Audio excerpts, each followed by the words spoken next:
Hello everyone, welcome to Laurence Plays for some more XCOM, and this is the third stream in this series, and it looks like the Sky Ranger is out there somewhere at the moment. So let's have a quick look for that. Um, okay, it's going to.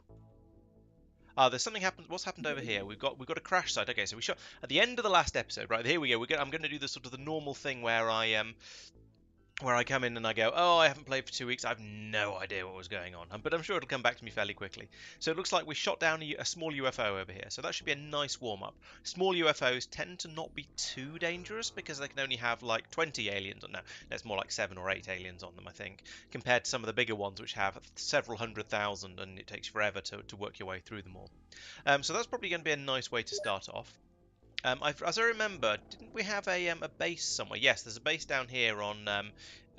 Is that Sri Lanka, that island off the coast of India? I'm not. As I said, I'm not very good at geography, so I'm going to need to deal with that at some point.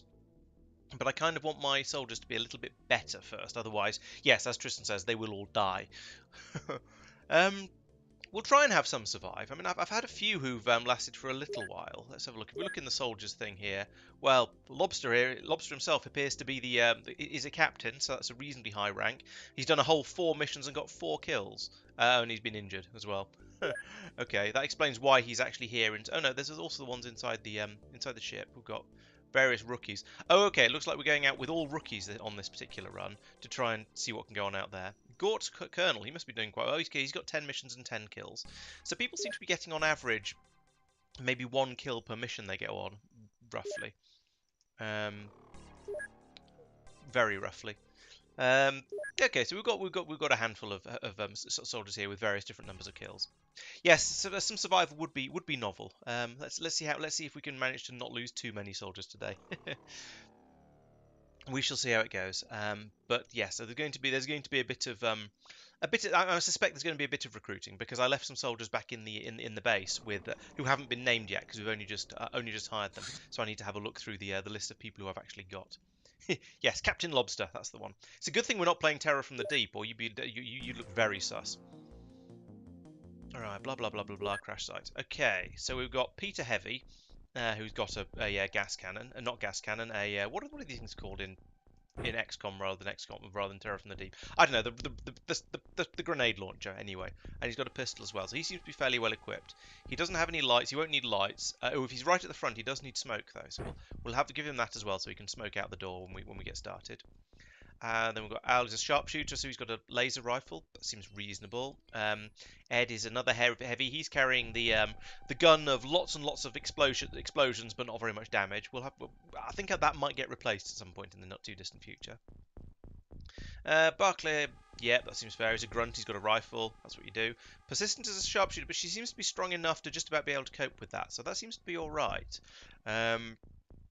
Aidan Maguire clearly needs renaming. I've been a bit lax on that one. Sorry about that. Can I rename from here? No. We'll have to wait until we get back to it. We get back to base to rename this guy. But he does seem to be appropriately armed. Yeah, we've got lots of people who need renaming. Zeng should probably not be carrying the missile launcher if he can only carry 2 spare rockets. That said... Oh, I was going to say, why is Al's number so low? But he's hardly carrying anything, so it doesn't really matter. Let's give him the spare rocket. Here, take that. There we go. That's taken him up, brought him up to his maximum weight capacity. The thing is, we kind of need our Rocketeer to have a pistol as well for when they run out of rockets. But probably on a small UFO, I don't think that's going to be an issue. So let's just go and get started. Right. Oh, we've got a tank as well. I forgot tanks were a thing. Shows you how long it's been since I played this, doesn't it? Let's see if we can lob a grenade out anyway, just because I think that's a good idea, and it'll take Peter down to an acceptable weight, if you'll pardon the expression. Sorry about that, Peter. We'll throw this out here somewhere and smoke up outside the ship.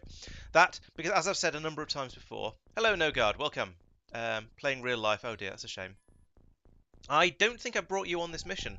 I think this mission is entirely rookies, because I thought, well, it's a small ship. Let's give everyone some experience. Boom. They're in the human buildings, so they're playing opening closing. Oh, and in the ship as well. Right, so now we've done that. Now we can pop out with the tank. Have a bit of a look around. Okay, there's nobody sat right outside the Sky Ranger, which is nice. We appreciate that.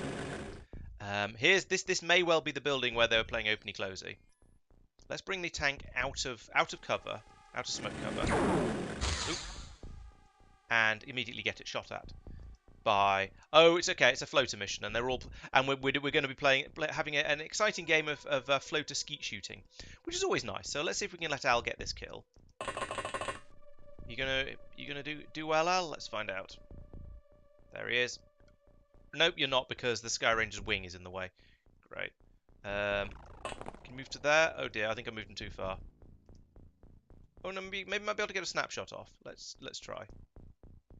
Nope, not enough time units. Damn it. Moved him too far. Okay, Barclay, you can have a go instead then. Let's move you to there. Yes, it's still green. So you should be alright from there. And then from here we should be able to get an auto shot off.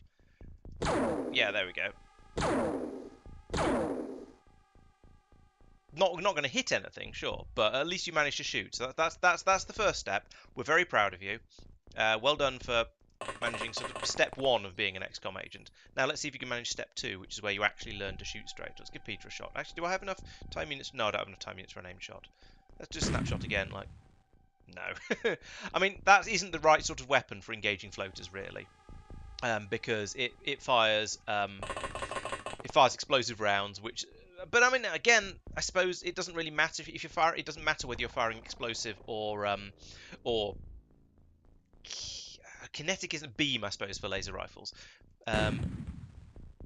If you hit, you hit. If you miss, you miss. And Ed has resoundingly missed. Can I get to the UFOpedia from here? I cannot. So what I suspect is happening here is that the we're learning that the can you go to no, you can't move to there. Can you, if you move to there, will he shoot this guy in the back of the head? Probably. I think what we're finding out here is that heavy weapons are not really designed for taking those sort of snapshots. They're designed you're supposed to have something in the background as a backdrop to catch the rounds you're firing and cause the explosion to happen. Oh, still too far. Probably, yeah, too far. Okay, well, it looks like we're all going to line up. Well, actually, no, I've still got the tank. The tank might be able to. No, the tank can't get off a shot. The tank can draw fire at least, which is sort of what it's for. Oh, we've spotted a second one as well. Oh, this one's. Oh, no, this one's not at ground level. Yeah, they're both up there for skeet shooting practice. Okay, well, let's move the rest of the guys up to the front of the Sky Ranger, or back of the Sky Ranger, by the door anyway. You know what I mean. And then we'll think about getting them out in the next turn, because they are all a bit slow, unfortunately. Which means so we can't actually run them out and get them out here and join the shooting gallery. But then, as I say, we've got the tank as a bullet sponge and to attract their attention. Yeah, this is the original XCOM upon which all the other ones are based. And whilst the newer XCOM games they're very good, I'm not gonna I have played 1 and 2 and 1 with the expansion pack. They are very good games, but the original has a lot of flavour that the newer ones don't. Yeah, see, there we go. They're shooting at the tank, and that's kind of what it's there for. How many of them are up there? Oh no, it's only 2 of them have fired. Okay, that's all right. Wob wob wob wob wob wob wob wob wob wob. Right. Okay, XCOM shooting gallery. Line up. Let's start with the things that have free ammunition, shall we?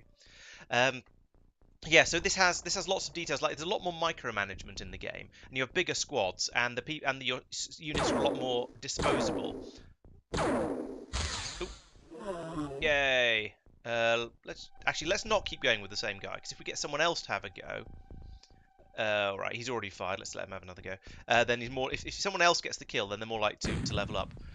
Ooh. He got a hit anyway, which is a good start. Well done, Ed.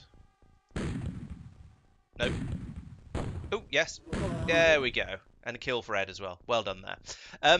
Yeah, so in the new XCOM games, the Firaxis ones, the ones that have graphics that aren't from the 90s, your troops are much more. I think of them almost like the superheroes in a Marvel film. Yes, there's a chance some of them may die, but that's a risk.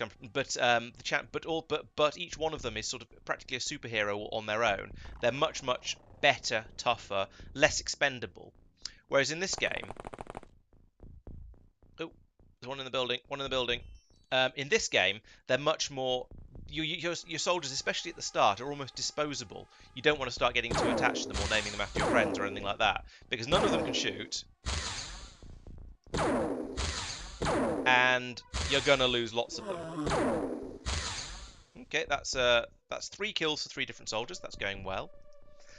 So yeah, don't get too attached to any of these people, even if they're named after you, because their survival chances are, well, let's just say they're not great. Yes, but you get a lot more of them, so you run through a lot more troops. And it's been pointed out by other people who've talked about this game more than I have, that actually you almost never see unique faces on people, and that's partly because the game is from the 90s, and graphics memory and all that sort of thing there wasn't all that much of it back then, so you had to sort of you just did what you could with the resources available. But also, to an extent, it's because you're supposed to see them as interchangeable faceless cogs in your machine of death. They're just there to. You just need somebody to stand behind the gun and pull the trigger. Eventually, they start to get a bit better. They level up and they start to become actually useful. But early on in the game, that's definitely not the case. You're going to get, especially in the very early game, you're going to get through a lot of soldiers, and that's just how it is. War is dangerous, believe it or not. Oh, and there's another one on that building. Do I have anyone with time units left? Because I wasn't really planning ahead very well here. I was just trying to unload the Sky Ranger. Oh. Peter might be able to take a pot shot at it. Just like that. There we go. Good shot, Peter. Well done. 1994. That sounds right. Can neither confirm nor deny, but it certainly sounds about right. It's that sort of era anyway. How much damage? Okay, the tank did take a little bit of damage. It's lost. Presumably it started at 90, so it's lost 7 off its health due to all this massive quantity of front armor. So it just lost a little bit of armor from that attack as well. The other nice thing about the tank is you don't have to wait for it to be repaired, unlike your human soldiers who have to heal between missions when they get hurt. So yeah, there are lots of reasons to use the tank for the front scouting, and also morale takes a much smaller hit when the tank gets destroyed. And you don't lose somebody who you're trying to level up, because tanks can't level up because they're tanks.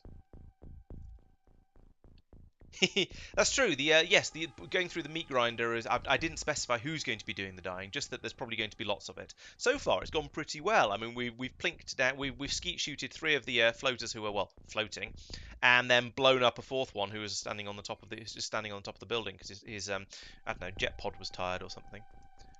So yeah, things are going quite well so far. I know that's sort of famous last words and everything. And ooh, sounds like there's one wibbling above the. Oh, there's another one in the building. Oh, for goodness sake. You know what? I've had enough of this building. Where's the... There we go. I've had enough of this building. I don't like it. Get rid of the building. It's not as effective. Unfortunately, XCOM Apocalypse, the 3rd game in the series before they went full on, before the new Firaxis ones came out, had a bit more uppy downy damage, whereas in this one everything is very much flat. So when an explosion goes off on one level, it'll do potentially massive amounts of damage to that level of the building. But it won't do anything at all to the floor above. Well, it might take out the floor above, but it won't take out the walls on the floor above. As you can, or below, as you can see there quite clearly. So yeah. Oh, good shot, whoever that was. I didn't even catch your name. Aidan Maguire. Okay, you don't. That doesn't count as a name, but good shot anyway. I don't know. I think I was under the impression that whilst XCOM does, or the newer, well, I think it was the newer XCOM does cheat on the where's this one? I don't see it. There's an alien somewhere. What have you spotted? No, really, where is he? Yeah, whilst it does cheat, it cheats in your favour because people don't like missing a 90% shot even 10% of the time. Where is this alien? I can't see it. And I can't zoom in because this is a game from the 90s. Oh, there it is, I think. Yes, there, hiding in the darkness. Which seems like hacks and shenanigans to me, but whatever. We'll take some pot shots at it anyway. So I think this is one for Altrius because he's way over there, and I think he's going to have a good shot at it, and they won't be able to reaction fire back at him.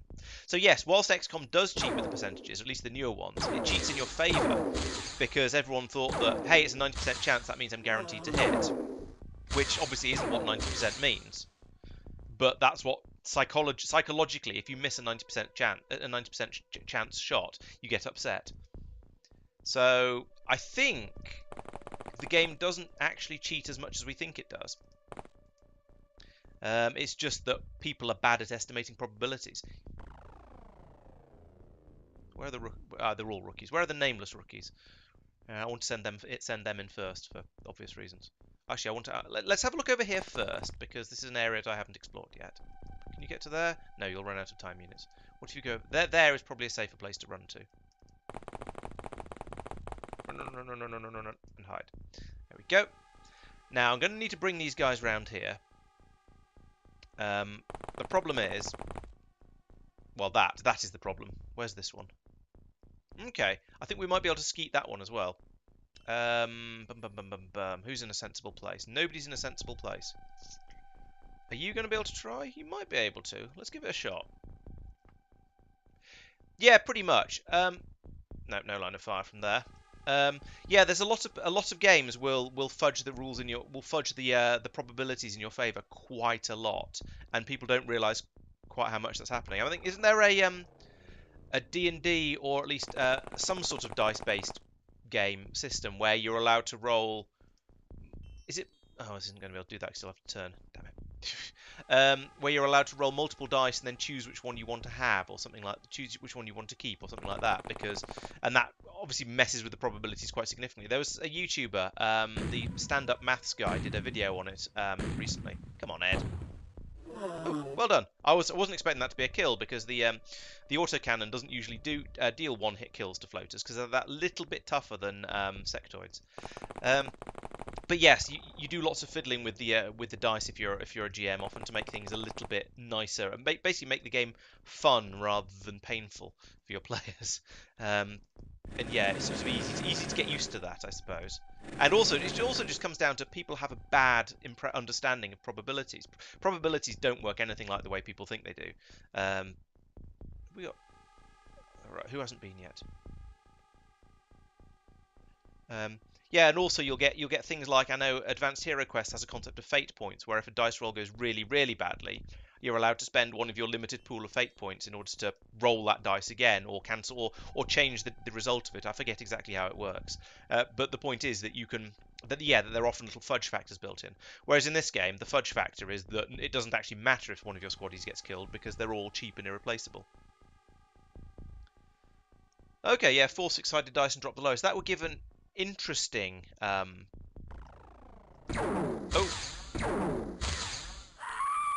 like I said, sometimes people get killed. Damn it, I thought he was I left him round behind the corner in the hope that he'd be safe, but no, apparently not. On the plus side, that does mean whatever alien did that has used up all of their time units, and therefore we can shoot at them relatively safely. Sorry, Barclay, I'm gonna have to rename, so I'm gonna have to name someone else after you, aren't I? Right, that's dealt with that alien. Let's get back into hiding again.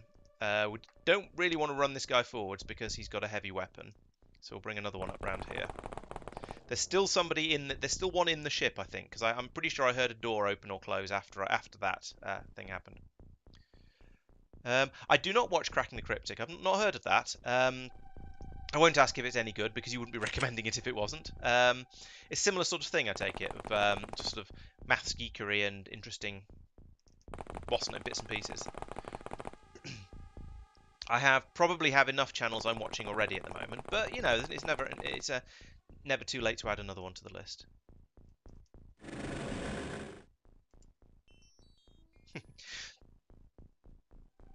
Yeah, and it was. He probably died because I due to hubris because I was talking about how well things were going, which is unfortunate. Not the way you want to go, but oh well. I mean, this. I have to admit, I was expecting this mission to go quite well, and I thought there was going to be a reasonable chance of this mission going well because it's only a small UFO. I need to develop better armor. Basically, that's going to be maybe that should be the next thing I focus my research on. Oh, I suppose that's a good, yeah, that's an interesting point. If it's an actual, if it's a computer game, then it can do all kinds of hidden shenaniganry, like as you say, making chances cumulative, and so then if you do badly n chances in a row, then the n plus 1th chance is guaranteed to go much better. That makes sense. It's I mean, to an extent, that should happen through the sort of the law of averages and regression to the mean. That should happen anyway, to an extent. But yes, having it done sort of slightly more officially would make things a little bit nicer, a bit more user friendly, I guess. Because yeah, the thing, as I was saying, people are bad at averages. Phew, and they don't like to see things. They don't like it when things repeatedly go against them when they think they shouldn't. Okay, I'm just going to blow this guy up. Oh, he's got a laser rifle as well. Okay. Give another kill to this guy then, hopefully. That fence is really taking a beating. The wall isn't doing much better, to be honest. Okay, get you back into cover again. And let's put you back in proper cover around here again. I think I'm going to have to stop putting people just around corners like this, because it turns out the aliens can see around them slightly better than I expect them to be able to. So actually, we'll run him up to the corner like this, have a quick look, and then go back a square, because that way he might not get shot in the face. And he's probably using that face. I'm not sure what for, but he probably is. Up to the wall. There we go. Full recon into the corner. Now bring the tank over here. I don't expect to see any more aliens over here, to be honest. I think they'd have made themselves known if there were any more in this building. I don't trust buildings, but I think we'd probably know about it if there were any more aliens over there.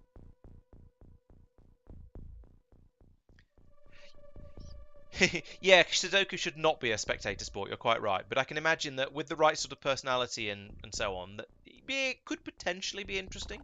I mean, I'm not going to completely doubt that. I'm not going to completely reject it out of hand.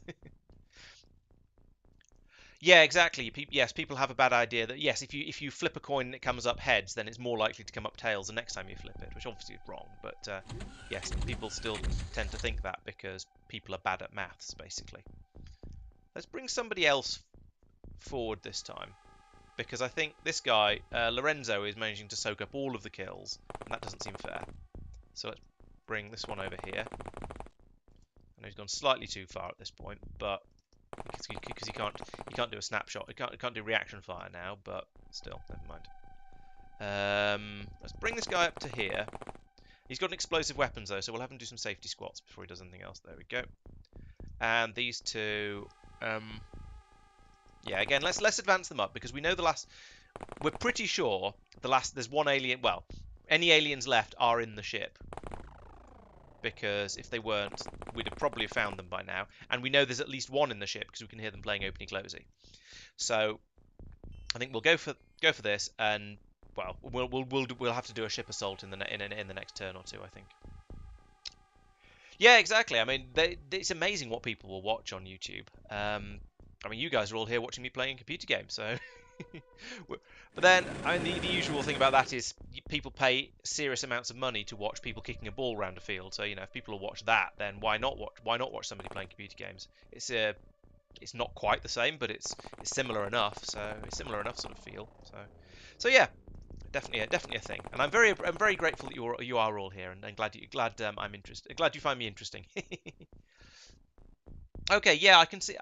Hello, Dennis. Welcome to the stream. Yeah, I can see how having people explaining their thought process as they're playing something would be interesting, and that's something I try to do while I'm playing. And actually, I've got off on a bit of a tangent, but at the moment I'm just moving all my guys forwards up to ready to assault the spaceship.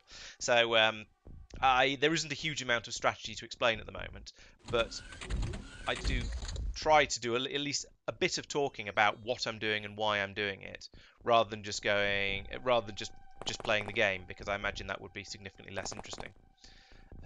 Right, this is probably going to be risky, so I'll get these guys to crouch down, and then they've got enough time units now. Now what I'll probably do is get somebody, hopefully somebody who's up near the front here will have a prox grenade, and we can just chuck that. Because if I remember correctly, these UFOs, they've got an entranceway here. There's a big square room in the middle that has a door on the back, and then there's a couple of doors over here. So there's a sort of a corridor this sort of shape, and you don't want to be trying to deal with both of them at the same time. So my usual trick is to put a prox grenade over by this door, so if anything comes through it, boom, it gets blown up, and then we can try and assault this door over here. But this going through the spaceship is usually the most dangerous part of the entire run. Oh, good. Thank you, No God. I'm glad I'm glad my way of talking is suitably similar to a channel that has a bajillion views. I can't remember how. Oh, 500,000 subs. Yeah, I wish. But yeah, I do have prox grenade. Right. Okay, Lorenzo, you're the prox grenade monkey. You're going to prime that and stay hiding around the corner there. Then at the when one of these guys has opened the door and seen if there's anything exciting in there, just in case there's any reaction fire, because I don't want to end up with a prox grenade lying on the floor there where we're trying to assault through, then we can then you can run up. They can step aside. You can run up, throw the grenade into a sensible place in the next turn, and then hopefully we'll be ready to carry on the assault. So what are you? You're carrying. Sure. You probably won't be allowed to use that gun inside the spaceship, but you might as well come over this way anyway. You definitely won't be allowed to use that gun, but, you know, there's no point in you hanging around over there, so you might as well come running over here. I do remember hearing a theory from back in the day when, back in the days before the internet, when people didn't really have, when you couldn't go online and Google how things worked. One of my friends who was also playing this game had a theory that if a soldier stepped inside the spaceship at all, then they got an XP boost compared to if they didn't. I'm pretty sure I've read since that is not true, but it was, yeah, I have vague recollections from childhood of basically running around with all my soldiers, trying to get them all inside the spaceship before the last alien was killed, which is a little bit silly, but it was apparently a thing. Right, there may well be an explosion in the next turn, which would be nice because that would mean the that alien's been taken out. If not, we're going to have to do this the hard way. Maybe I should have put a proc grenade by both doors and just waited, but that seems cheesy. I don't like waiting for trying to time out the aliens. It just seems, yeah, cheesy. Yeah, you're right, Mark. I don't know. You don't remember the successful rolls that you expected to succeed. So if it's a 90% chance and you hit, you're not surprised. You go, well, of course I hit. It was a 90% chance. But if it's a 90% chance and it misses, then you're surprised. If it's a 10% chance and it hits, you might remember that. They didn't trigger the bomb. If it's a 10% chance and it succeeds, you'll remember it, but you probably wouldn't have done it in the first place because it's a 10% chance. You'd think actually it's not worth it. I'm not trying for a 10% chance. It'll just get myself blown up. I mean shot, because you don't get blown up very often in this game. Right, I'm going to put some people in along the back wall here. I'm not sure if this is a good idea, but it's what I'm going for anyway. Why has Al only got 15 time units left? Al, what are you doing? Okay, let's bring Lorenzo in as well. 32, that's a bit more like it. Okay, so we've got a bit of a shooting gallery here. If anyone comes through there, they should get blown up. If anyone comes around here, they hopefully will get shot. Yeah, I'm pretty sure that the XP boost is only for if you kill an alien. Like I said, it was one of those rumor things. Oh, so you're saying when you say your others, you mean if you were the first soldier to actually manage to get a kill in the mission? That's, I mean, I can see that being another of the sort of rumors that might get started. Right, let's see what happens here. More. Oh, right. I see. He's got a stun ball launcher. That's acceptable. I mean, I'm kind of okay with that because he's not dead. So, all right. I didn't bring any stun rods with me. This would be an ideal place to try stunning an alien, because, well, he can't kill anyone. But we're just gonna have to shoot him in the face, I'm afraid. I'm very glad that was a stun ball launcher, and I'm also quite surprised that only one of the soldiers lost consciousness. There's still another one though. That's a shame. Yeah, very glad that was a stun ball launcher.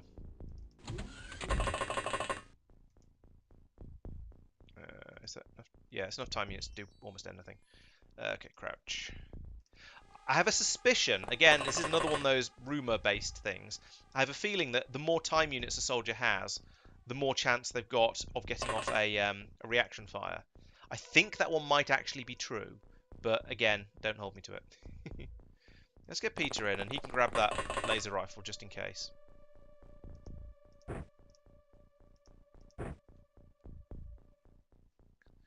Then we'll okay. Hopefully nothing will come through that door.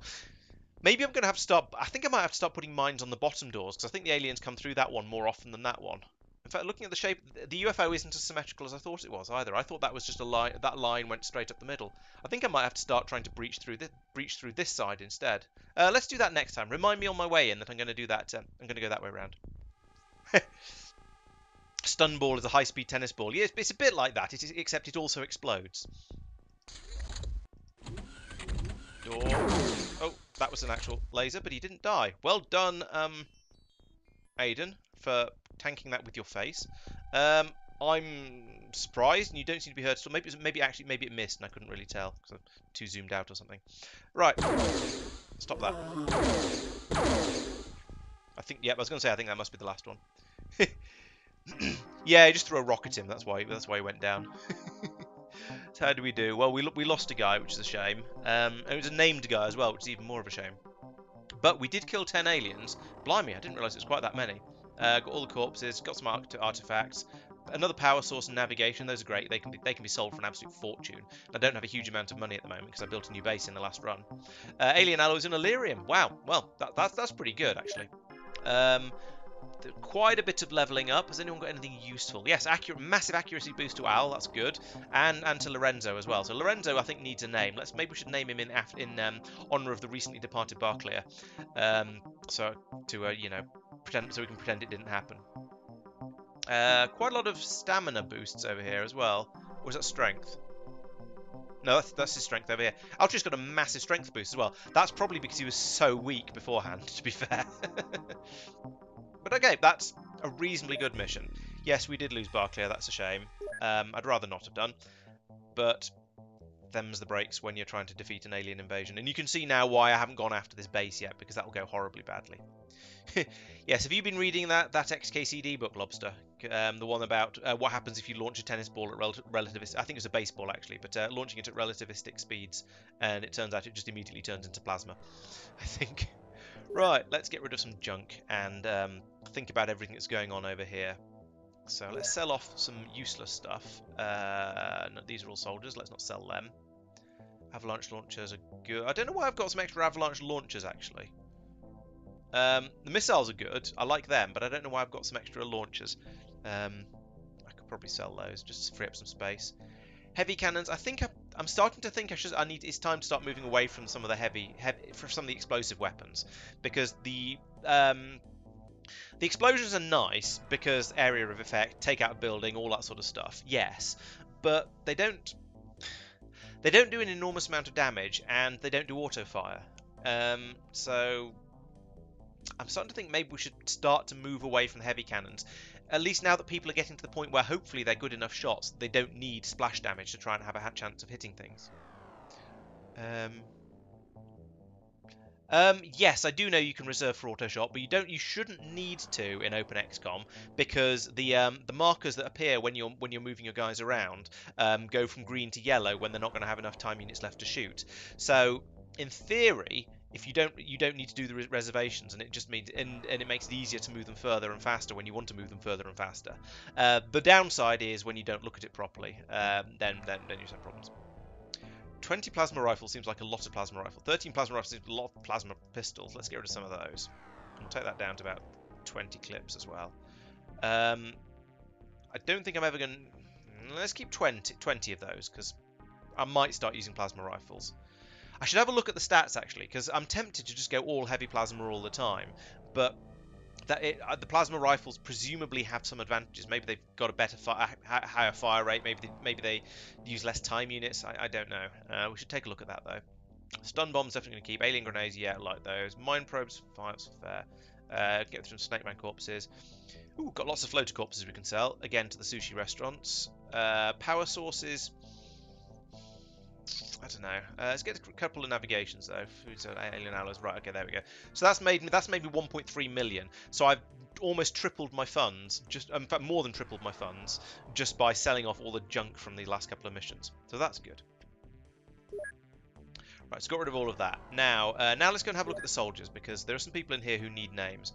I was going to call Lorenzo Barclay in recognition of his service. And what are his stats like? Firing accuracy of 54. So he seemed to be doing really well. He seemed to keep hitting and killing, and then getting stunned. But we'll ignore that. But actually, he doesn't have that great a firing accuracy score. Under 60, he's definitely not getting an S. Strength is 30. I think a strength of 30 is fairly strong. I don't remember for sure though. Let's try and find somebody else who's got a heavy like this one. So he's got strength of 44. Okay, that's much higher. Peter is a squad of 40. Okay, maybe not then. Maybe not at 30. There's a lowercase h up here as well. So Zucker has got a strength of 40. Okay, I think, but that's gone up. So I think I was giving lowercase h's to where I've lost him. Lost the guy.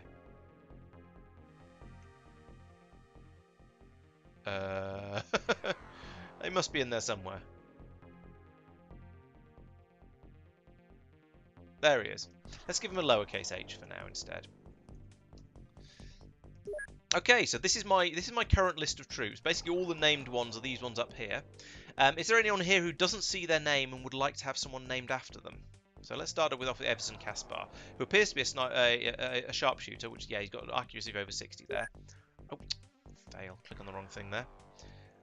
So yes, who wants to have someone named after them? I don't think we've got a Joel yet, so let's pick you. I'm just going to pick on people, to be honest. Then we've got Victor Lawson, who's new and who hasn't been named after anyone yet. Let's. If I got to, I'll go back to the other method, which is looking at my list of supporters. So we don't seem to have a Caladrian, so let's have one of those. What are your stats like, Caladrian? You're a firing accuracy 55, so you're quite good, but not quite up to the great level yet. You're pretty brave. I approve of that. And that, yeah, just a bit of a reasonable shot, but not great. This guy also a sharpshooter, apparently. Do we have 11? I can't remember. Let's call this guy 11 for now, and then quickly check. Oh, yes, we do. No, we already have 11. Can't have that one.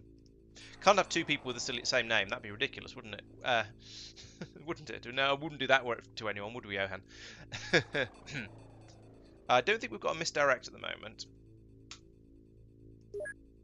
Oh, yes, we have.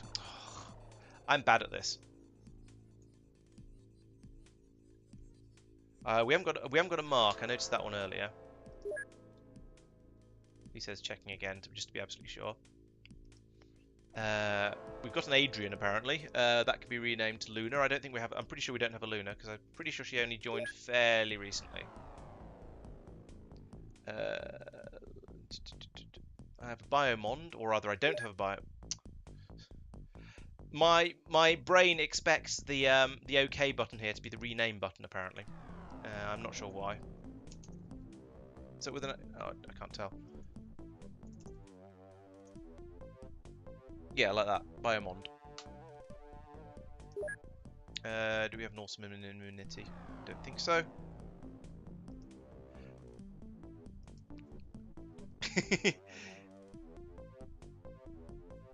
Die one mission before retirement. Yeah, I mean the only way you can die one mission before retirement is if you die on the assault on Cydonia, because that's where things end.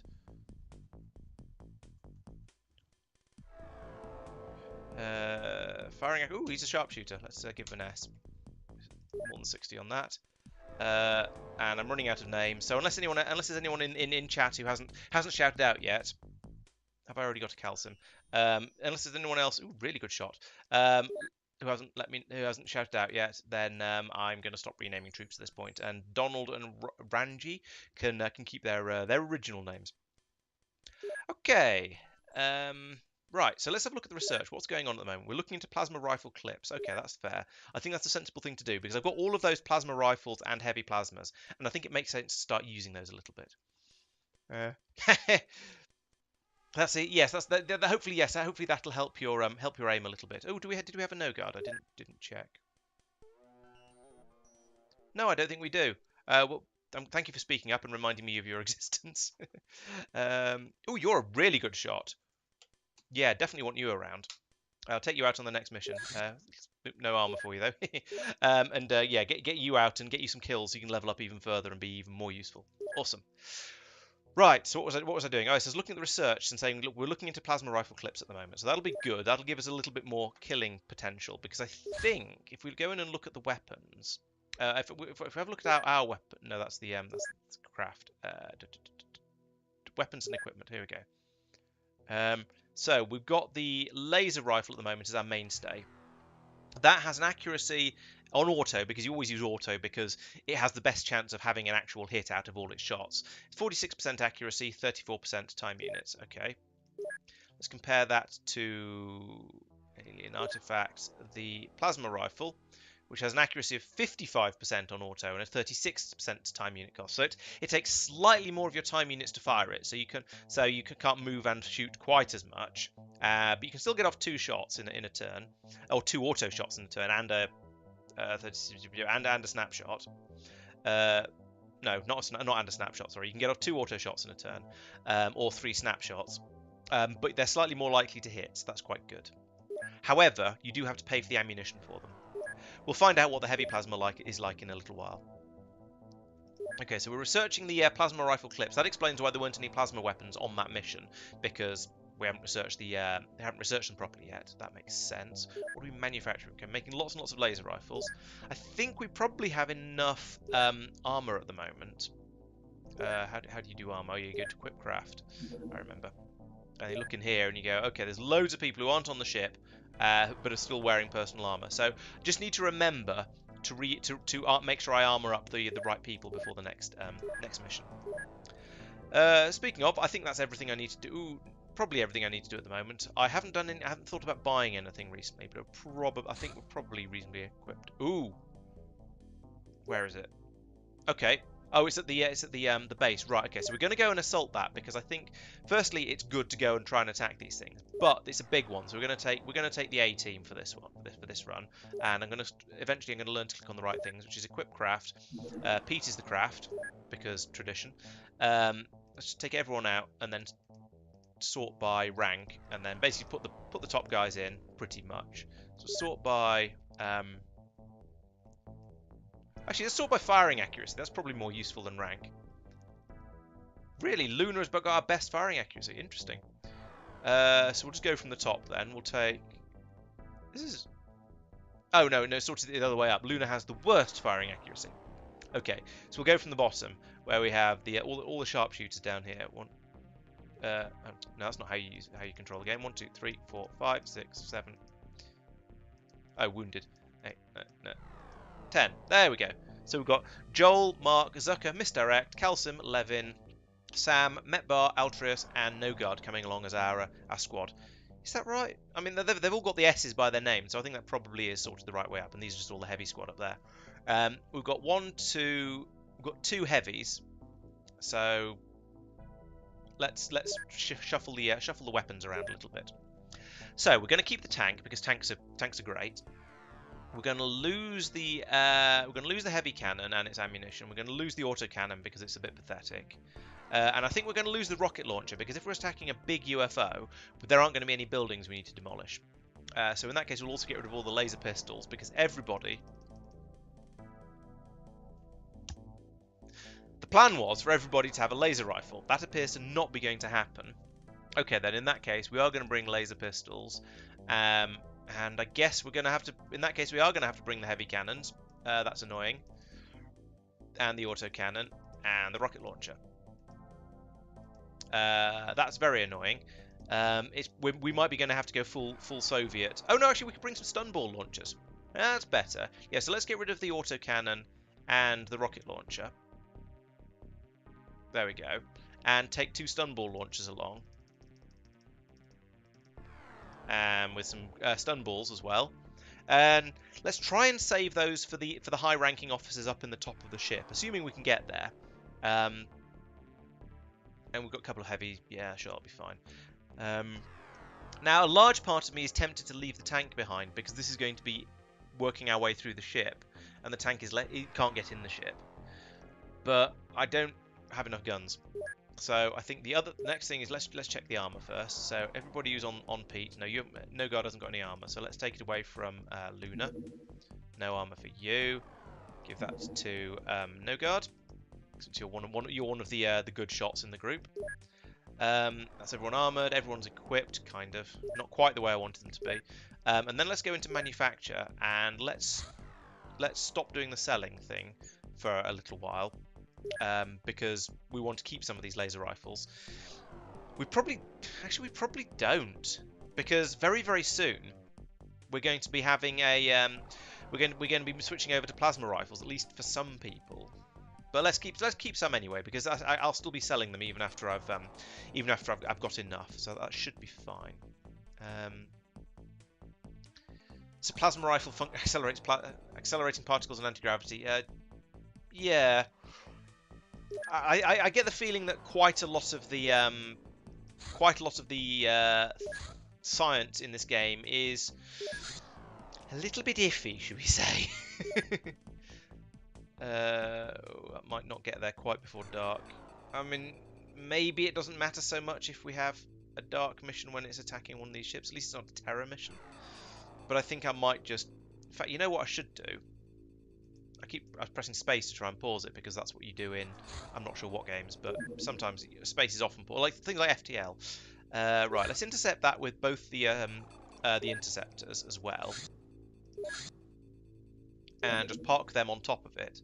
So if it does try and take off, at least we can shoot it. I don't know if we'll be able. I think we'd have to get lucky to shoot it. Yeah, just like that. All right.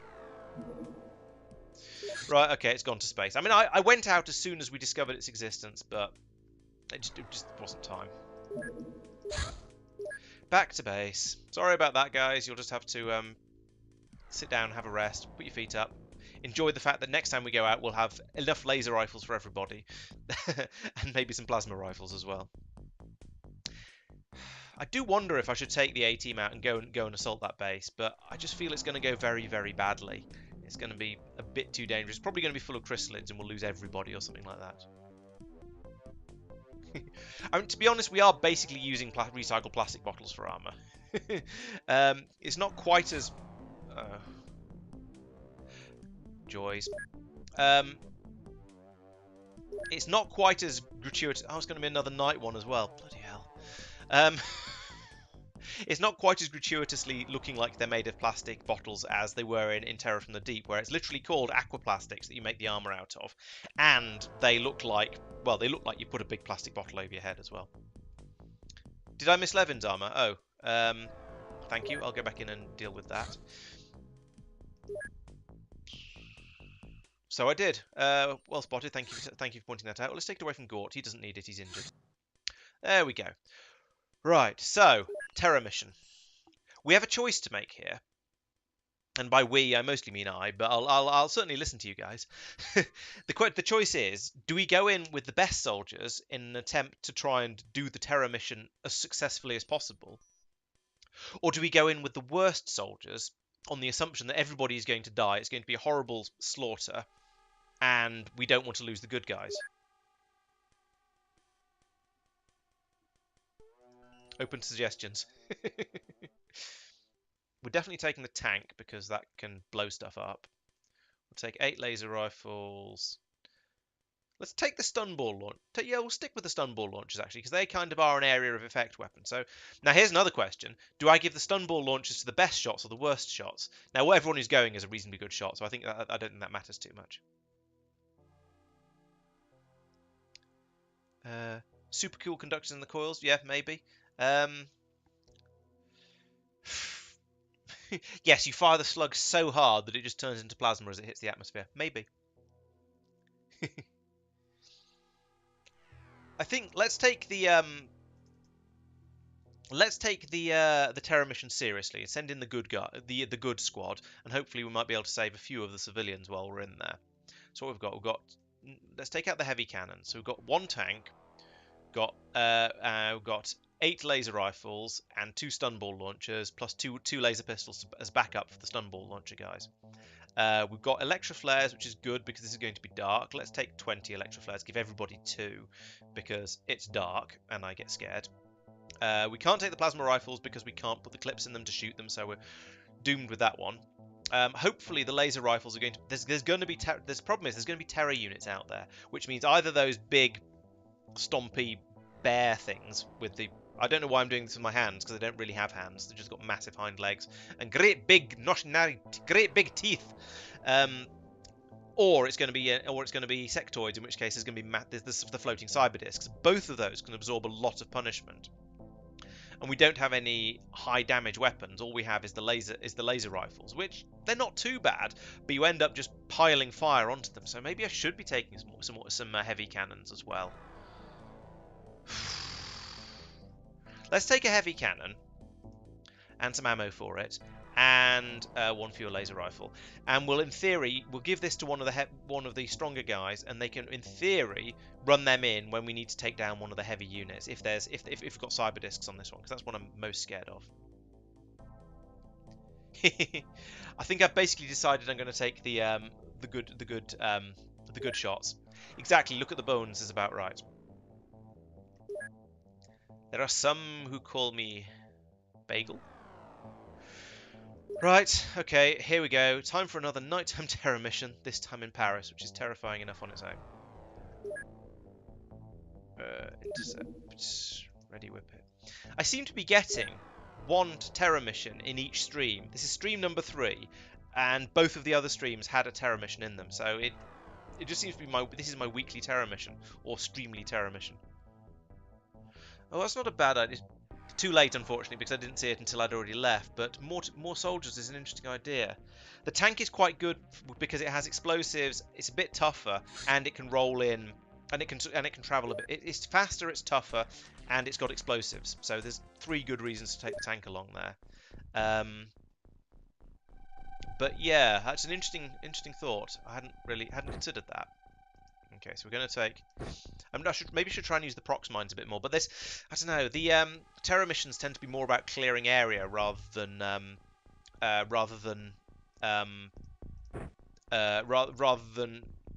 clearing out a spaceship. So it's not quite so necessary, I don't think. All right, you've got a smoke grenade. You've got hell with it. You can have 2 smoke grenades. It's like your lucky day. Right, Zucker, are you as heavy as it gets? Oh, a skill of strength of 40. Can anyone? Ooh, there's a 43 there. Right, okay. Mr. X is getting the heavy cannon, rather than Sam, who's only got 39 and therefore can't quite hold it. So take that away. Take that away. Mr. X, there we go. Give you that because you're really strong. That's a laser pistol. Actually, you probably carry the pistol as well. If anyone knows where it's quickest to reload from, I would be interested to know. Whether it's quicker to... Oh, stun bomb. Whether it's quicker to reload from your shoulders, your legs, or your belt. That would be interesting information, useful information to let me know where to put these things. But I know basically as long as it's not in the backpack, it's not too bad. Ooh, that's too much stuff. Okay. I'll only give you 1 reload then. No, actually, let's give you 2 reloads and no pistol. That's probably more useful. I just intend you to be laying down the heavy explosives on everything. Yes, there is definitely a very guilish hairstyle in there. Calcium is a sharpshooter, so you can have one of those, and you can have the stun bombs to go with it. 1, 2. Actually, I'm putting ammunition on the shoulders, aren't I? So each one is supposed to have 5, and that's his 5. And then also you're getting some lights, because everybody gets lights, because this is going to be terrifying enough as it is, even without that. No, you haven't got the strength for a pistol. No, you haven't. Okay, you're not getting a pistol then. If you run out of ammunition, you can run back to the Sky Ranger and get one. Levin, you also have the guile hair, you have the lights. That's basically all you need. You're not really using much of your strength though, so can we give you a laser pistol and you can throw it at whoever it was carrying with the stun ball launcher if they need it. You can have one of those. You can have another light and another light, and then 4 more of these. Normally, you don't have to do quite so much of this loading in OpenXCom because it remembers your soldiers' loadouts. But this is there are some new soldiers and some new weapons here, so it doesn't really know what to do with them. And also, for some reason, it hasn't just scattered the lights amongst everyone, which would have been nice if it had done that. We're going to be throwing a lot of flares out in this run. I can tell you that much, because it's terrifying in the dark. Everybody gets 2 lights. Yep, 2 there. I've got 2 more left. So somebody is not properly equipped. There we go. Here's Zucker. Right, that should be everybody. So yeah, we've got presumably marks at the front. That's where all these guys are holding smoke grenades. Got another prox mine and 3 normal grenades. I think I'll just leave those leave them on the floor. I could give them to some of the troops to try throwing at any terror units we've discovered, but I think that'll probably have to do. Okay. Nobody's over encumbered. Oh no, there's somebody who's over encumbered. Okay, you probably don't need a smoke grenade. You probably don't need a prox grenade. Hang on to the pistol, because you might need that. Yeah, that looks pretty good. Yes, we are all definitely very likely to be eaten by Grooves, because it is indeed pitch black. Okay, so we are going to start off by popping some smoke. And this is a terror mission, so we'll do double smoke here, because I'm scared. It's not just terrorizing the civilians, it's terrorizing me as well. So we'll have smoke down on the ground and smoke on the upper level inside the Sky Ranger as well. So we've just got maximum smoke cover, so we can debus as safely as possible, because as you can see, it's really dark out there. Can I get this guy? Zucker, why have you got a smoke grenade in your hand? Can I get you to yeet this out as well, just so we can get a bit more info on the surrounding area? No, you can't throw it there. It's a shame. Okay, never mind that then. Deploy smoke. And now the aliens do the slaughterings. Okay, so there's one over there and lots happening in that building. Okay. There's lots going on to the, what I'm going to call southeast, because it's kind of in that direction. Yeah, lots going on to the southeast. Or it might just be that's the only area I know anything about and can have any light on. Right. Okay, deploy tank first. I know there's loads of goings on over here, so let's... Yeah. Okay, it's floaters. That's good, actually. Because partly because we might get to do the skeet shooting, which is always entertaining, but mostly because that means the terror unit in this mission is going to be the big animal dog things, and they're a lot less scary because they can't shoot, and then I don't think they're as tough as the cyber discs. So I think with our laser rifles we'll be able to deal with them quite happily. Don't shoot the tank! What the hell? Maybe you need to move slightly closer. But still, don't shoot the tank, especially in the rear armour, where it's least protected. That's better. Right, how did the tank fare at it? That's nearly wrecked the tank. Goodness sake, Mark. Why did I name a soldier after you? That's not the efficiency level we look for. Okay, Joel, your time to shine. And I mean that literally, because you're going to come out here, and you're going to huck a light out into... Oh! We've landed right in the corner of the map. Fantastic. It's still your time to shine, because I'm going to huck a light down here into the... is there a way up the side of this? No, there isn't even a way up the side of that. Excellent.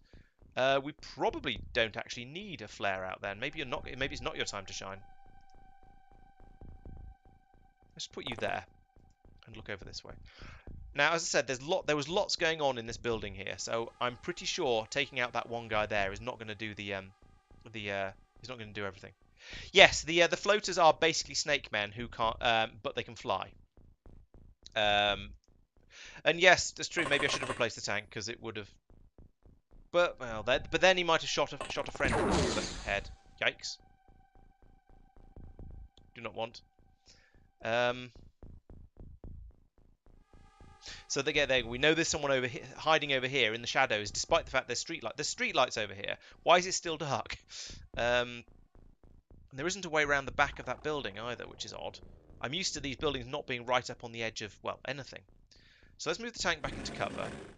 Let's move misdirect also into cover. Let's debus everybody. Oh, there he is. All right, you can have a shot. That was not the shot you were supposed to be having. Go over there. Let's try someone else.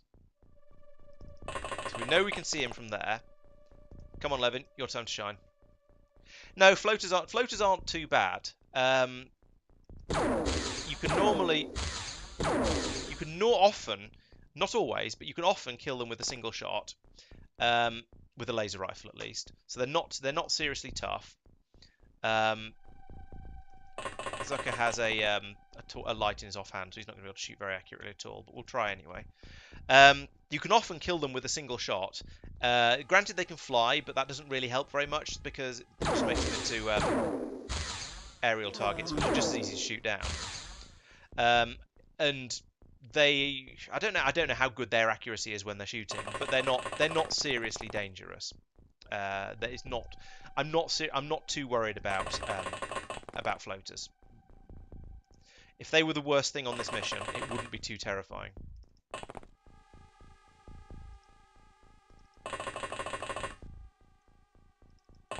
Oh no, hang on, no snakes. Why are we talking about snake men? I've forgotten.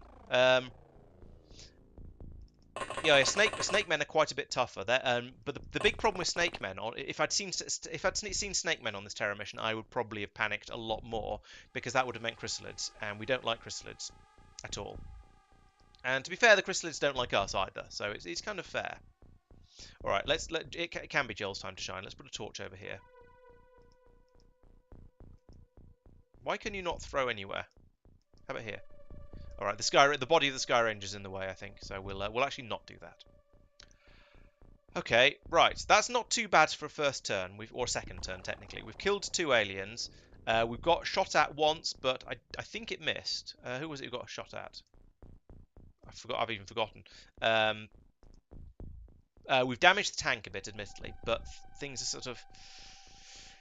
Yeah, that hasn't gone too bad so far. The problem is, I'm fairly sure there's more than 2 aliens in this area. I wouldn't be surprised if there's another one upstairs in here. Maybe I should have been throwing grenades in through the windows, but I didn't bring any. Well, there are 3 in the Sky Ranger, but I haven't really brought any.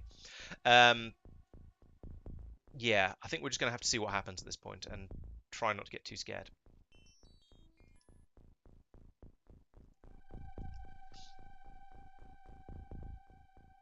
It's a terror mission. Nobody ever come. You never get everybody home from a terror mission. It's just not. Oh, civilian turn. Good. That means we're safe until I move. Well, we're safe until it's my turn. There we go. Now it's my turn. So we're no longer safe because now I could trigger reaction shots, but nothing else is going to come my way from. Yeah, at that point anyway. So I could move the tank out here. If it gets shot again, it'll probably get destroyed thanks to Mark. But at least it'll. Oh, there's one. Right, let's move the tank in over here. We've still got that floater in sight, so that means we can carry on doing shots from here. Let's not use the guy who's holding a light in his offhand. Let's just start shooting with other people. Nice. So there we go. As I say, floaters usually die to a single hit. From a plasma rifle, so they're not too bad. Wow, I was honestly not expecting to be able to throw that far. I'm impressed, Zucker. That's a hell of a throwing arm you've got there. Throwing accuracy is 68. I think that affects range as well, or is it maybe it's strength that does? But either way, those are both good scores, so no wonder that was such a good throw. Well done. I'm very impressed. Right, Metbar, why are you still holding a smoke grenade? Stick it back on your belt. You don't need that. Let's go inside the building, and I can't go inside the building because the hole that got shot in the building was conveniently right next to the counter, yeah, counter. That's a word. But let's take him inside anyway, and think about going upstairs next turn. What? Oh, all right. Think about going upstairs in about 2 turns time because it's a long way round the wreckage in there, because possibly. having somebody up here might be useful, and I'm still slightly paranoid about the upstairs of this building. So we're going to go in there and have a bit of a look around. The fact there's a civilian lurking around down there makes me think this building might actually be safe. I'm not sure where the stairs are. They must be in that corner. But he's wandering around merrily in here and hasn't been horribly murdered yet, so it's potentially safe. I wouldn't like to bet on it, but there's a chance.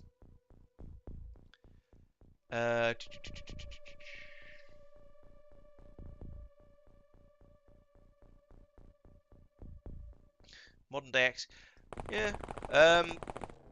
The problem is that there was an interesting video I watched on somebody else's channel fairly recently. It was basically talking about how XCOM is sort of unique in that there's nothing else really is going to have quite the same feel because game design has moved on so far since it was released that you wouldn't really get a game that works in the same sort of way these days. Because I moved him too far. He can't shoot now. Yeah, you wouldn't really get a game that works in the same way because the way that people expect games to work and want their games to work has moved on far enough that it's just not XCOM as a game style isn't really compatible with modern game design. I think is what I'm trying to say. Let's send a stun ball launcher with each squad. Yes, I am splitting the party. This is maybe a mistake, but to be honest, at this point, I think I need to form a bit of a sweep line because you can't. If you try and keep everyone together, they'll be so close together that they'll get hit by stray fire and get in each other's way and stuff like that. Right, is that everybody? Yeah, so the way the original XCOM game works, modern games just don't work like that. If you released a game that felt like this, even with sort of souped up graphics, improved user interface, all that sort of stuff, but if you released a game like that, people would probably hate it because it doesn't play like a modern game does, or should, or would, or anything like that. So yeah, it's not really practical. Oh yeah, I actually own Project Zomboid. I've not played any of it for a very, very long time, so they've probably developed a huge amount since then. They're shooting at the trees. Okay, so there's one or two. What's that? Hang on. Okay, so from that, there was definitely something going on down here. There was somebody shooting from in the trees over here, probably. Let's use the tank for scouting, because if they've been doing all that shooting, they hopefully are out of time units and can't reaction fire. Maybe it wasn't over here. Oh, there's one. Right, this is going to be tricky. Where's my heavy ordnance? There's my heavy ordnance. I don't think these rockets are powerful enough to blow holes in the wall, though. So actually, I think I'm probably better off just opening up with the laser rifles. Yes, okay, so take that wall out.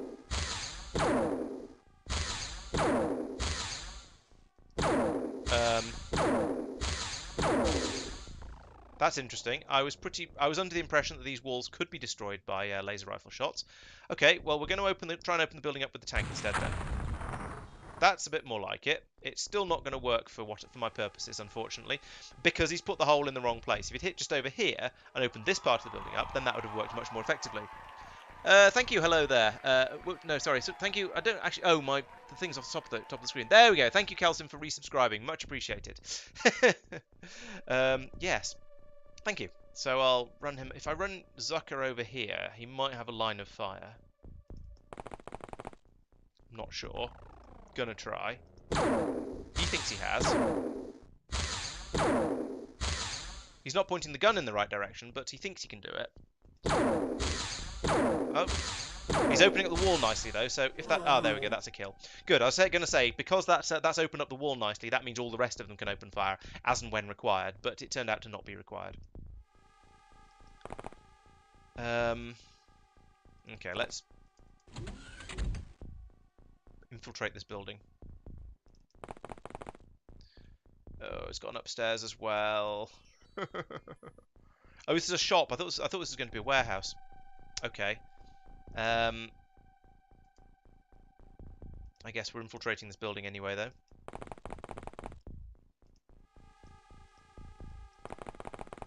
Right, there we go. Oh yes, Xenonauts is very much a modern re-implementation of XCOM. I think that's going to be the closest you can get to a modern version of XCOM, I reckon. It's not quite the same. but it's very, very faithful. And I think if it wasn't for, I'm not going to say XCOM fanboys, but if it wasn't for people having a certain amount of nostalgia towards XCOM games, it probably wouldn't have done quite as well as it has. It probably wouldn't be as popular as it seemingly is. I'm sure some shots came out of the trees over here.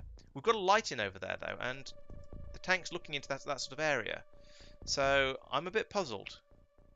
Because I'm sure I saw a shot coming out of the trees. Now, the ones that came over here and were battering against the side of the building over here, I think can be explained by this floater, potentially. There might be more of them around, but it seems reasonable. But the ones that were coming from, I'm sure there's some came out of the trees, unless it was coming up the side of here. There isn't anything along here, is there? Okay, let's move the guys who've got some time units left a little bit further forwards. Oh, there's one of the big animal critter things. These ones are they only have melee attacks, but they're quite tough. And apparently they're quite hard to hit, despite being, you know, massive. But they're really vulnerable to explosives, and I'll tell you why. Because in XCOM, the damage is calculated per tile. So because these guys stand on 4 tiles, if you hit them with a rocket like that, then they take quadruple damage from it because they stand on 4 tiles, which is kind of ridiculous, but, you know, in this case works in my favour. But then I suppose that makes a certain amount of sense, because if you're 4 times as big, then you'll take 4 times the amount of damage from shrapnel and stuff. So, yeah, I'll go with that. I'm kind of okay with it.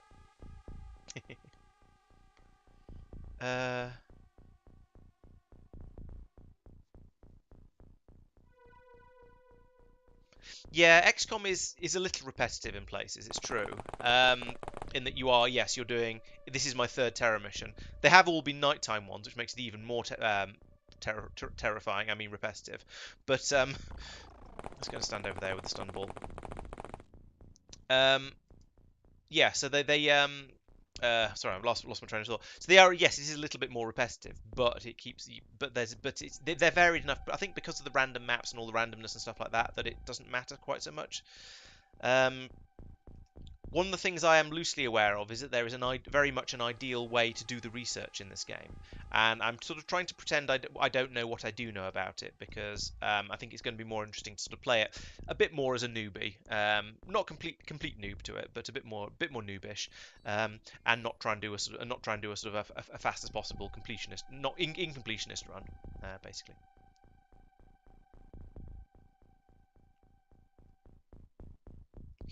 Yes, it can be a little confusing. Oh, there is still an alien in there. Oh, and one over there as well. Okay.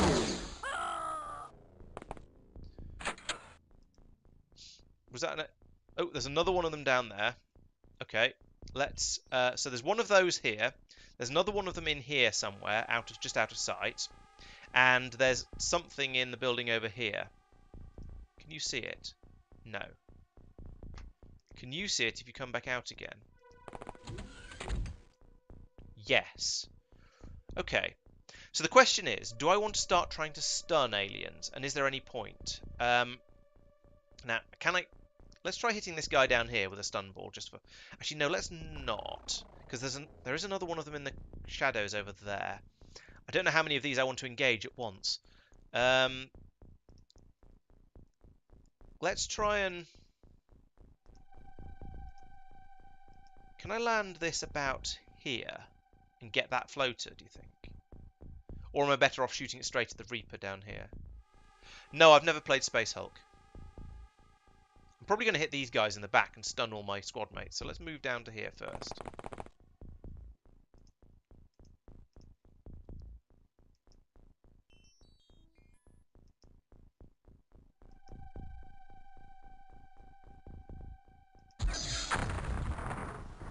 That had no effect. Great. Alright. Do it the old-fashioned way. Thank you.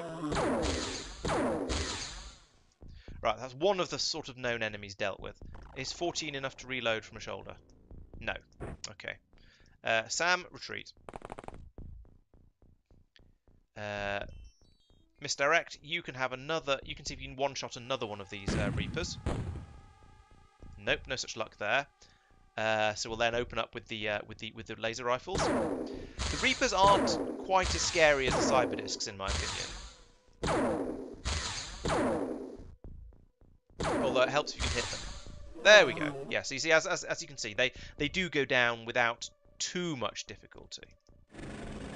What have you spotted? Okay, there's a floater up in the air. Time for some more skeets practice. Zucker, you have not gone yet. You can take it. You can take some snapshots up this one. So sort of take a shot at this one. Ooh, very close. Close on the other side. Can we have a Goldilocks shot, please? Ugh. You know, you can have one more snapshot as well. Fine. How about the next? Who's next? You're next, Mark. Okay, don't shoot anyone in the back this time, please.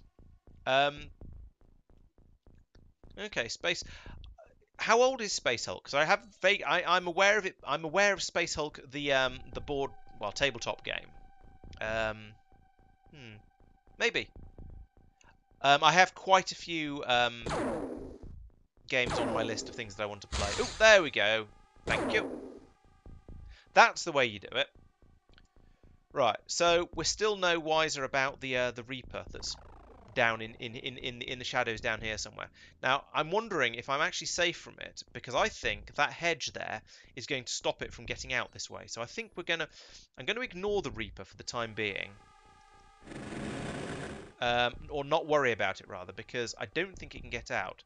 That said, now that I've spotted it, I feel like I might as well try and deal with it. And Misdirect has enough time units left to put in another grenade down there and do that with it. Alright, I take back everything I said. Because there was an alien alive, I had to shoot it. I couldn't resist. Yeah, nothing's scary if you don't miss 100% of your shots. If you can manage to kill everything before it kills you, then you're laughing. I don't know. Yeah, why would it be scary? Okay, you, Altreus, you can go upstairs.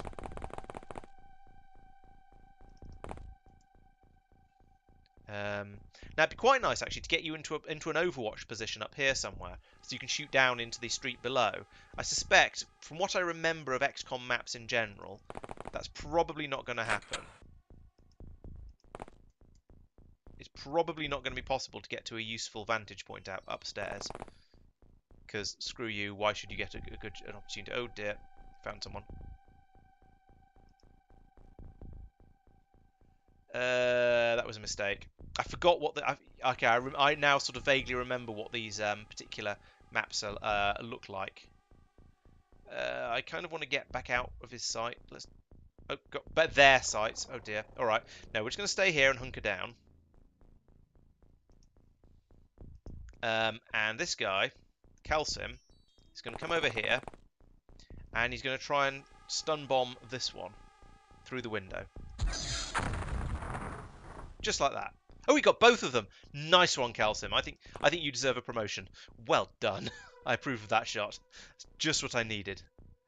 Right. Let's... I don't know what to do with this guy. Let's bring him in here and keep the squad together. I don't want to split up into more than 2 sub-squads. You, Metbar, haven't gone upstairs yet. Make it so. Okay, come over to this window, and we'll see if we can make use of you from up here.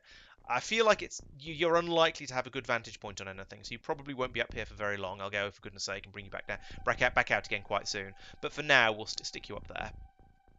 This building might have been better, actually. Could have stood by this window. Anyway, a bit late for those sort of thoughts now. Is that everybody? Space Hulk came out in 1993. Wow, that's a long time ago. That's even older than this game. But then, yeah, there were a lot of classic games of that sort of era, so yeah, it makes sense. I'm going to leave the rocket launcher tank there. I think that's probably a good place for it. Yes, Wednesday is XCOM Day, Alexander, because, well, I like XCOM, and I want to do something different, and I think everyone else would get rather upset if I went in and played a load of what do you call it, space exploration without them. Entirely fairly, I have to say. I mean, I get upset if they played without me as well. They can't because I'm hosting the server, but if they did, then I'd be very upset. Right, that's everybody. Okay, since those 2 got knocked out, I think at the moment there aren't any aliens we know about who are still active. So That's quite good. How much more map have we got? I imagine this is probably the bottom corner about here. And about here. So we've probably uncovered about half the map. But that might mean we might be more than halfway, because the aliens do tend to flow towards you a bit and congregate in the middle, I think. So, yeah, cautious optimism. Apart from for the poor civilians. Oh, there's another one of them. Is that two of them, or was it just one of them walking around in circles? Either way, they're not actually the most scary things on this map, so I'm not too worried. We'll drive the tank up the middle of the road, because that's really seems like a really bad idea, but I'm going to do it anyway. There we go. There's one of the big guys. We'll reload the stun ball launcher. Oop, no, that's not how you do that. Reload the stun ball, and let's try and stun one and see what happens. It probably won't stun it in one shot, but because of the way XCOM's health works, on the health bar, if you look at this, this is actually a really good example. If you look at the health bar, you can see there's a little tick of blue at the bottom there. So when you get hurt, if you get shot with a bullet or something, or plasma, your health goes down and down as you'd expect. When it gets to 0, you die. But if you stand around in smoke, or you get hit by a stun ball, or poked with a taser, then you get a blue bar growing up from the bottom, and there's a tiny pip of it there from when you're standing in smoke at the beginning of the mission. And if the blue bar, and if your health gets down to your blue bar, or your blue bar gets all the way up to the top of your health bar, then you lose consciousness. That's how you get knocked out in this game. So potentially this will have done. This thing has probably got, I don't know, say 100 health, because it's a big, chonky, heavy guy. But that means if we now start shooting at it, we'll bring its health down. And if its health comes down to the point where its stun has got up to, then it'll collapse, even though the final hit was done with a laser weapon. There we go, and it didn't scream, so that one has been stunned. Now, there is a slight problem here, or a slight risk, that it might wake up again. So if you stun something, there's a small chance that it'll wake up again later in the mission if you're unlucky. It doesn't often happen in my experience, but it is a thing that can happen. And unfortunately, with these biological enemies, if they get up again, then they're still fully armed, because their weapon is their teeth. So another one, blimey. So yeah, there is. So if they do get up again, they are still just as dangerous as they were before they were taken out, except they've lost a load of their health because I've shot it a couple of times. When did Alexander throw something badly? I don't remember that happening. Or did he just have a low strength I was just waving at? What was I saying? Yeah, so I have completely lost my train of thought. As usual. So yes, there is a small risk of this guy getting up. These two over here are not a risk, because if they wake up, they'll have dropped their guns when they fell over. And aliens are kind of stupid and don't pick their guns back up again like human soldiers would. So it's not so much of a problem if they wake up. I'm undecided what to do about this guy, because at the moment I don't have anyone in a position where I can get a shot onto him. I don't want to leave this guy here without doing anything. I sort of don't want to run away, because firstly that's cowardly and not the way XCOM plays, and secondly it'll get him shot at, potentially might get him shot at from reaction fire, because that floater is facing towards him, so he might see him running away. But I also sort of don't want to shoot, because it's going to be a very difficult shot through a window, over a cash register, through another window. But I think that's probably going to be the best option. And he's just picked up he's just stuck a light in his offhand as well, so he's not going to be able to shoot properly. So let's do that. Let's try for a shot. I think that's my best bet.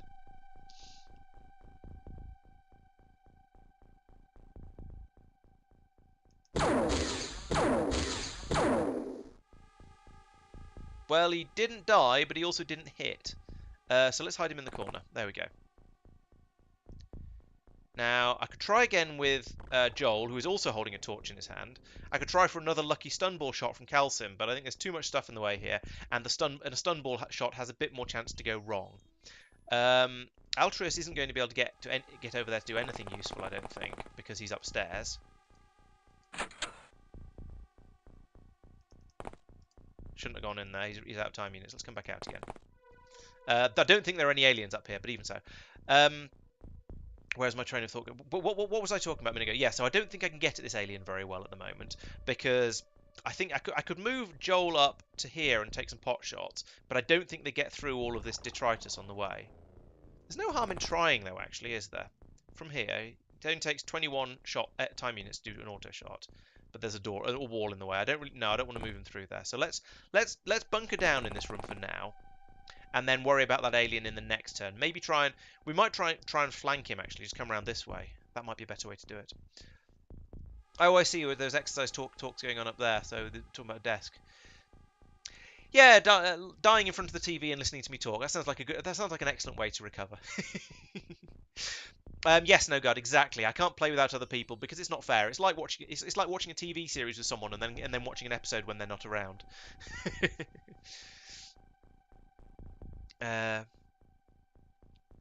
Oh yeah, putting a desk into a room when it doesn't quite or it only just fits is interesting. Actually, this one, when I first moved into this house, this desk wasn't here where it is now. This is going to make no sense to you at all because you can't see around the room.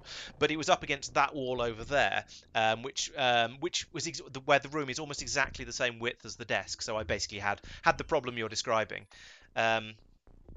Fortunately, or rather no, unfortunately, it turned out that was with the window right behind the desk. So, and that's a really bad place to have a computer because it means the sun shines in over the top of your monitors, and you're sort of squinting against the bright light all the time, trying to see what's on the screens. So I ended up rotating the desk around a bit to make it a bit better, a bit less horrible.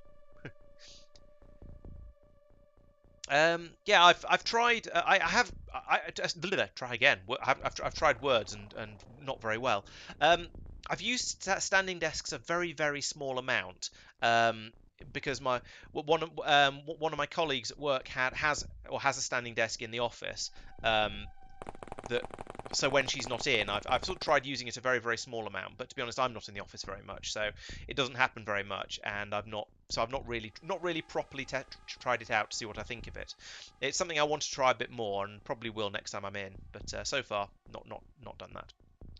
How slow are you? Oh, you've already shot. That's why. Okay, that's fair enough. No criticisms for people who move slowly because they've already done some shooting. Let's move over this way, because then I can cross the road further up where it's probably safer. You know, it's just occurred to me that despite all these lights I brought with me, I've hardly used any of them yet. It's just I've been able to spot the aliens well enough without them because of all these street lights. Now, I suspect as I go up the other side, as I have tried to clear out this area down here, and possibly it looks like there's a bit of a parkland over here, that's going to need some lights to be thrown into it. So I don't think bringing them was wasted or a bad idea. But I noticed that it's not. I've not been struggling for light as much as I would expect to. Struggling because there's aliens in awkward places, sure, but not so much struggling for light. Right, let's work on trying to get Metbar back out of this building again. Oh, we can get most of the way. That's not so bad.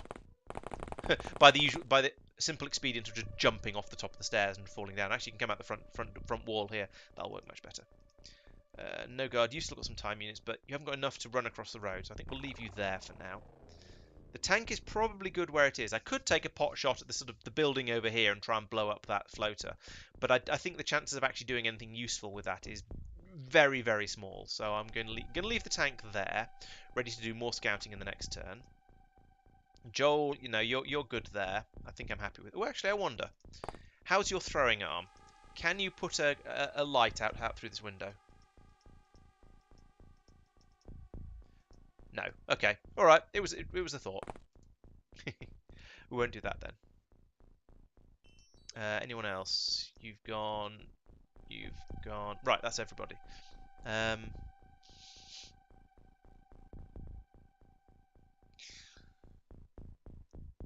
second desk in front of a treadmill. Yeah, that could work. I don't really have room for a treadmill. As you've all seen from all of my recent weightlifting videos, I do have one of my spare bedrooms turned into a gym though, so that's a good start. Yes, monitor arms are fantastic. I've got all three of my monitors up on stands, so I've got stands for 4 monitors. But I tried 4 briefly and decided it was a bit too much head turning required, and I didn't have a tall one that would allow me to put them high up. And I think having one high up would be awkward as well. So I reckon 3 is the magic number when it comes to monitors. Ooh, there was another one of those down there. Nice try. So here's the question.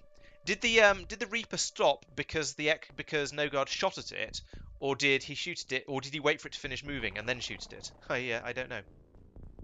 But yes, having monitors up on monitor stands is fantastic because it frees up so much desk space. Instead of the monitor taking up sort of the monitor base taking up this much space on the bottom of the desk, on the top of the desk, sorry, you can't use. Instead, you have a little thing about that sort of size and an arm coming off it, and that holds two monitors. So it just means you can spread more crap around your desk really, really easily. Yeah, I mean, I think that's one of the nice things about streaming is you can, especially streaming a game like this where there's a lot of there's sort of um, long periods of just stuff happening, followed by brief moments of excitement and abject terror. Oh, come on. No, God, what was that? um, yeah, because it's that sort of game. You have lots of time for talking about whatever while you're playing, and then as long as you don't mind me sort of getting distracted every so often and breaking off to talk about something else. That is the same alien, isn't it? Yes, it is. Good. Actually, let's let Mark have a shot. See if you can. There's no tank in front of him from here this time.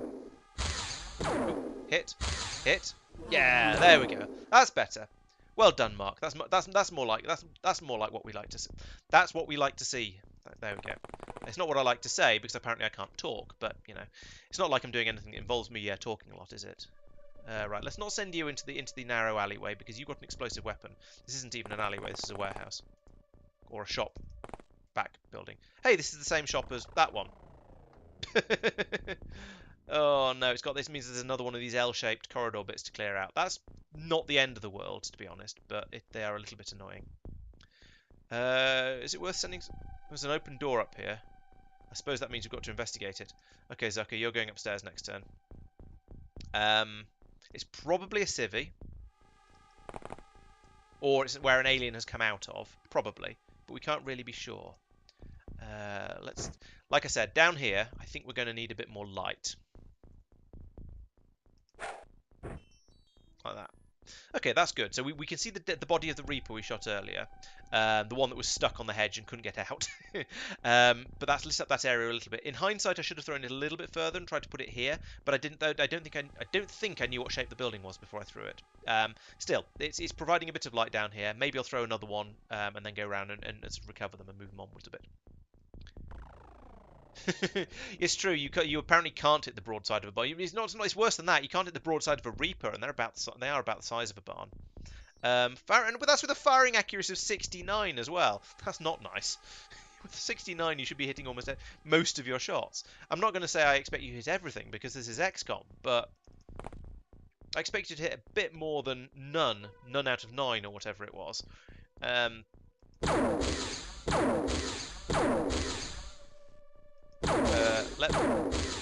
Levin, on the other hand, is hitting but not doing any damage. Have you got your rifle set to lightly toast rather than kill? Whatever it was, it didn't seem to be doing the needful. Right, let's see if Joel can have another go at throwing this light out here somewhere. Come on. Ooh, okay, that'll do. There's more. These look like they should be more lampposts, but they're not. They're just the supports for this balcony by the looks of it. Okay, Altrius can finish off checking this building. Pretty sure it's safe. It is. Right, we'll come back out again. Oh, no, wait. No, he's going to stay up there for provide overwatch from out the windows. Sometimes I wish there was an undo in this game. Not for if you've done something serious like explored any. So I don't know if any of you have ever played Battle for Wesnoth, but that has a mechanic in it where as long as your soldiers haven't done as long as your troops haven't explored anything or done any combat or anything like that, as long as nothing important has happened, you can hit Control Z and undo any movement you've done recently, and that go, actually I didn't mean to do that, I meant to do this, and that'd be really nice. And I think all these sort of turn-based strategy games should have that sort of feature.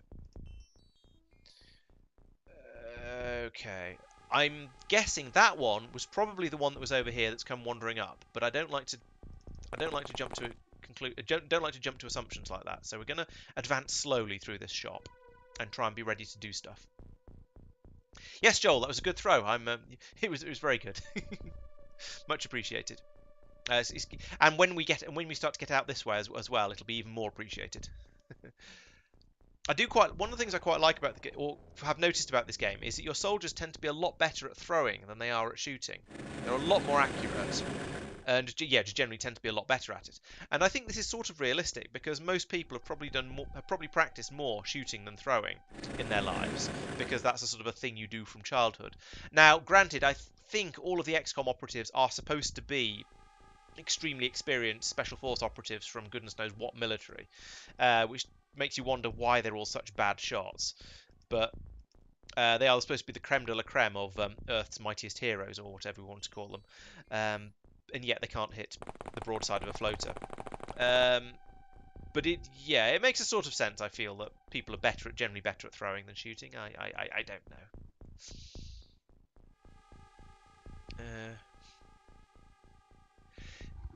Yeah, as I say, standing desk seemed like a nice idea. But as I say, I've yet to really properly try one. 120 by 80. Apparently, I have a tape measure on my desk because reasons. My desk is 150 by.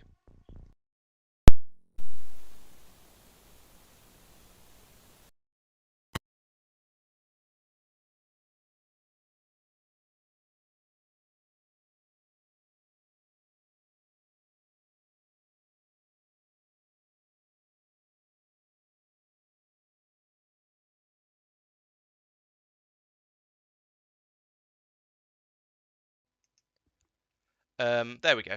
Sorry about that. I nudged the USB hub while I was doing that, and that appears to have caused the computer to go, "Oh, I don't understand how anything works anymore." I'll get this up and running again in a sec. I'll get everything up and running again in a second.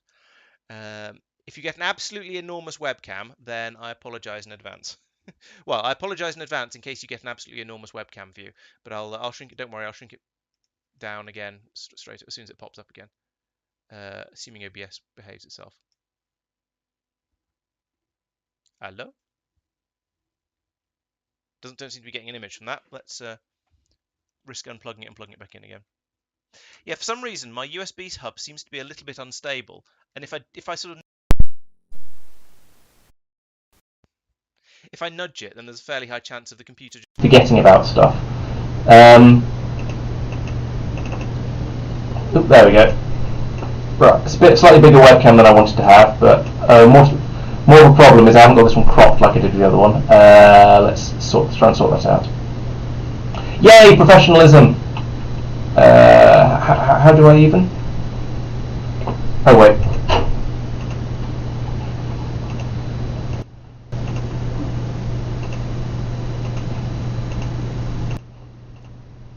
There we go. Normal service should be resumed. I've forgotten how to set this up. Oh, filters. There we go. There's a crop filter in here somewhere. No, it's effect filters. Crop. There we go. And I can crop in the left. Oh, this isn't great. This isn't a particularly good interface. There we go. And the top by about. Oop, that's too much. There we go. That'll do.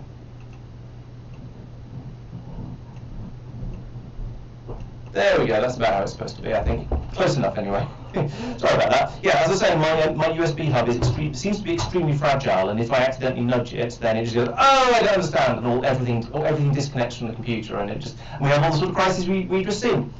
So, yes, it's all your fault, Johan, for telling me how big your desk was. I blame you entirely. Oh, it's a good thing this is a turn-based game, and I'm not playing GTA or something. I've completely forgot. Oh yes, I've just gone through all my troops and checked out to check if they had anything left to do, and no, they don't. They've all moved. So right, that means end of turn, and let's see what the aliens have got left. Okay. Oop. So there's one down there in that building who's killing civvies, and that was in this area down here. So perhaps if I roll the tank around the corner, no, it's actually down here. So behind this fence, that's a really cruelly placed fence. I don't approve. Right, you've got a heavy weapon. I don't really want to head down there with you. This building is probably useless. I'm not on webcam mic anymore, am I? I don't think. Oh right, okay. It might be an out-of-date messages. No, I'm pretty sure. Is the audio? Oh, oh, I see what the problem is.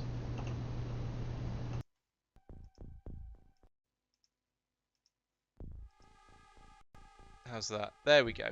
So it wasn't the it wasn't that the microphone was still set to webcam. It was that the for some reason the game audio got set to the webcam. So that's somewhere that's a little bit less bad. Yeah, the audio should be okay now.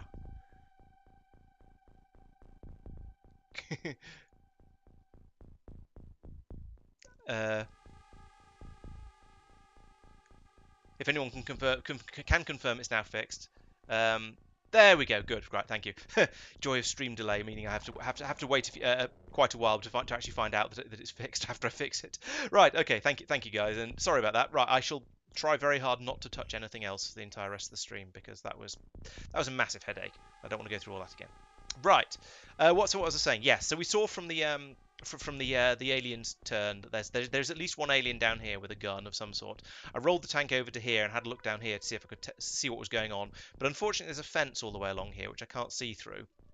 So we don't quite know what's going. We don't know where the alien is on the other side of this fence. So I think I'm just going to move the tank back again, back into at least reasonable levels of cover, and look over it, but face it this way, and we'll see how things go from here. Let's move Levin up to this doorway here. Oh, we spotted another one. Is that there? Is that another? Yes, that is another Reaper. Okay, well, that's okay. We know how to deal with these guys. We just hit them and keep hitting them until they stop moving. Let's use the tank for this because it's in a good place for it, and I don't have any other plans for the tank at the moment.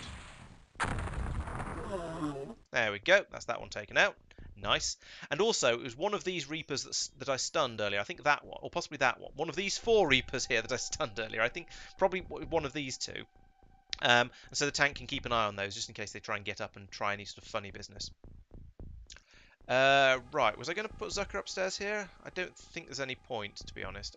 Oh, actually, no, I was, because there was some... there's an open door up there, so something's up here. It's probably a civvy, but I feel like I want to check, just in case. Tuck him in the corner though, just in case it's an alien.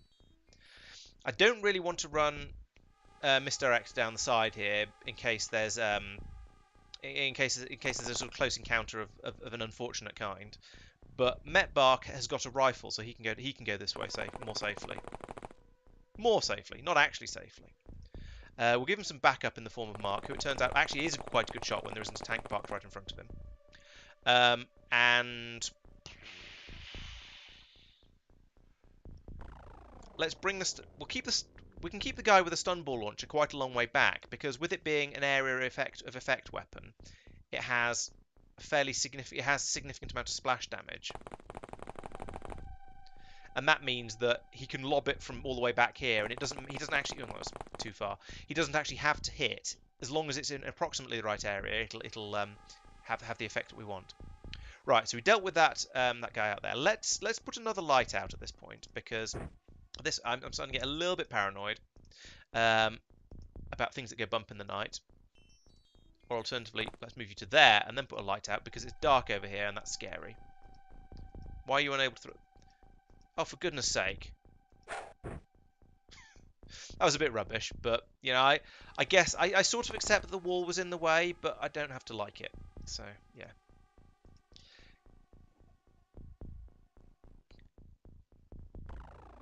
Yeah, I've had this. I think I got this desk in my my second year of university. I think when I first moved into a house because my room in halls had a desk with it. Came slightly more furnished. So I've had this desk for a very long time now. I've made some minor modifications to it with a jigsaw over the years in order to get the monitor stands on it. But for a 4-panel IKEA flat pack desk, it's done surprisingly well. Yeah, we're going to put you upstairs and over by this window. You're not going to get there in one turn, but, you know, you're going to make your way over 19, that's no use. 30, no. 30, 32, you could do stuff with 32, but I don't think I want you to. 0 to 45. And that's enough to be useful, but I don't think there's anything particularly convenient good to do from there. So as I say, we know there's, yeah, this is practically the edge of the map. So there's probably no more aliens over here because they'd have reacted to the lights and the shooting and the Wahag Lavin. There's definitely one, at least one in this building. There's possibly one up the back alley here, if you'll pardon the expression, but probably not. Yeah. So we shall see.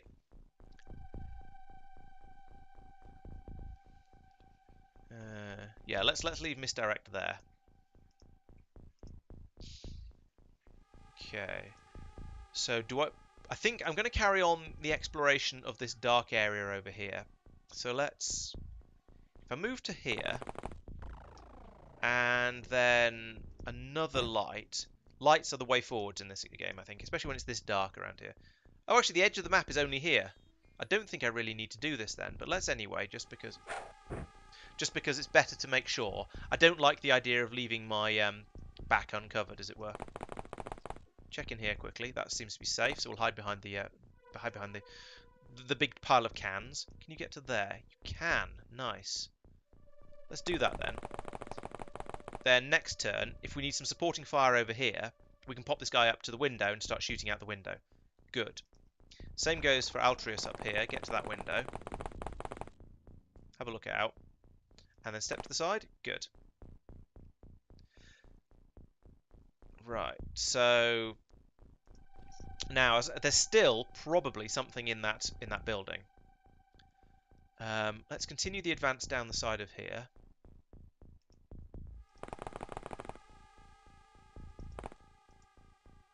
This seems to be quiet.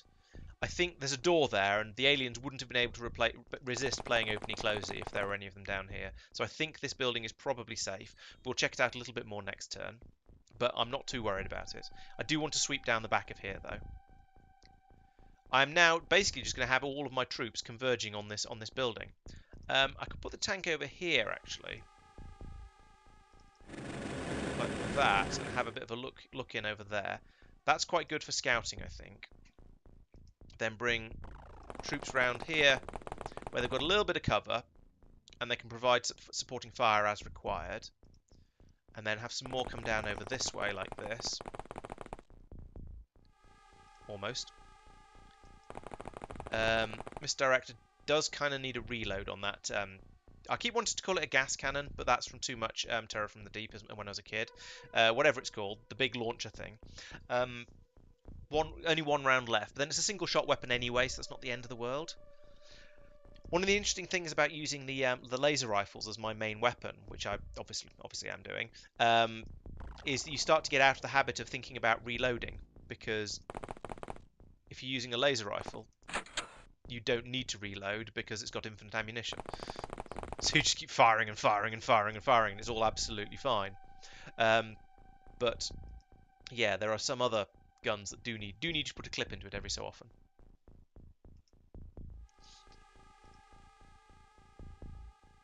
Why is it so quiet? Is there some kind of ambush? You know what? In the spirit of ambushes and things, let's open up this fence. Okay, that was less exciting than I expected.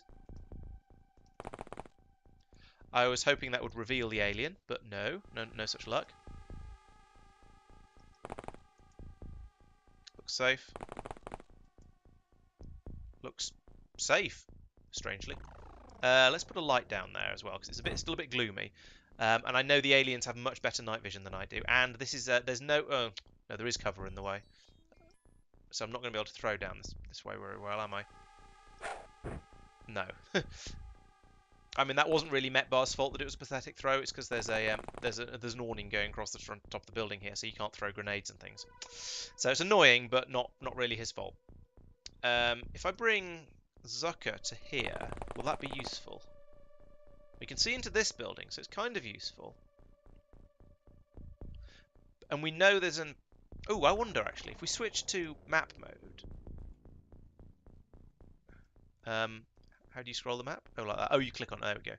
So there was a civilian killed somewhere. Is that the civilian's body there? No, it's not doing the pulsing thing. Maybe I blew it up with that rocket.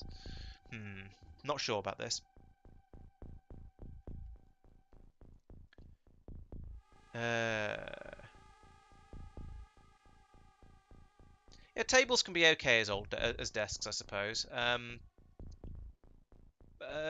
don't know. It depends how if they've got. I don't know. It depends how thick they are. Mostly, I think that seems to be one of the big differences. And as long as they're at the right height, so you can comfortably rest your arms on them. I'm trying to work out whether it's dark down here or not. I don't think there's a light level problem. Let's dash to there. No, can't dash to there. Dash to here. Yeah. It's far enough away from anything going on over here. I think this should probably be safe. I kind of want to leave these guys in here for. I need more people to get up close and do scouty stuff. So let's move forwards to here. The tank is basically good for scouting. Let's do that. Where is it? There's an alien here somewhere. We saw it shoot. And it's the only place left on the map. It must be round the back of the house or inside the house or something like that. This is getting quite strange.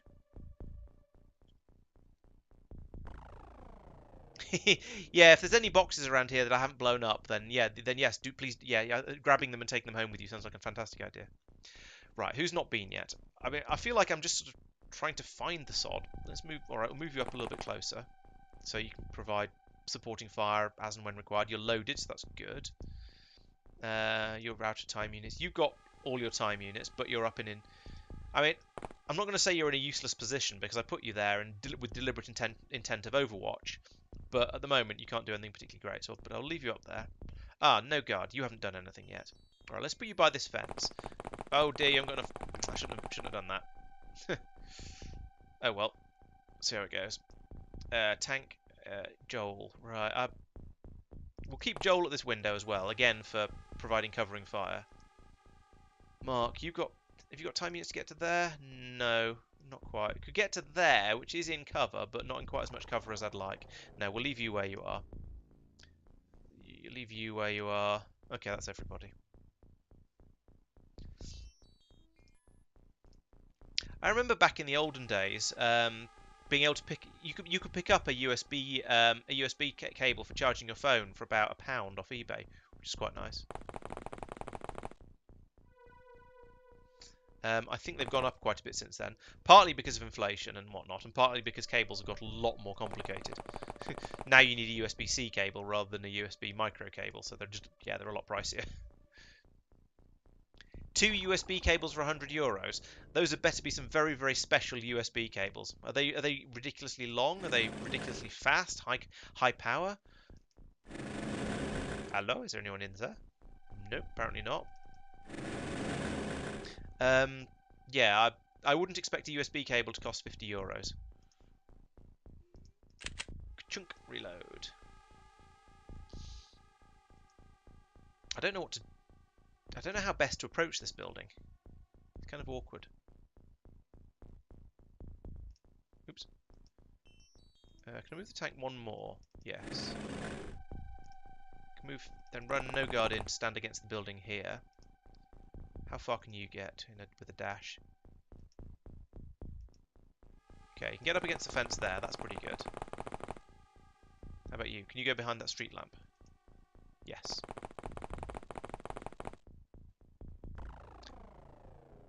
I'm slightly ashamed to say it, but I don't have quite enough of a grasp over USB-C cable specs to say whether to even know whether that's a particularly unusually good cable or not, or whether it's just what exactly it is that makes that ridiculously expensive. Oh, okay, active cables. Yeah, that makes a certain amount of sense. Why isn't this alien just coming out and charging at us? Okay, I know it's because we killed all its friends, but it hasn't been panicking or anything. Because you get a pop-up to tell you when they panic. And you go, haha, you're panicking, I approve of this.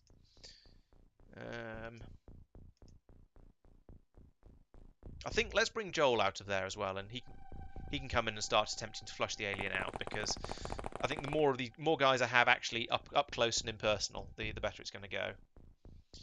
Zucker, I'll leave him there because you never know. Misdirect, yeah, you can come and sit on this corner here. There we go. Okay, that's everybody. Oh, there we go. There's the panic I was waiting for. Or expecting and wondering why it hadn't happened. Right, so the good news is if they're panicked, they've almost certainly dropped their gun. Oh, there it is. Who can see it? It kind of annoys me that you don't get that when one of your soldiers can see an enemy at the start of a turn, it doesn't tell you, and there's no way to tell. Ooh. And you can't go backwards through the list either. It doesn't tell you who can see them. Or it doesn't tell you that there is an alien that you know about. There we go. I knew Zucker would come in useful from his Overwatch position. Fire!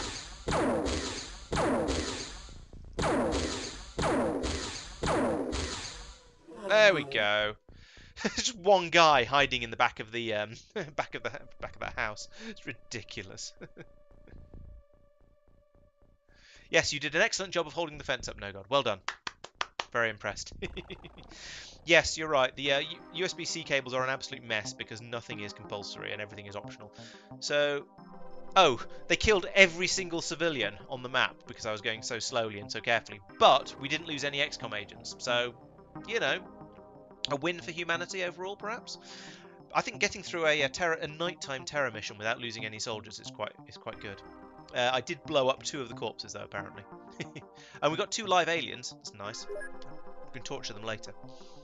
Accuracy bonuses for Mark, even better shot now. Zucker 2, misdirect to an extent. Levin and Sam, big bonuses there, and a massive one for No Guard. Well done, all of you guys. And we've got some time unit boosts for, particularly for Mark and Sam. That was a pretty good mission, I think. It's a massive strength, strength boosts across the board, and some reasonable stamina ones as well, and some, yeah, I'd say that went well. Well done, everybody. Maybe we should go off and try and take on that enemy alien base now. Now we're overconfident. Yes, USB-C is a bit of a mess, and it's annoying. Oh, got some avalanche missiles. Nice. Fly home. Bop. Oh. All right. Let's send out an interceptor. Let's only send 1 interceptor. It's a small UFO. We don't need 2.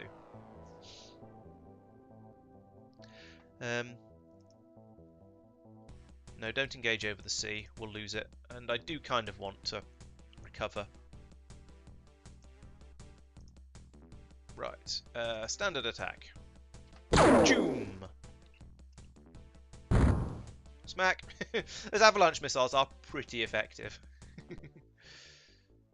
Right. So now we've gone back over here. Let's have a look. Let's sell some stuff. That's what I was trying to say. We're not going to sell any of the troops. We're not going to sell any of the... How do I feel about heavy cannons? We're going to do another mission with the rookies next, I think. So we might keep the heavy cannons and the autocannon because they at least have splash damage. Likewise, the rocket launcher. It's a small UFO, so there'll probably be a massive barn we need to blow up as well. Hang on to the laser rifles for now and smoke grenades. Need to get some more smoke. We need to buy more smoke grenades and probably some prox grenades. I've got plenty of med kits. Need more electroflares. Why have I not got... Oh, no, they're all on the ship. That's why. That's probably okay, then. Heavy plasmas are going to hang on to. Plasma rifles, I'm saying I'm keeping 20 of those. I'm not going to sell any of the clips. Plasma pistols, I don't know how many I'm keeping of those. Stun launchers, I don't think having more than 4 is ever going to be necessary. Alien grenades, very useful. Illyrium's useful. Mine probe's useful. La la la la la. Floater corpses, you can get rid of some of those. Reaper corpses, those can go too. Good eating on one of those, as they say. And there we go. So that's only made 850,000 from that. That's a bit disappointing. But we'll get rid of all that. There we go. Sell all of that off. Right. Yeah, the mission... I mean, I am...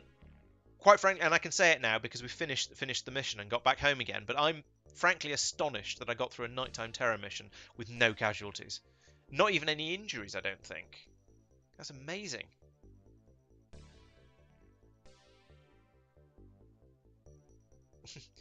Yeah, if we can if we can take out a few of you guys before you retire, then that does save us a lot from the pension budget.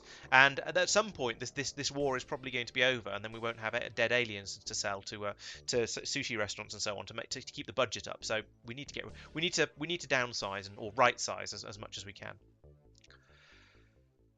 Right, how are we doing on research? Is average progress on the plasma rifle clips? Okay, well, sure, fine. Leave that. We'll just leave that chugging away. How many scientists do we have, incidentally? 50. We've got we've got a load more lab space available. We're building a living quarters. That's presumably to fill up with scientists. Okay, we'll just leave that well alone then for now. Can't do anything else about that, I suspect. Yeah, the living quarters are virtually full. We can't get enough more scientists to make a useful difference. Okay, that's fine. Don't need to not too worried about that. Let's equip the craft though. So ready whippet, you need to. We're going to take out all of these guys, like so. And then we're going to go from the other end. We're going to put in all of these guys and try and get them leveled up a little bit so they can actually hit some stuff. Now, I'm not cruel, so I'm going to make sure they're all armored. So we'll take the armor away from, especially take armor away from all these people who aren't doing anything useful. No, click on the right buttons, Laurence.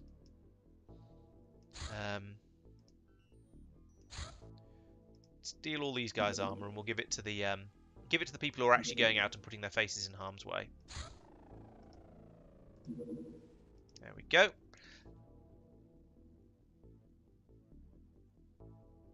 Which bit did I say aloud? I can't remember. I assume it was the I can't believe we got through that mission without losing anyone, because now we're going to lose everyone on the next one.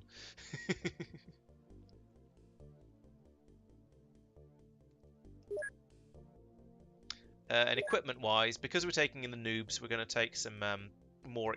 We're going to take more. We're going to take more things that go bang, basically. More things that go kaboom rather than things that go pew. Not to put too fine a point on it. We'll just leave all the rest of it in there because why not? Maybe we'll take the stun bomb launchers, actually. They could be useful. Especially if we come across an alien we haven't discovered yet. In fact, let's have a look in the research. What sort of aliens have we captured? Because we did capture a couple. Or a few. Quite a lot, actually. We've got dead snake man. We've got a snake man soldier, a floater medic, and a floater soldier. Okay. So if it's sectoids, then we'll do some stunning, because we haven't got any of those yet. If we think, but if it's snake men or floaters, then there's probably no point, because a small ship like that will only have soldiers in it. I did wait until the mission finished before I said we did manage it all without, and nobody got a scratch. So yeah, I'm only tempting fate a little bit. Right, I guess we'd better. Oh, that was the interceptor. Well, I'm not going to do anything before dawn anyway. We're not doing a mission in the dark unless we absolutely have to. There we go. So now we can send the interceptor out. Go to target crash site 10. Buzz out there, and we'll see what we can do. If I get a complete team wipe on a small landed UFO, I should be very disappointed in myself. Right, how heavy? Right, Lobster has a strength of 44, so we're going to take these away from him. We're going to give him the gun of much kaboom, because it's kind of heavy. 1, 2, 3. Take the lights. Nobody needs lights anymore, or prox grenade. You don't need a prox grenade. Or you might need a smoke grenade. Let's stick that in your off. Where is he in the? No, he's second out the door. Okay, so if we give the smoke grenade to Luna, that should be all right. I think this is only a 1 smoke grenade mission. We'll give you the rotary cannon, because you're slightly heavy, if you pardon the expression. You're also a heavy, so we'll give you the grenade launcher. And take away your smoke grenade. You're unknown. You're a heavy, so you've got a big gun, that's fine. Same with you. Ed, I suppose you can have a stun ball launcher. Maybe between streams I should go through and check out how much people have leveled up and try and make sure they've all got the right tags on the end of their names. I think that's probably okay, to be honest. We've got 1 stun ball launcher. We probably won't use it because I don't think it's going to go very well if we do. Are we right up against a... Yes, we're right up against an edge. That's quite nice. So here's my person with a a smoke grenade. We'll prime that and throw it. Put it out there. At least I'm not doing the thing where you give all of your rookies primed grenades to carry. So if they die, they then immediately explode. You will get a bit too much fratricide with that, I suspect, but it can be quite effective. What do you mean by? I've deliberately made the game is. Yikes. The game is running at about 1080p, I think. Where did that come from? Oh, there. Hi. What are you doing there? You're not supposed to be there. I'm not taking him out with that. That's a bit crazy. Okay, Luna can try and get her first kill. Is that a different one or is it the same one? No, it's the same one. Okay, drop down there. And 3 rounds, full auto. Oh wait, I need to stun a sectoid because I haven't got any of them yet. Okay, we'll try and stun another one in a little while. What was I forgot what I was saying. Oh dear. Oh no.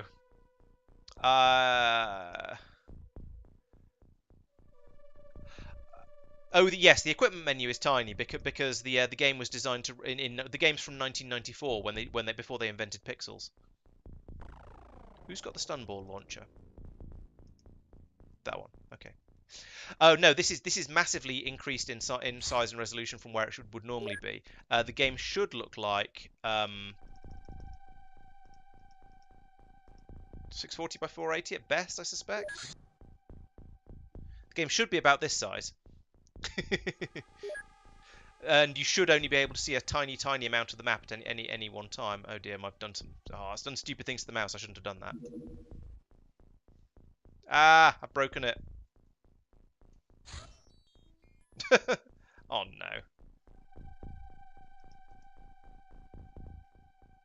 no. Right, so we seem to have a problem where the mouse will not go outside the area that I just tried to resize the screen to.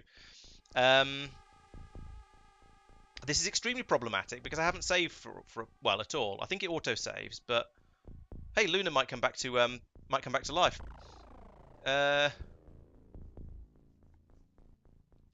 Yeah, having all the menus and the base screen and so on automatically scaled up by, as you say, integers would be rather nice, but it doesn't do that, as far as I'm aware. This is problematic. Today appears to be a day for technical difficulties. Yeah. Hey, if you pay me more, then I can be a professional streamer. Until then, it's just a side hobby. So it's up to you guys whether I become professional or not.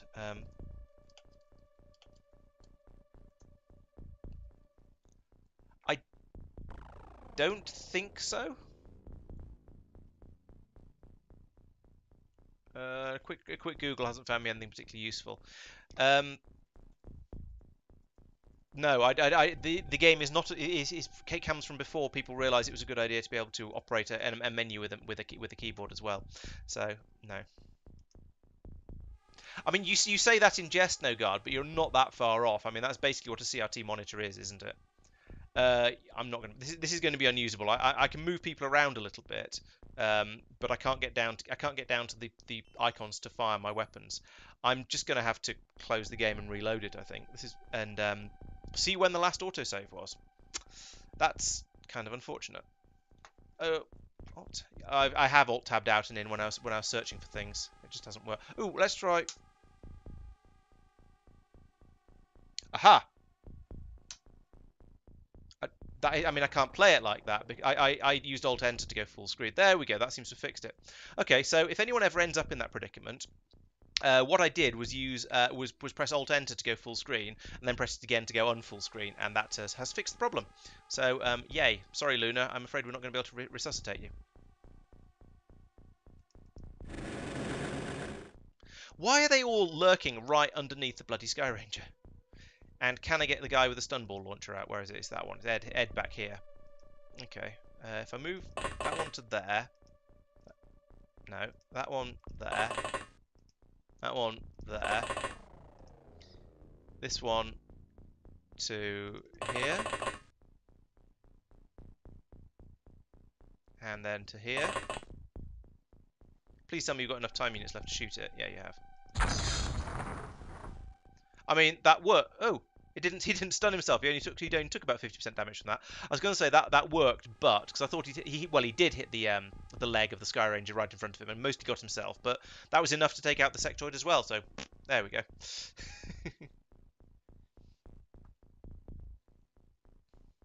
No, it's okay. I don't actually expect people to necessarily subscribe to the channel if they don't want to. You're more than welcome to come along. To be honest, I would rather people came along and watched and enjoyed the stream for the sake of the stream rather than felt they had to subscribe if they were going to watch. So don't worry. Yeah, don't worry about it. I was just being a little bit tongue in cheek about because of the professional streamer comment.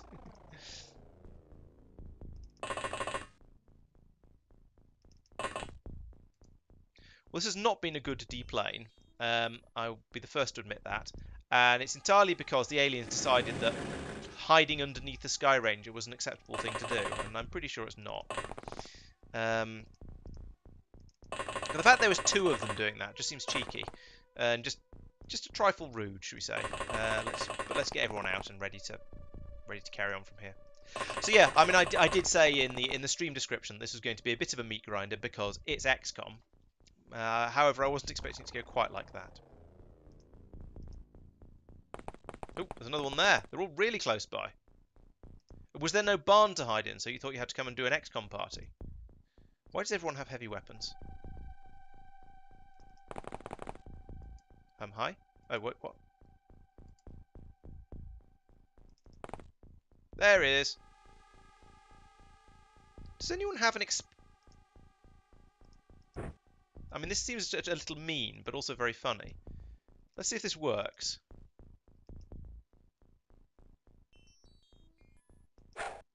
There we go. I love it when a problem solves itself. So let's just do that. Yeah, exactly. I mean, we just. Well, why didn't Pete see them when we landed? I blame Pete because we didn't for not saying, hey, by the way, we've touched down now. We're all ready to disembark. But by the way, just so you know, there's a couple of sectoids standing right underneath the Sky Ranger, so you might want to keep an eye out when you step outside. That would have been very, very useful and would have made things generally much nicer for the initial deplaning.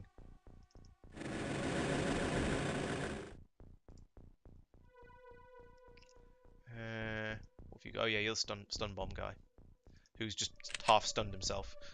Bring up to there. Can you get to? It's all just heavy weapons around here. I mean, I know I said yeah, let's bring loads of heavy weapons along because it's all rookies and they're going to need the explosives, and they're going to need the explosives and the splash damage to. Oh dear, that didn't go quite where I wanted it to. And they're going to need the explosives and splash damage to have any chance of scoring kills, but still. Right, and we'll leave a few guys over here to. Oh, had you already moved? Apparently you'd already done stuff. All right.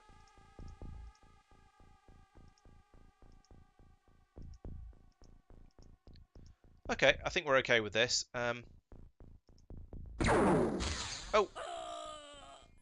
Well, at least he didn't have a name, so I don't have to apologise to anyone. Got rid of one of the aliens, that's good. We discovered another alien, that's sort of good. Has it gone back inside the UFO? No, it's standing outside the door. You know, if a trick works once, why not try it again? Have you got a prox grenade? No, you've just got a regular grenade. Well, that explodes as well. Oh, he hasn't got enough time units. Okay, you're going to be holding a primed grenade. Please don't get shot. What about you? Have you got a No, you haven't got. Ah, you're dead. Can't click on you. I could try putting some grenades over this area, and I mean, sectoids are really weak. So if I start lobbing these things over here, there's a non-zero chance of doing it some mischief. There's also apparently a reasonable chance of just not hitting anything because that's how we roll around here. How much does it take you to snapshot? 26. Could try it again with a slightly bigger bigger weapon. And I feel like this is a good tactic. And I'm not wrong. Excellent.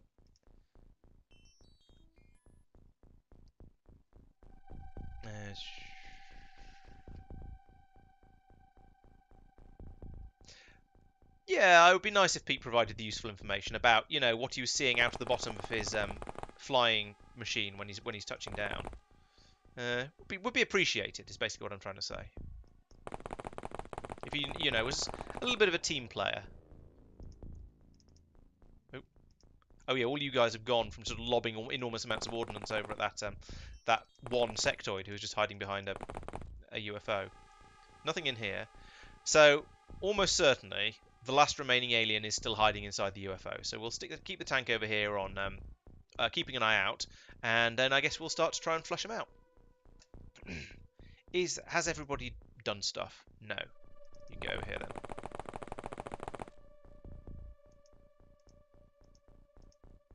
Particularly people with laser rifles will be most appreciated because they can actually go inside the a UFO and start shooting at things without doing excessive amounts of damage to expensive stuff. Yep, inside the was inside the UFO. You know what? Let's not mess around.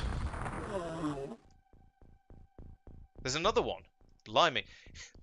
It's a UFO, not a clown car. Apparently it is a clown car, but you know. Oh yeah, this is Ed with the armed grenade. Should have thrown that over to get the so one of my squaddies got the kill. Oh well, never mind. Lobster, you can do a reload and then run over here because I don't think we're going to use you again. Because whilst sending the rocket over for the previous guy was quite funny and very, very effective, it's a bit of a silly idea, really. You can come over here and just continue to check this area out in general.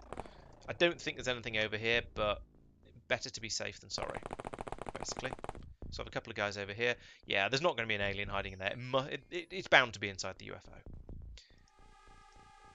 Doop-a-doop-a-doo. Okay, you can make your way over here. Yeah, you can. This may be a repeat of the previous round where the alien sticks his head out and we just hit it with a rocket in the face. But, you know, that's not necessarily a problem. Oh, we could try and remember to... Yeah, there we go. Oh, we went back inside. Smart. Well, we know how to deal with that, don't we?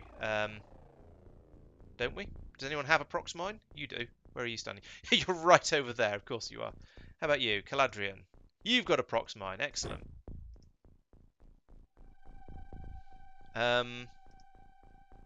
31 to prime. 15 to throw. Put it there, please. You can't throw it there because there's a hedge in the way. Throw it to there. Whee! That's not where you're supposed to put that. That's not quite right. It was supposed to go down over here. So I take back what I said earlier about people generally being very, very good at throwing stuff. That guy appeared to not quite get it right. He hasn't got... Nope. Anyone else with the prox mine? Apart from the guy that was a million miles away. That was him. Nog. Where's Nog? Nog is there. You know what? Let's give it a try. Let's just make this area really dangerous with prox mines so we can't get in there ourselves. How's your throwing arm? Impressive. Well done. Right, well, let's just let the alien have another go. There we go. Hooray! Abuse of explosives. So we did lose 2 XCOM operatives, sadly. I don't know why I've lost 41 points for that, because that doesn't divide by 2, but never mind. We did also blow up 2 alien corpses, which is a little bit of a shame, and probably some alien artifacts with those from just repeatedly blowing up the same part of the map where all the corpses were. But oh well.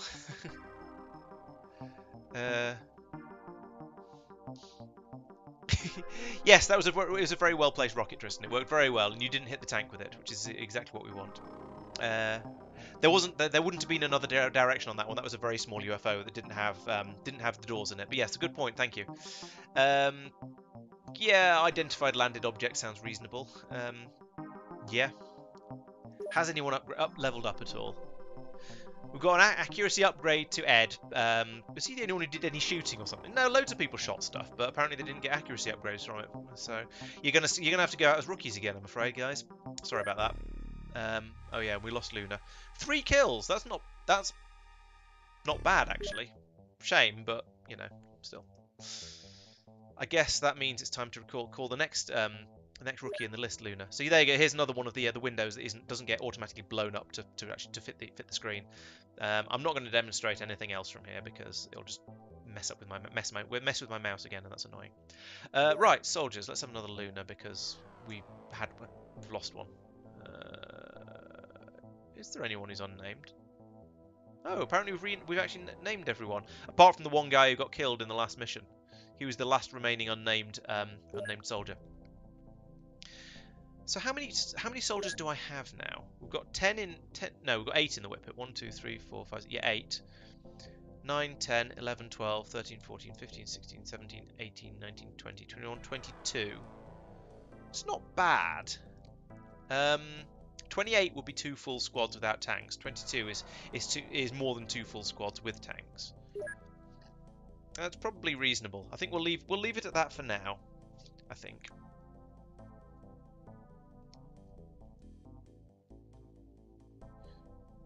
Definitely identified crash canoe.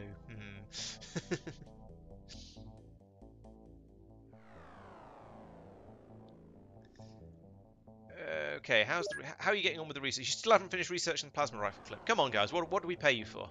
I suppose actually it hasn't been all that much time. It seemed like a long time because we've been off doing missions, but it's not actually been all that long. Let's have some. Oh, there we go. Plasma rifles. Woohoo!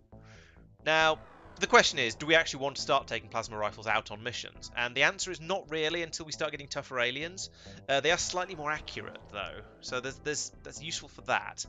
But we'll get 80. Ooh, we can research. No, nice. We can research plasma cannons. That is worth having. Let's get some of those. Is there anything else I want to do first though? We could rip through a few of these corpse researches and the autopsies, and the tortures. That could be relevant. Heavy plasma is useful because then you've got a really, really powerful weapon, basically. Plasma pistol not so useful. Alien grenades are useful. Plasma cannon is very useful because then you can get your spaceship. Then you can get your interceptors to actually do damage to the really big ships.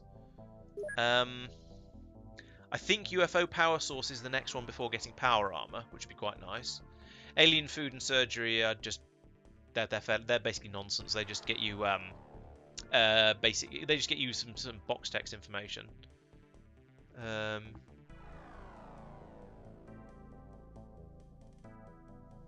No, I think there's infinite space in the alien containment facility. You can just, as long as you've got the right sort of atmosphere in there or something, you can just keep cramming them in as many as you want, and they can't get out. Heavy laser, I don't think I need because we're going to start moving over to plasma weapons. Although that said, because you don't need ammunition, having heavy lasers might be quite useful. And then there's there's all the aliens themselves.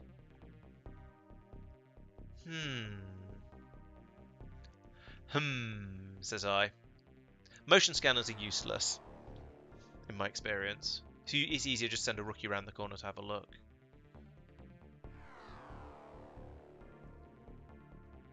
Let's do the plasma cannon, because at the moment our guns are perfectly capable of taking out the aliens when we actually hit them. So I think that's a skill problem rather than a weapon problem. However, we're not capable of shooting down the spaceships as easily as I would like. So I think we'll do that one.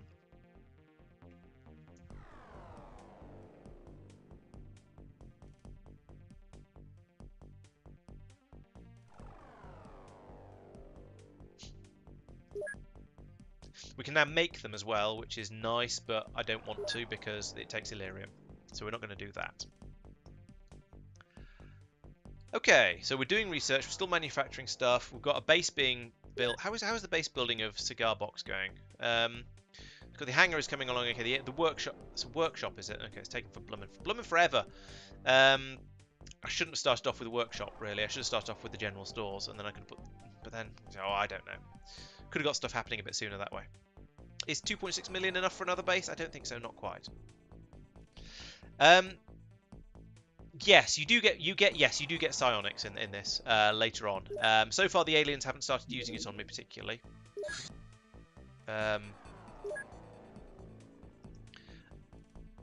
But yeah, it does turn up later, and eventually you get to be able to train your own guys on using it as well. This is going to just completely destroy this UFO, but you kind of have to, because if you don't, there we go. If you don't, then it gets you disapproving comments from the powers that be. This one's a small one though, so this will actually get shot down. Hang on, that's over the sea, isn't it? Yes, it is. I thought so. Let's try and get over land before we shoot this down, because again, then we can go out and give the rookies another mission that should be a cakewalk and probably won't be. Take it down. I said take it down. Do you have any idea how expensive those missiles are? Stop missing. Oh, okay. I guess I'm going to have to send out the other one. How did it miss with 5 missiles? Jeez.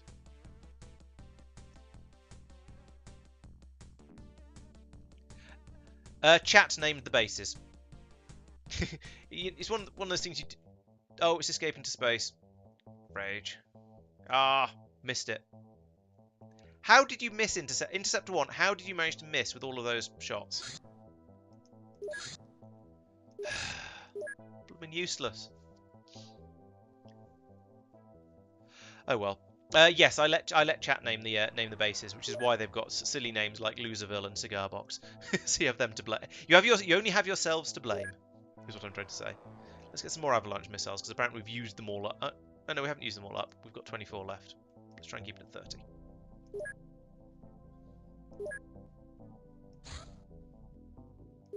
Right, we'll send out Interceptor 2 this time, since Interceptor 1 apparently can't hit anything.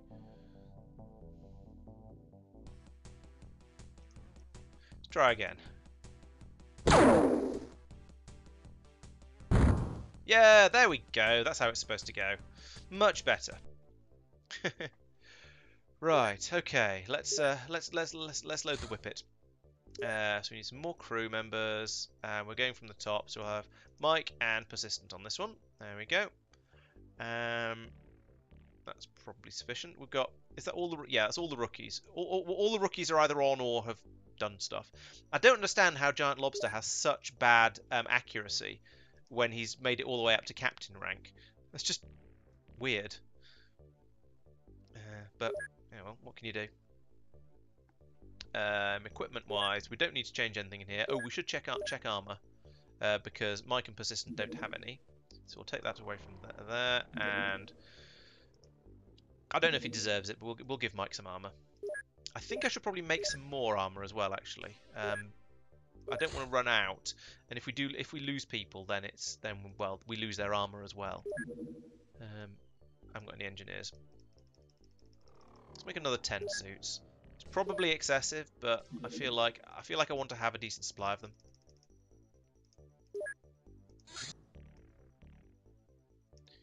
Because you delegate. It's because I gave you the rocket launcher and you didn't level up because you didn't actually hit any aliens with it. You just hit a hedge and it happened to kill an alien who was standing nearby, I guess.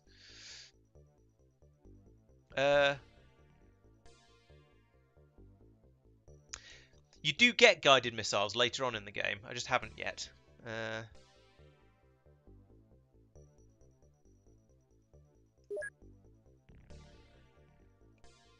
Right, okay. Let's wait for daytime. For obvious reasons. It takes about 48 hours. No, I think it's about 24 hours, I think, for a crash site to disappear. Presumably that's how long it takes for the local military to get in there and go, what the hell is all this, and blow it all up. So, yeah, waiting for dawn is always okay with a crash site, but a landed one or a terror mission you might have to go in and do a little bit sooner.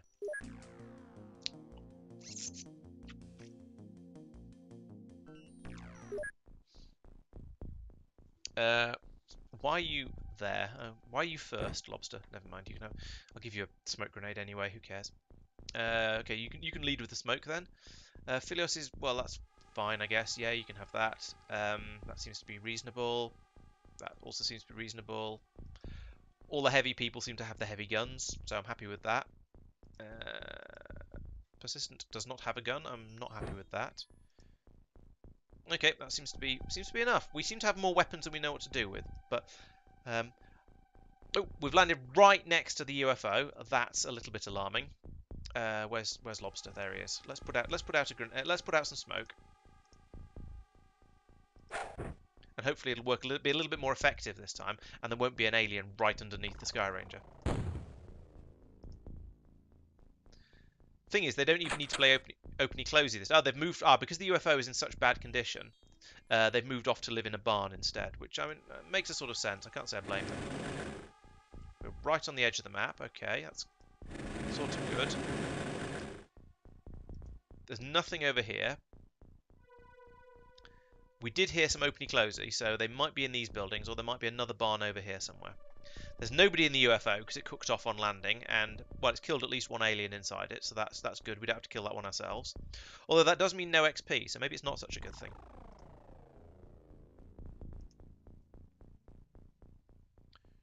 Right, we'll put Lobster over here at the back, for providing rocket fire from the rear, essentially. If pardon the expression.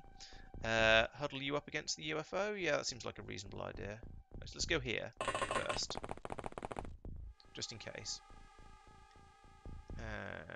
Do a bit more disembarkation. Get two guys over this side. One up here with Lobster. Just as long as no grenade comes in, we should be fine. I kind of want to run somebody over to here. He can't make it, though.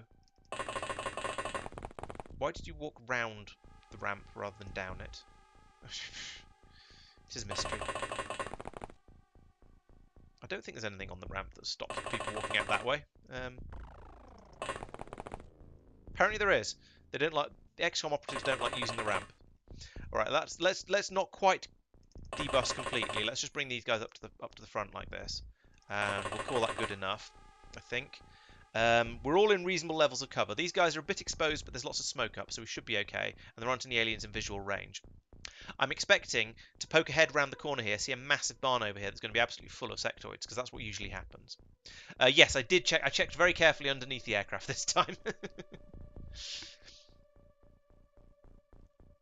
Pigeon-guided missiles sounds quite effective. They always seem to know where they're going, but it means you need to have collected the pigeon from the site from where you want the missile to go to. So you kind of need to have planned ahead a little bit in order to get that full effectiveness there. Movement? No movement. Good. That's the correct amount of movement. I approve. Let's have somebody take a quick look inside. I don't think there are any aliens in there. No, there aren't. Good. So we can use this for cover without worrying too much. Okay, there's no more barns over there for them to be hiding in. Can I fit the tank up the... Yes, I can fit the tank up here. That's quite nice. I think I probably should. I don't know. Let's move it forwards to there. Right, here are all the buildings. And as we all know, buildings are the true enemy, because they always harbour the aliens. So let's run away from them for now. Let's go over this way a little bit. Ed can crouch down behind that hay bale, which I'm sure will protect him completely from any incoming plasma fire. Can you get somewhere where you can actually shoot from afterwards? No, you can't. What about you? Put you there. Yeah, we'll put you there. That works. How many to shoot? 20. Okay, so if we crouch you, you can shoot. You can still shoot anyway. That's good. Can you get to there? Yes, or there. Yes, get to there.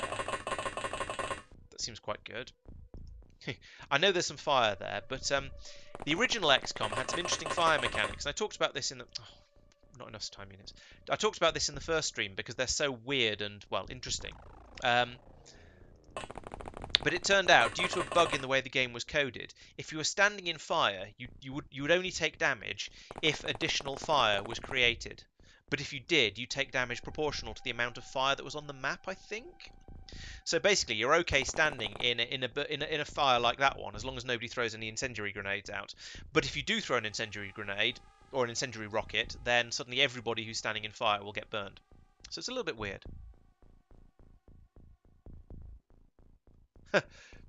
I'm sure. Yeah, there was a lot of weird mad engineering, should we say, going on particularly during the Second World War. So it wouldn't surprise me too much to know that they made pigeon-guided missiles. I know they made bat bombs where they attached incendiary devices to bats and then released them in near areas that they wanted to firebomb. Which is incredibly cruel, but apparently fairly effective. Because the bat, in theory at least, the bats then went off to roost in the rafters of the places they were trying to attack. Oh, there's a flicker there. Oh, there, that was the flicker. And then so there'd be a. I don't really want to run someone out here to get to that sectoid because they'll get shot if he's got any time units left. He hasn't shot the tank, which makes me think he probably hasn't. But I'm kind of nervous. So let's. But I think I can probably bring Caladrian to here. Famous last words. That's really annoying because I don't know. I felt like I was trying to be sensible, but apparently I wasn't. That was 3 aliens in one barn there. See what I mean? The buildings are the actual enemy here.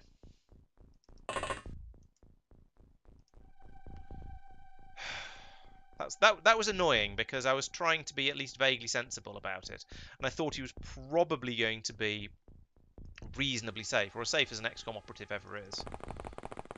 And then that happened. Yes, the bat bomb does sound like yes, that sort of bat.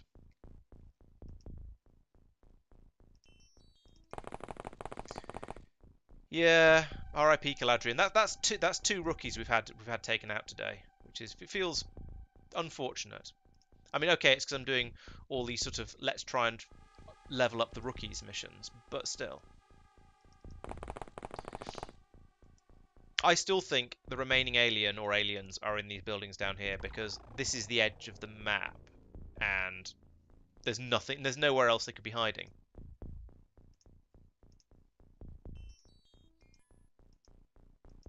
Can't shoot that.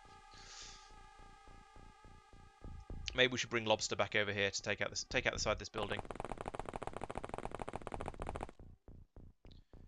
I might move the tank into the...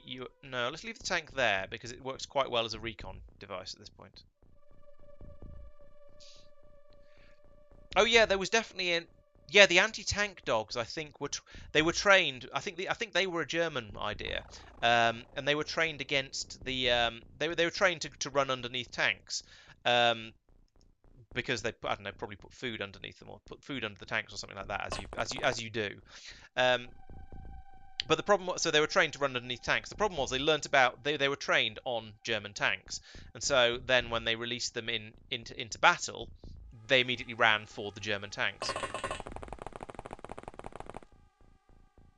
So yeah, they didn't really plan that one very well. Let's get you down this way.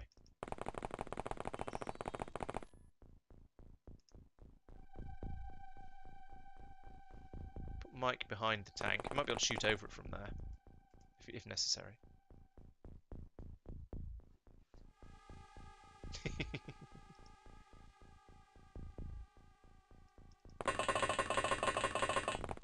At least Persistent had the sense to walk around the fire. That's appreciated. Still in the buildings. I don't really want to use explosives anymore, if I can avoid it, because using explosives where there's corpses tends to blow up the corpses and all of the loot they've dropped. However, I think I can blow up this building over here safely because there aren't any corpses over this way. Okay, so the aliens are over this side.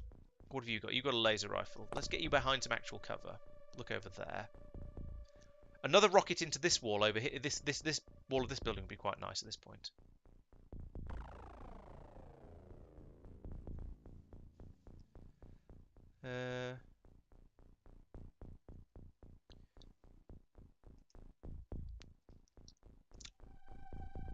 How tough are barns? Let's find out.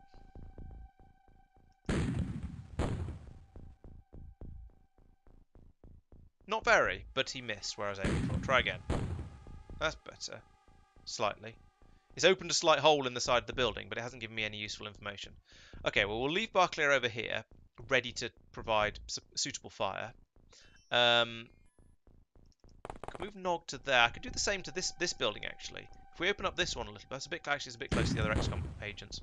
That was the fence. Okay, so we've got a little bit of some sight lines now. We're not as covered as I would like, but we have made some entrances. So there's a door down there. There's 3 alien corpses in here, but that door is open, so an alien has been there. So there might be one down in the field at the bottom. Oh, there he is. Right. Okay. Let's try and be sensible about this. If I move Mike forwards to there, I think you can shoot over the top of a tank if you're standing right next to it, which he is now. There we go. There's another one. Crikey. Okay. Well, we shall continue the sweep very, very slowly and carefully. You've got a... Right, okay, you've got a short-range weapon. Let's bring you around here. Okay, oh, okay, the tank is around the corner from the tank. That's why I didn't see it. That was a tough sectoid. They normally... We're still not... How many are there in this building complex over here? This is ridiculous. Oh no. Yes, a lot of authors do take a lot of inspiration from things that actually happened, and then they tend to make them and then they usually calm them down ever so slightly, because if they use the actual thing straight from history, nobody would believe them, because you know, truth is stranger than fiction and all of that. But yeah, borrowing ideas for D&D campaigns or books or anything like that from history is very, very common and tends to be very effective. A lot of Pratchett's stuff is again taken from real world things as well, because why not take your inspiration where you can. And yeah, it's like a lot of these things. There's a lot of stuff that goes on in the world where if it happened in a book, you go, that's unrealistic. Don't be silly. Stuff doesn't happen like that. But well, it did. Okay, that's...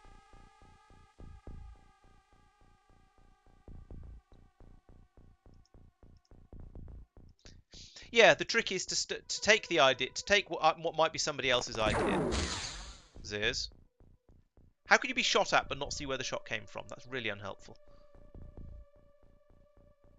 Given where the shot hit. There we go.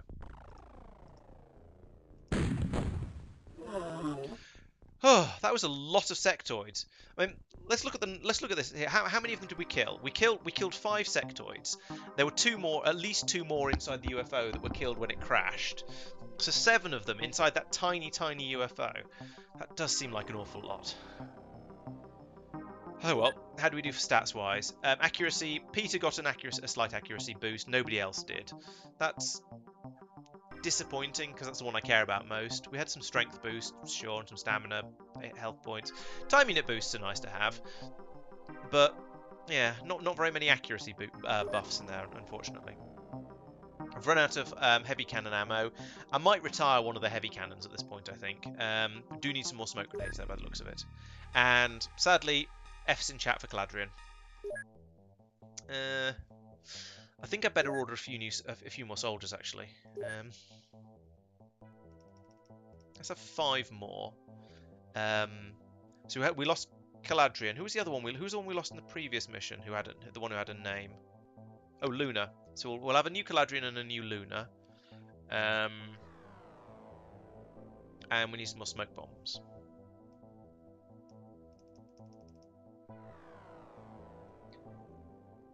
Throwing accuracy for Thra. Oh yeah, the Napoleon was actually average height for his time thing is true. You're quite right. The reason that story came about was because at the time the French were using a different system of feet and inches to the UK, I believe, where their inches, or their feet at least, were slightly slightly bigger. So Napoleon appeared to be a smaller number in French feet and inches than he would have been in British feet and inches, and so that's why they And they wanted to sort of be rude about him and make it sound, and in sort of propaganda wanted to make it sound like he was short. So they quoted his height in French feet and inches to people who spoke English, who were used to English feet and inches, and that's why he seemed very, very short.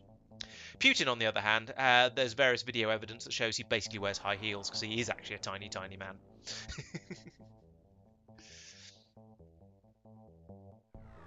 10 in total for a small ship. Blimey.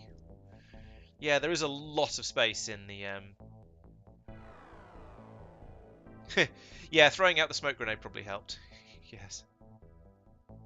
Oh yes, I heard about the turning the dead homeless man into apparently a soldier, and then putting an apparently dead navy man or soldier or something, and then chucking him in the sea with a load of important fake documents.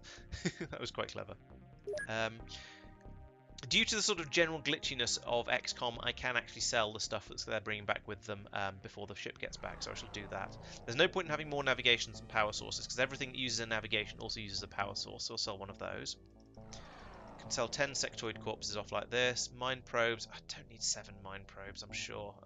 I don't know how many I do need, so I'll keep 5 of them. Illyrium I definitely want to keep. Stun launchers. Yeah, that's fine. Plasma pistols. Not keeping more than 10 of those. 25, maybe?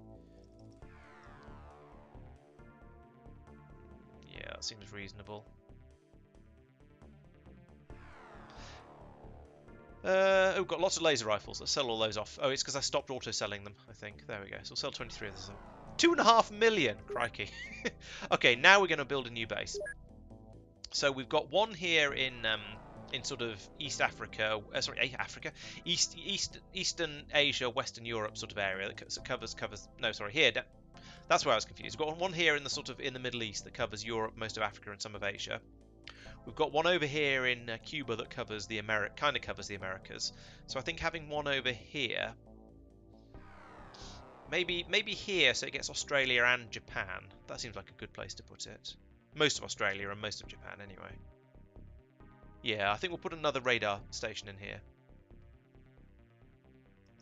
Okay, so names for a Southeast Asian radar station, please. This one's probably not going to do much apart from have an interceptor and a radar, and maybe a small garrison to protect it against any unfortunatenesses that might happen. So yeah, what do you want to call it? If you don't come up with something better, I shall call it mincemeat, because that was the last thing that was said in chat.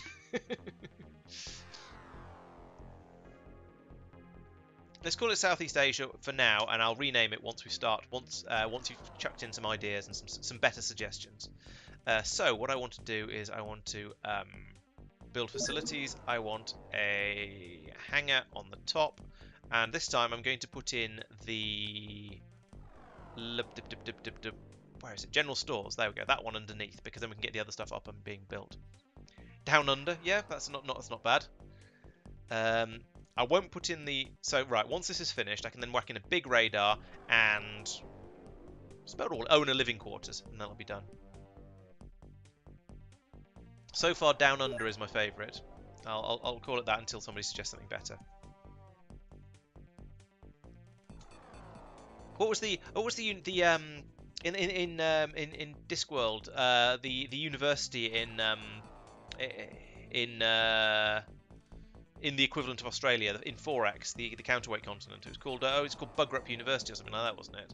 And they had the and they had a fantastic motto as well. Oh yeah, it was Nullus Anxiatus, or No Worries, I think, something like that. It's been a while since I've read that book. Right, so the Sky Ranger's on its way back in. Very low. Okay, I'm not going after a very large UFO. That'll be a battleship, and I'll just lose all my interceptors. Not doing that. Hey, Calcium, welcome, and goodbye as well, apparently.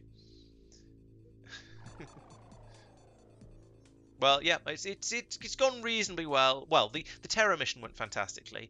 The normal attacking small UFOs has just been an absolute meat grinder for the rookies, which is a little bit unfortunate. But oh well, sorry.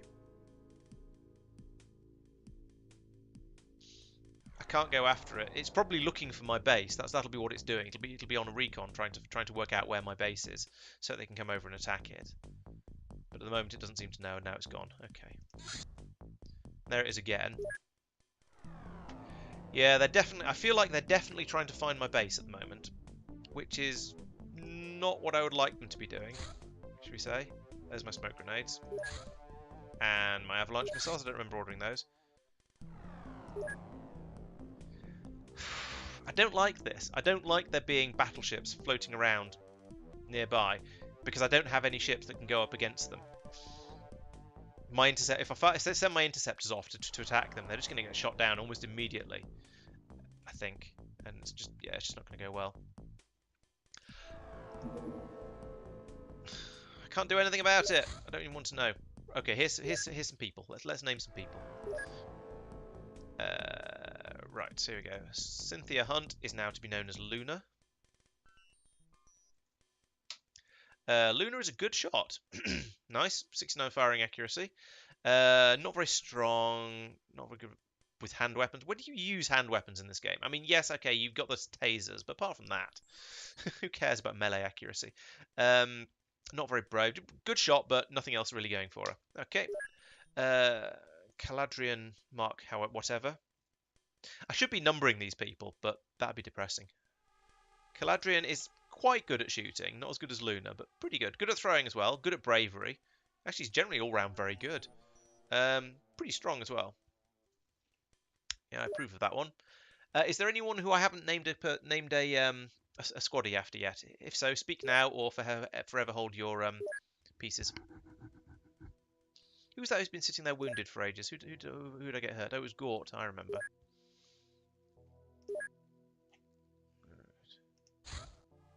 Ooh, a large one I might be able to intercept. Let's try that with both. Let's hit it with both fighters. And with a target that big, they can't miss, surely. What I need at this point is the plasma cannon to finish, because if I can stick plasma cannons on my interceptors, then they can take out anything except a battleship easily.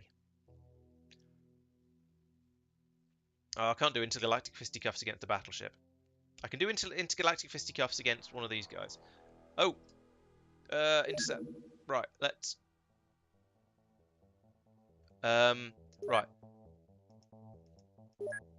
What's in the Sky Ranger at the moment? Let's put the A team in the Sky Ranger now. No, that's not where I want to be. I want to be on Equip Craft. Nothing's quite where I expect it to be, despite the amount I've played this. So let's take out all these people who are a bit new to the game. Sort by firing accuracy again, and then right, yeah, put in the people who can shoot well, because this might be a. This is a. Oh, he's hurt. Right, okay. I suppose it keeps the colonel safe. All right, shove them in the craft. Give them some armor. Have I got any? Yes, I've got some lying around. Nice. There we go. All suited up now. Okay, let's. We've got all the guns on the craft already. Let's take some plasma cannons just in case there's something unexpected out there. I think plasma rifles. Sorry. Take 5 of those and 10 magazines for them. And then we shall go and try and have a go at that supply ship, because I think it's probably a good idea. And maybe if it takes off and we don't manage to shoot it down, we could attack the base instead.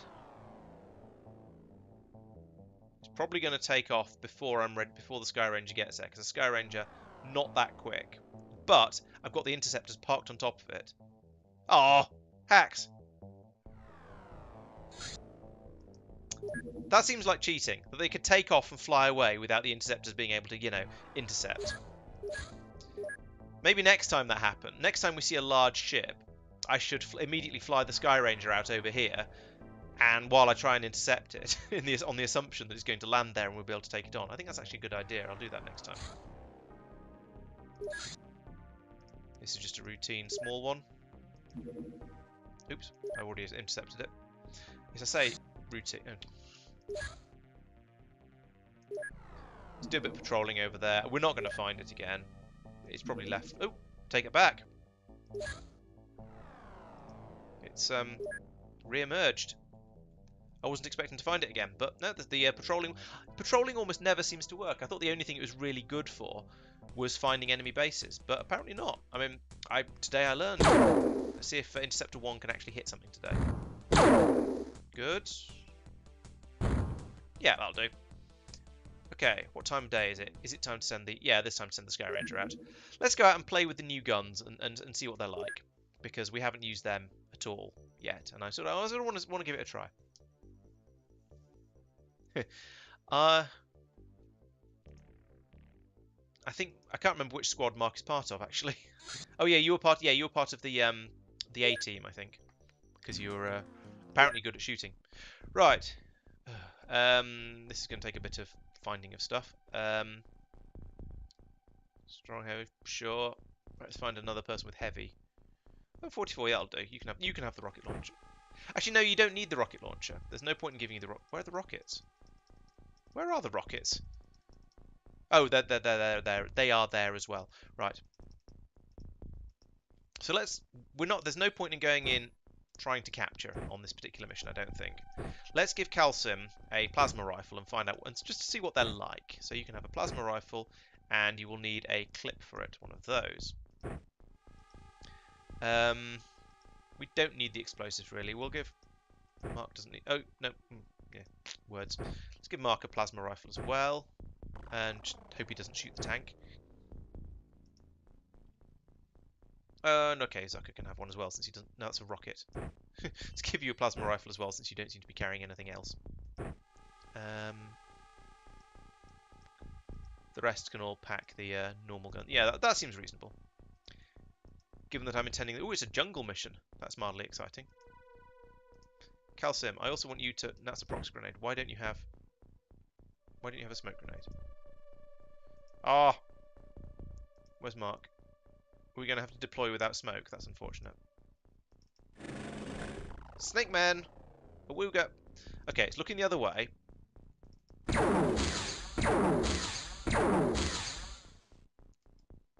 This is the problem with deploying without smoke. You get out the Sky Ranger and all the aliens have full time units. I mean, actually, to be honest, I could and should have waited an additional turn and then let them move and then deployed without smoke. That would have been slightly safer. However, we've made this guy use up all of his time units on the tank, so we can do that, and maybe this.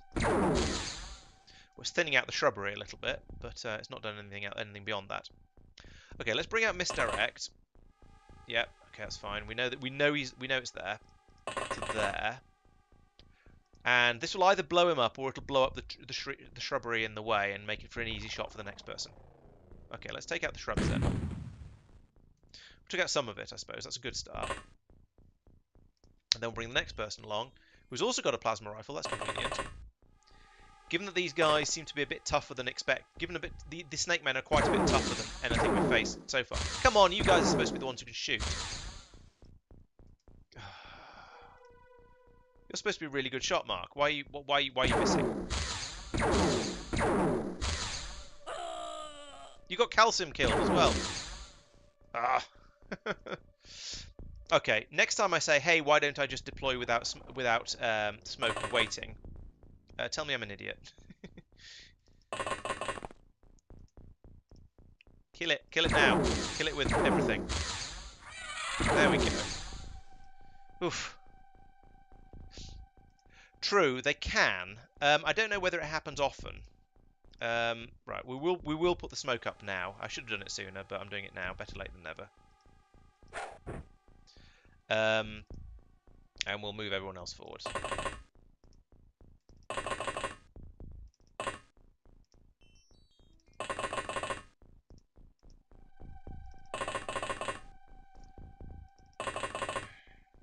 Not the best start to the mission. Right, okay, they'll have to do. Yeah, it is a bit throwing yourself on the plasma guns and hoping for the best. Okay, aliens around the UFO, that's to be expected. Don't hear any other sounds, though. The UFO is only just over here. This is, yeah, this is a nice straight line. That's the edge of the map. Okay. So let's send the tank over this way to do a little bit of scouting.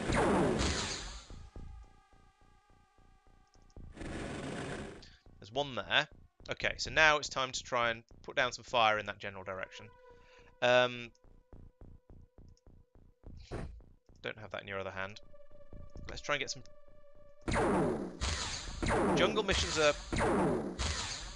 What was that? That's better. First shot, first it burst went wide. Second burst connected, so I'm not too upset. Let's put Mark behind that tree. Found another one. Where is it? Somewhere in the dark. Seriously? Am I being blind? Or is it just that... Or is it high? Oh, there it is. How come you can see that? I'm puzzled, but sort of pleased. Can you get a snapshot off at it? Yes, apparently. Well, one of those was a good shot, the other not so much. You've already been, haven't you? Yes, you have. So let's move you a couple of squares that way out of the way. And now let's bring some more firepower out of the ship. And try and shoot it again. I think that first rocket, or not rocket, first explosive round did hit either it or fairly close to it, and probably did it some damage. So the laser rifle should be able to finish it off quite easily, like that. Good shot. Who was that? Good shot, Luna. Well, Luna 2. Well done. Much appreciated.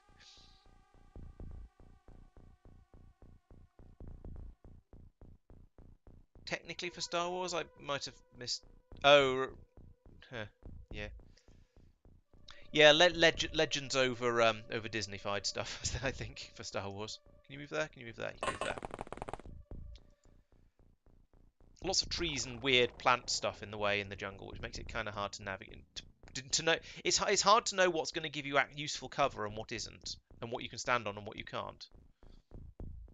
This looks like it's probably a little tree that I can hide behind. I don't really know, but we'll get everyone out anyway, as best as we can, and try and get them into various levels of cover. Like around there, behind that seems like a good place. The best I can do for you, the rest of you guys, is probably going to be the smoke. Put someone over here, actually. And then we'll try and spread them out a little bit more next time. And then you can go and hide behind this wheel. Right, they're out now at least, which means next turn, we've got them all out so they can provide covering fire as required, or rather they can fire on anything get spotted probably by the tank. And then we can advance as necessary from there. Let's crouch Metbar, because he's quite a long way forwards. Yeah, there's a bit of jungle combat going on here. It's not my favourite terrain, but at least there aren't any buildings to worry about.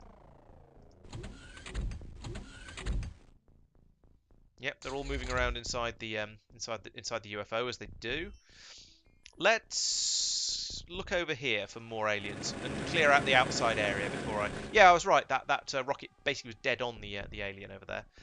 Clear out the outside a little bit before we venture inside. It feels like a good idea to me. But whilst we're doing that, we will also advance with some with the squaddies on the UFO from. Let's see. You want to stay outside because you've got explosives. So we'll leave you there for now. Go behind these bushes over here. Let's move up all the people with rifles, either type of rifle.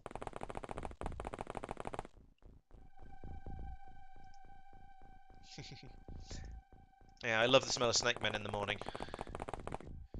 I don't think we've got a captured snake man yet, so having someone with the stun ball launcher would be quite handy.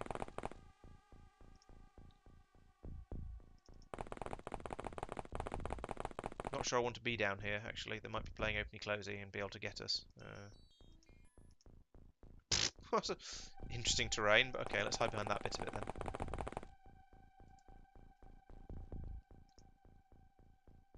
Isn't Fortunate Sons one of those songs that people get play in a sort of gosh darn Planet America patriotic kind of way when it doesn't have that sort of feel and meaning at all? It's completely anti-war and all the other things it tends to get associated with.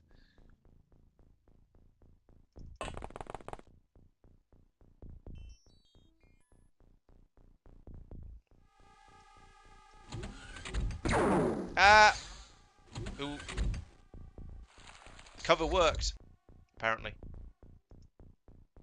Well, partly worked. No God plant took some of it with his face, but basically survived. I feel like a grenade might be a good way to deal with that. What's your throwing abilities like, No Guard? Not great because you've just been shot. I mean, that's sort of fair, I suppose. You know what? Let's stunball it. That was not what you were supposed to do, Sam. No. You can't try again because the gun needed reloading. But Levin can start shooting because he's out of sight. Wow. That that killed the Snake Man with one hit, when previously the plasma rifle took 2 or 3 hits to kill it.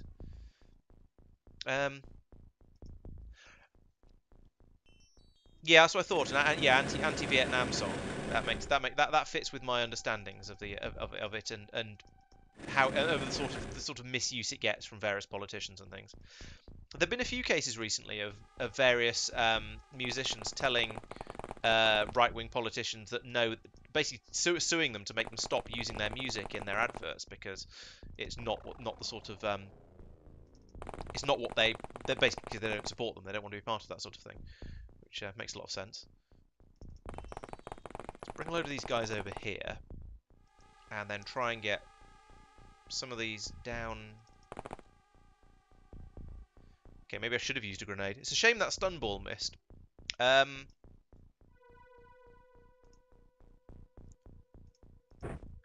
Let's go for prox grenade here. If I prime that and throw it to...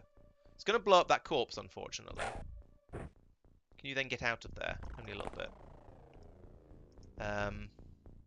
You've been... Met bar... Is there any way... No, there's no way through this nonsense jungle patch over here, so we're just going to have to hide there, I think. That's the best we've got available. If that Snake Man advances, it'll blow up. So that's dealt with. Oh, okay. If it's the soldiers being tougher than the medics or others, then that makes a lot of sense. That fits with why some of them seem to drop a lot more easily than the others. Okay, thank you. Misdirect. You can move up this way a little bit as well in case we need supporting fire. Mark 11, 40, numbers. There we go. That's everybody. Okay, let's see what happens to that Snake Man. Did he go back inside? I hope not, because then it's... Now that means there's a prox mine over here, and we're just gonna have to go around the back way. Ah. Let's bring the tank around to do a bit more scouting as well, actually. I'm fairly cavalier with my attitude towards keeping the tank safe. You may have noticed. I try to keep the soldiers a little bit safer. There's still risks in the job, of course, but I try to keep them at least a little bit safer, mostly in cover. The tank can just sit out in the middle of nowhere, though. You threw a tabletop game. Okay, I'm sure your family will love playing a nice game of hopefully hope the plasma didn't hit Daddy too hard. There we go. We'll stick you in there like that. You didn't pick up any serious wounds though. Fatal wound. Oh, yes, you did. Ooh. Ah, panic. Who's got a med kit? There we go. You've got a med kit. Right. Okay. Who's got lots of time units? 55, 58, 55. Okay.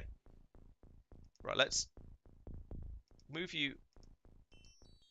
Wait. How do these trees even work? Okay, so we'll move you to...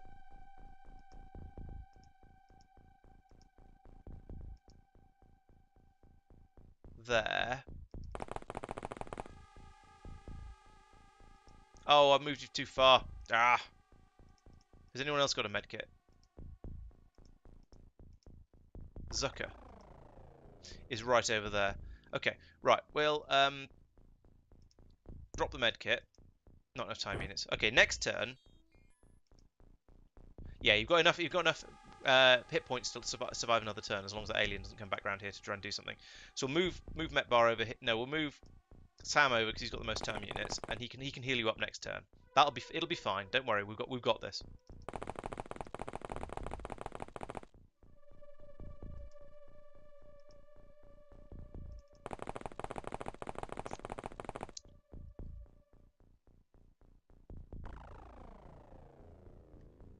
It was Mark who shot the tank, but yes, that's about right.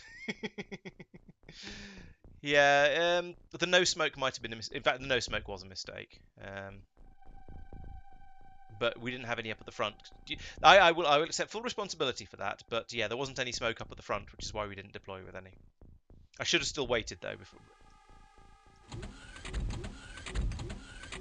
Lots of opening closey. So where did that exactly? Where exactly did that grenade go? So I think it must have landed literally on the corpse.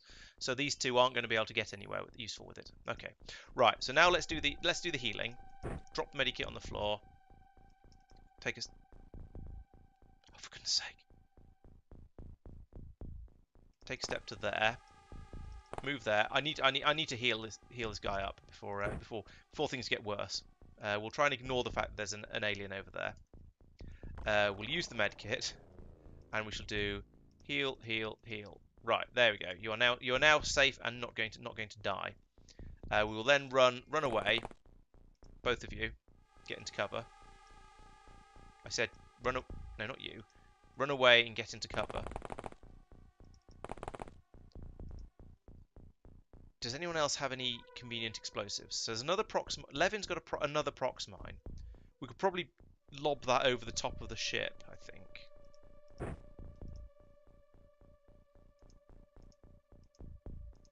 Let's just put it on the Snake Man. There we go. Right, he's going to blow up next turn when he moves. So that one sorted. We'll try and keep these guys over here and sort of to provide covering fire from behind these bushes in case anything else comes out. And we'll use these four over here to breach with. So we'll move them up a little bit.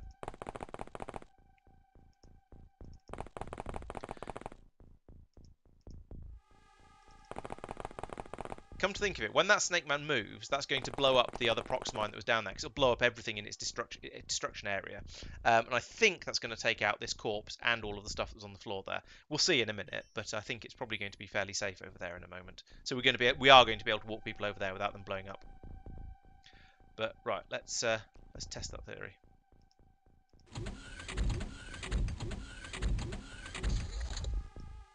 What? Did the alien just not move at all, and therefore didn't set off the prox mine?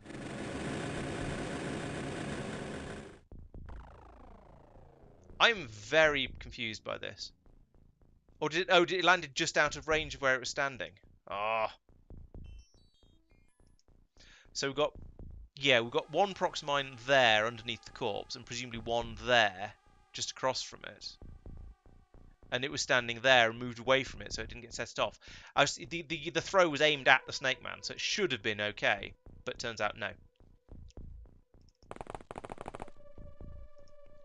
Advance another section of spaceship.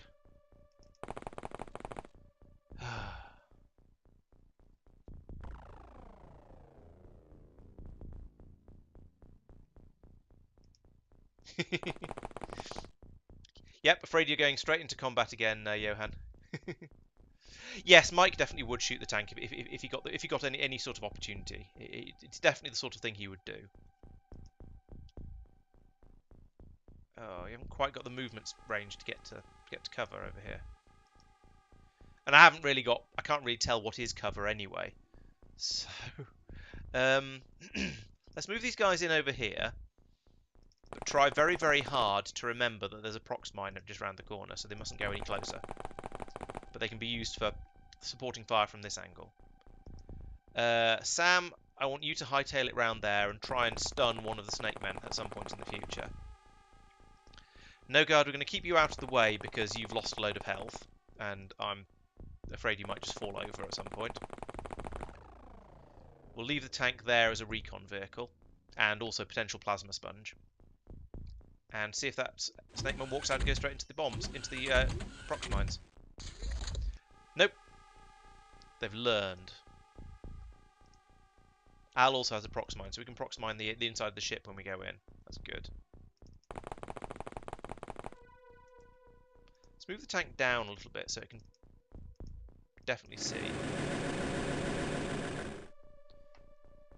As long as it doesn't provide covering fire with a missile straight into the side of the ship and blow up all my guys, and this is going to be useful.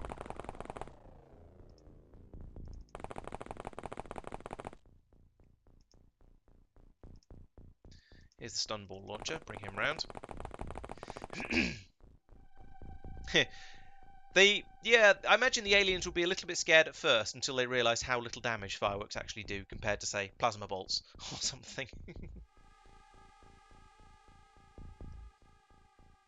I don't know whether I can... The problem is I don't trust the game to let me set up a firing gallery out here, so as soon as it pops out we can all use reaction fire, because reaction fire isn't reliable enough.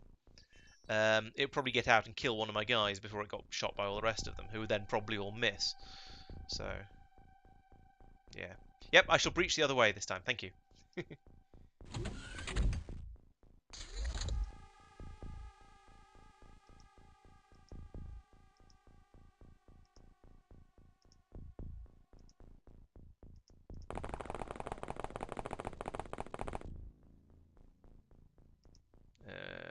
don't know what I can do with you. Let's bring them around anyway in case they're useful. Right, okay, we now have everybody here. I am going to do the shooting gallery setup for just in case, just out of a boundless optimism, basically. Because hopefully, if the Snake Man does stick his head out, we can shoot it off. If not, we'll breach. Who's this? This is Luna. Does Luna have a prox mine? Luna does have a prox mine. If not, Luna will breach. See what's going on in there. Maybe chuck in a prox mine. Maybe throw in some like plasma bolts. We shall see what seems appropriate. Can't do anything else this turn. I could move these guys up a little bit so they've got a few more time units available. The other possibility is to come round with Sam and put in a stun bomb, which is a bit more devastating and a bit less prone to inaccuracy. But I don't think there might not be room to get around without stepping on the prox mine. It would probably be okay, but I'm saying probably because I'm not sure, so I don't really want to risk it.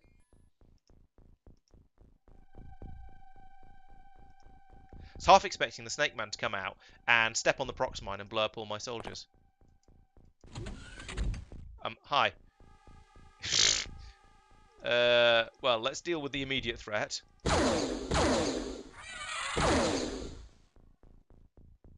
And, Skedaddlio.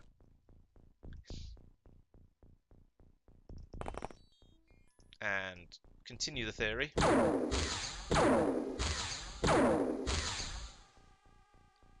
26 time units. It takes 18 for an auto shot. That leaves him with enough to get out of there again. Oh, come on!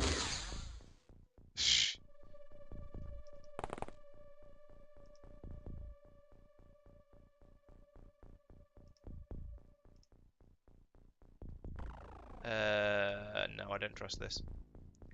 Let's bring... We'll move Mark to here. 46. Auto shot is 22. Yeah, alright. Let's try that.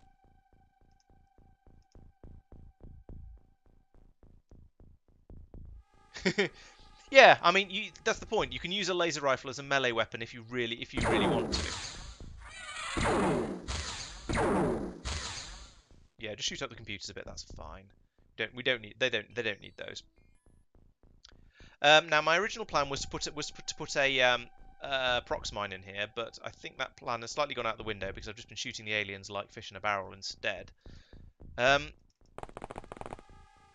think we'll leave it at this point because nobody else can get in because I don't trust anyone to not step on the prox mine. It is very tempting to try and maybe put this person around here, try and fire a stun ball in through the door, but the chances are I'd probably hit the wall here and put all these guys to sleep. Now, that wouldn't be the end of the world because they would only be asleep and I could then recover from that, but it would be annoying and stupid, so I'm going to try and make sure that doesn't happen. My worry at this point is that the Snake Man might pop out of the door while everyone's back's turned, so I'm going to put a couple of guys down here to try and provide covering fire, But again, there is a slight risk of shooting their friends in the back, so hopefully he's just going to be so shocked by the fact that two of his friends have just been blasted that he'll not do anything too brave. Good. That's the sort of level of bravery we can accept, we like around here. So let's move Mark to there, then bring Zucker in round here. Oh dear, the alien has disappeared. I didn't want that to happen. They might have gone into the tiny room over here, or they might have done who knows what else. Let's come back out.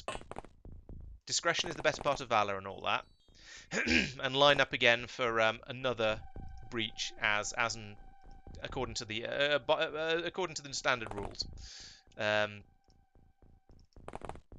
we go, like that. Skip the end the turn and see where the alien pops up. So we'll probably hear a bit more openy closey, hopefully, and not poppy up in fronty shooty.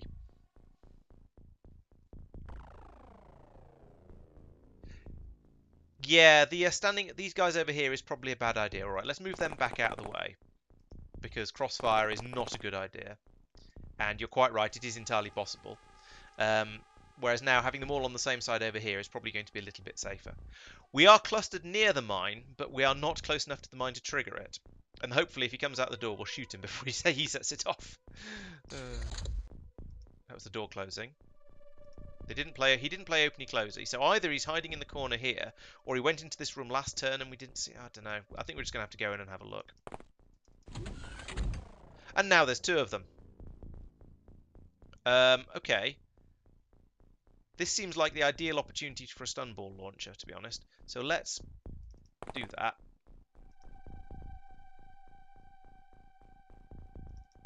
Since they're looking the wrong way.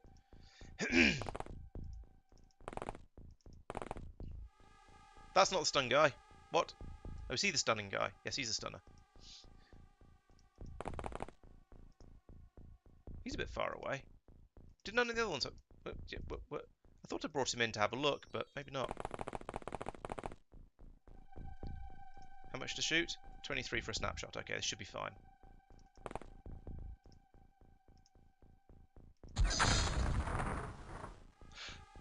Oh, heck.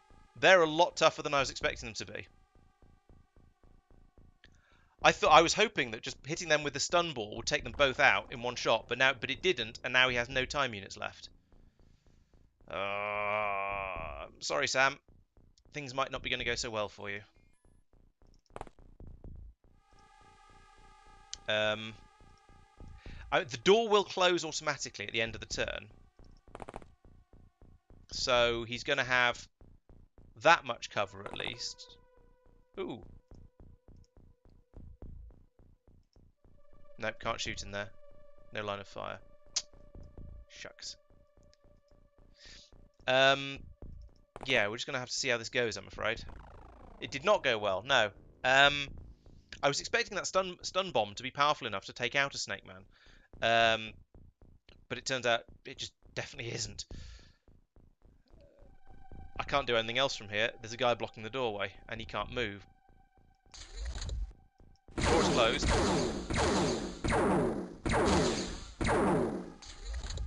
Wow. Okay. Sam got shot I don't know how many times. Face tanked the whole lot. And is now ready to... I don't know. I can't get him out of there. Can I? No, if he moves from there, he's probably going to set the prox mine off. I shouldn't have clustered everyone up like this. Let's move him out. And move him out. And then...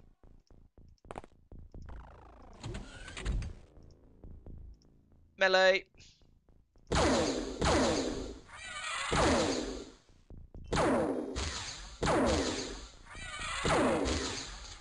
Whew! Oh, I can't believe Sam didn't get killed when that Snake Man opened the door, and they both fired. They fired 6 shots. 2 of them went up in the air. I don't know how many hit him. Yeah, I don't know how he's not dead. Sam is amazing. He just face tanked it all. Wow. And we got nine aliens. And recovered all the corpses. And somebody went out and managed to defuse those prox grenades as well. So that was nice. And we got some navigation, some alloys. Fine. So this time we've had some accuracy bumps for Misdirect, Mark, Luna, and Altruist. Good. I'm not sure. Well, maybe it's Al's second shot on that last burst that got him the accuracy buff there, because the first one was just point blank range, and yeah, went quite well. Unfortunately, oh no, we've run out of. Oh yeah, we still know we're out of heavy cannon ammo and stun bombs. Oh right, stun bombs. Yes. Okay, we might have to stop using the stun launchers for a while. And we lost calcium. So we need new calcium. We can do that. We have some spare soldiers, so we'll call one of them calcium. At least I thought we did. Oh, yeah, so they are up at the top.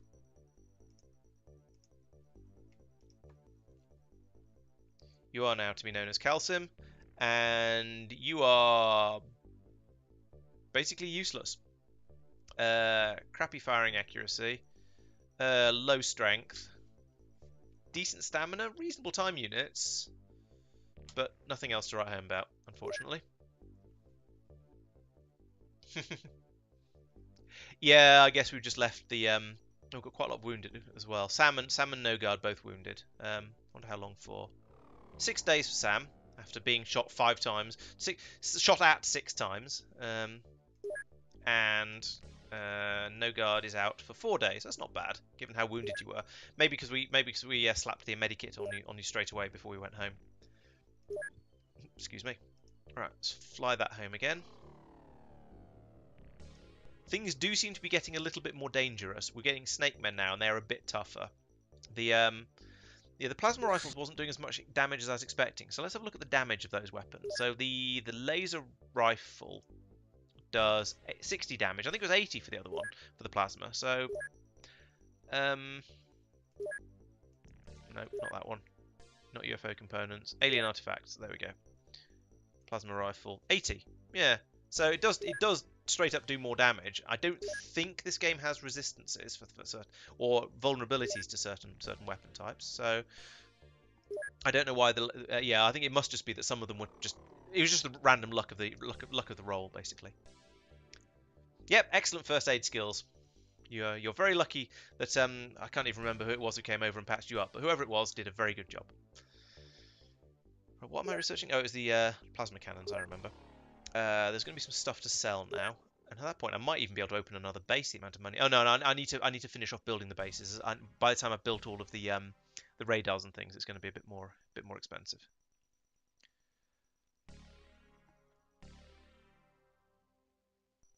Okay, so actually let's unequip craft. Let's go to the whippet. No, not the crew. Equipment. Let's take out the heavy cannons because we're running out of ammunition for them, and the autocannon because it's silly and never particularly effective. We'll hang on to the rocket launcher for a bit longer until we've used up all the rockets, I think. And then we shall sell the heavy cannons and the autocannon and the ammo for all of those. That gets us hold 28 grand. Woo. Sell a load of these laser rifles because this is getting silly again. Smoke grenades are good, we like those. We need more prox mines. Medikits we seem to be okay for. Electro flares, reasonably okay. I might get some more of those actually. Plasma rifles, I was keeping that at 20, wasn't I? And plasma pistols can stay at 10. That's fine. Small launchers fine. 80. We're out of those bombs. We'll stop using them. Alien grenades. On the one hand, we haven't got very many of them, which is bad. But on the other hand, if we've not got very many of them, that means they haven't been bringing them along, which is a good thing, because those alien grenades are horrific. They do so much damage. So it's probably a good thing. Snake Man corpses, we can sell off some of those. UFO navigations, we can sell a couple of those. We've got personal armor as well. Right, so that's another nice million. It is amazing how in this game you get virtually all your money from just selling off alien crap that you've generated off you found in the missions, and also making lots and lots of laser rifles and selling them off to, I don't know, African warlords or whatever. Oh, still a very long time before either of these become remotely useful. Let's have a quick look at the craft here actually, because I've just removed a load of weapons from it, and I want to make sure I still have enough. So we have a tank, we have 7 laser rifles and a rocket launcher, that's 8. And 5 plasma rifles. So yes, we do. We've got plenty of weapons. Okay, that's good.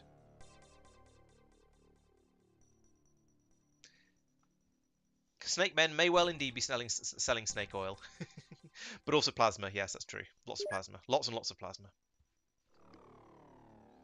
Yep, you're doing a good job of protecting your home planet. I'm very impressed. Right, there we go. We've got those living quarters now. So that means I can spend all of my money on scientists. So purchase scientists. I would like 50, please. Okay, this will allow us to get some research done, and they can be funded by the engineers. Let's go and blow that one up.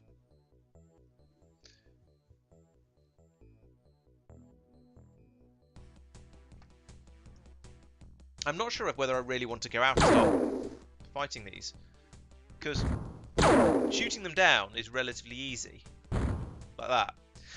But it's the going in and actually clearing out the remains that's the difficult bit. But I think we kind of have to. So let's go in here. Let's equip the craft. Make sure we've got enough people on board. So what have we got? We've got a sort of a range of people at the moment. So no god, you are apparently our best shot. According to this, I find that somewhat surprising. So let's take out a number of people a number of good. Well, we've got 4 from the top, 4 from the 4 of the best, and 1, 2, 3. Fill up from the bottom.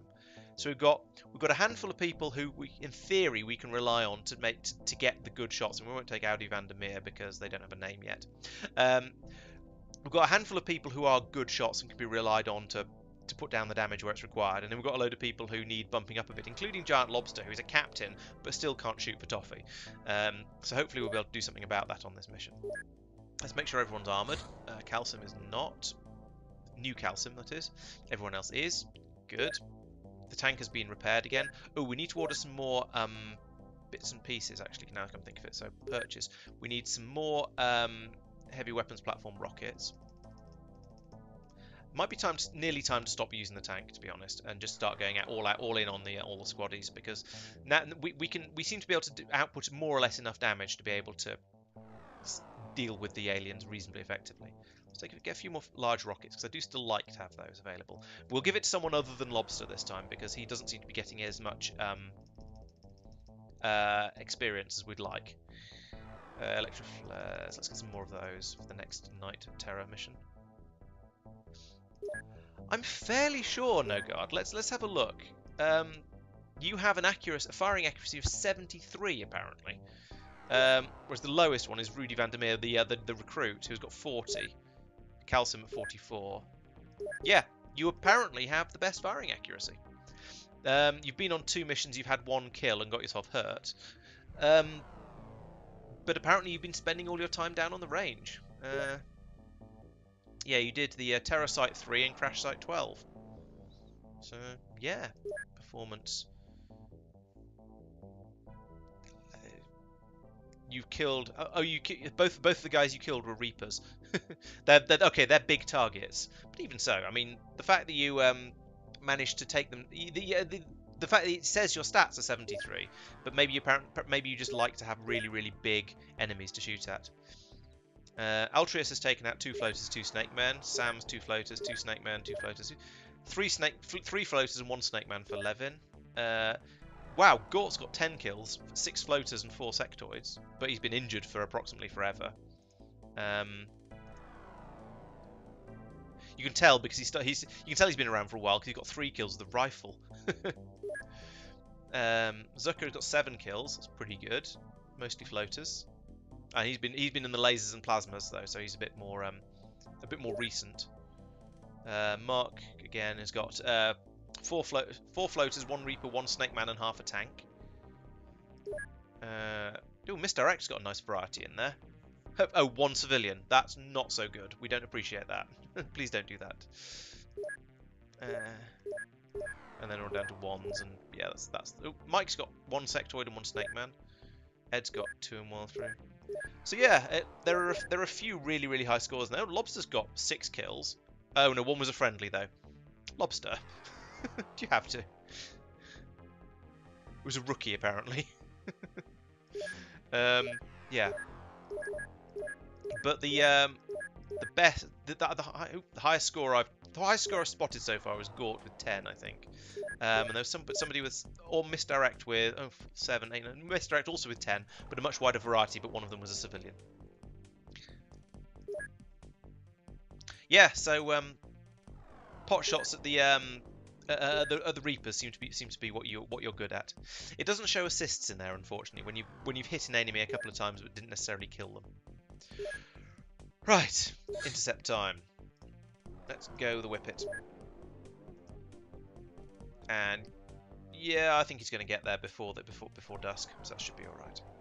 What time is it? Oh, it's 11 o'clock. Okay, we'll I think I'll do this this ground mission and this crash site, and then probably call it a stream. So how are we doing? Calcim, he's the newbie, so yes, the laser rifle is probably right for him. Nobody's getting the small launchers. That's good because we're running out of bombs for those. Lobster is still carrying the rocket launcher. Oh yeah, let's give the guys on the front smoke bombs. It's fine, doesn't matter. You'll throw it in your first turn. Should we give Lobster something else so he can actually try and get some normal kills rather than just lobbing rockets at everything that moves? Let's try that. So we'll give him a laser rifle instead, and a smoke grenade. Yeah, all right, smoke grenade on the belt just in case I change my mind. Yeah, practicing for so you can get you're allowed to retire. That sounds like an excellent plan. Let's give Philios the heavy rocket launcher. He can't carry it well enough though. He's not quite strong enough. Only Lobster is strong enough to carry the heavy rocket. Oh no, here we go. Nog can take it. He's got 46 strength as well. Give that back. You can have a laser rifle and a prox mine and a normal grenade.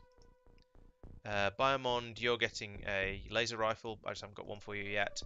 Nog, yes, you're getting this thing, the rocket launcher of doom. Did anyone remember where I shot this UFO down?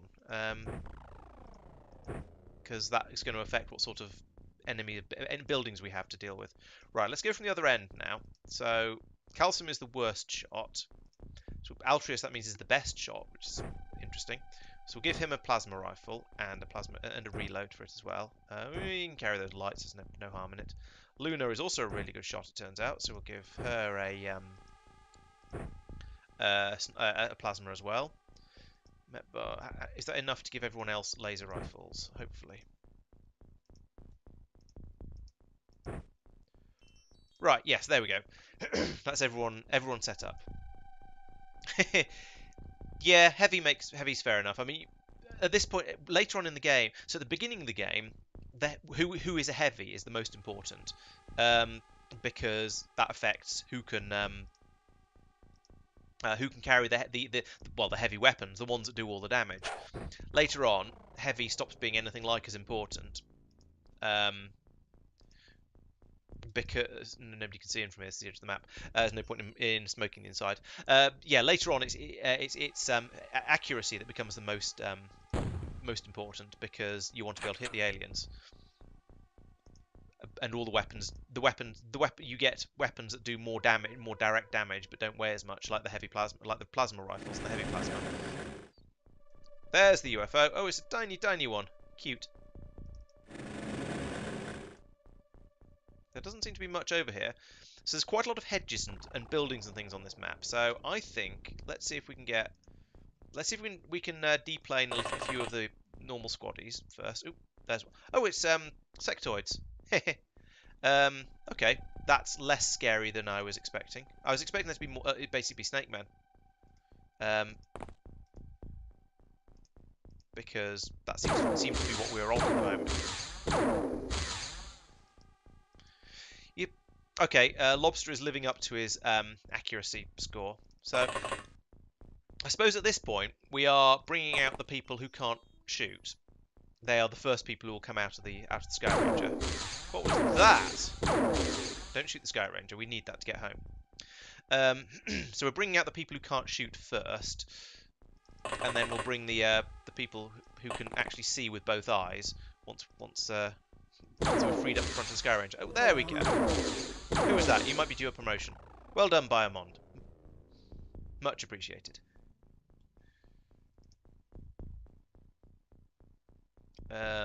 Bring this guy out over here. I kind of still want to put a rocket into the side of this building because you know what sectoid party buildings are like. So once the Rocketeer comes out, we'll do that. Assuming I can get them far enough round that they can get a shot off. Anyway, where's the Rocketeer? You're the Rocketeer, Nog. Right, you go to there.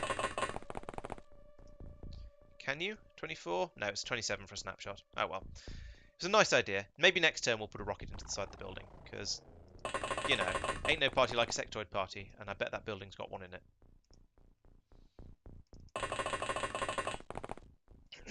So we'll line up the firing squad like this. Problem is, because of the way they're lined up, they're all behind the wheels of the Sky Ranger, so probably when any alien shows its face, it won't be able to get it shot off because there'll be a Sky Ranger in the way.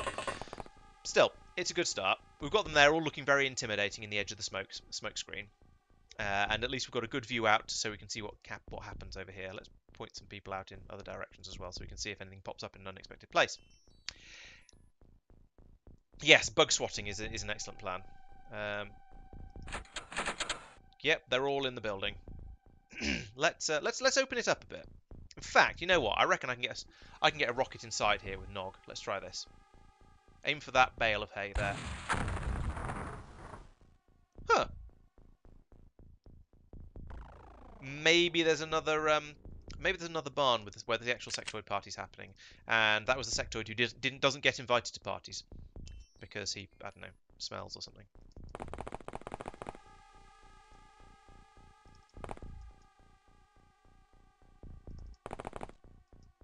Okay, we found another barn over here. Maybe this is the party barn. I guess we'll have to put another rocket into that one. We're not ready for that yet. No guard can't shoot again, and also there is a hedge. Oh, actually, maybe there isn't a hedge in the way. I could probably fire down here and maybe blow a hole in the side of it. The question is, what do we want to do about the UFO? And I suspect the best thing to do is going to be to do a bit of a sort of a sweep round this way until we can approach it from this direction and see what's going on. Now, the UFO has taken damage in the crash, which I think seems to mean that aliens are less likely to be inside it. So we might, yeah, put you over there. So we might find they've all just gone off to the party barn, and we can deal with them at our somewhat leisure. I'm not going to be able to get over here. I can. I'd like to get a shooting party up along this wall, this hedge line over here. So let's start bringing people forwards.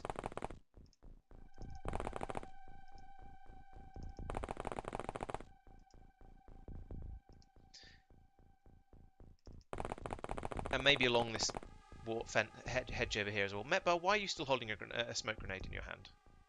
Put it away. You're not going to be able to shoot anything with that out. Nog is reloaded. If I move Nog down to about here and then blow up this barn, then we'll be ready to... and see what crawls out of it, then we'll be about ready. Let's move some of these guys over here as well. I'm mostly trying to keep the squad together. I hope a grenade doesn't come in here, because then I'll be in a lot of trouble. But basically, this allows me to then... maybe in the next turn I can sweep them all across to here so they're ready to fire in the next turn. I might... or maybe I'll just send a scout in first to get an idea of what's going on.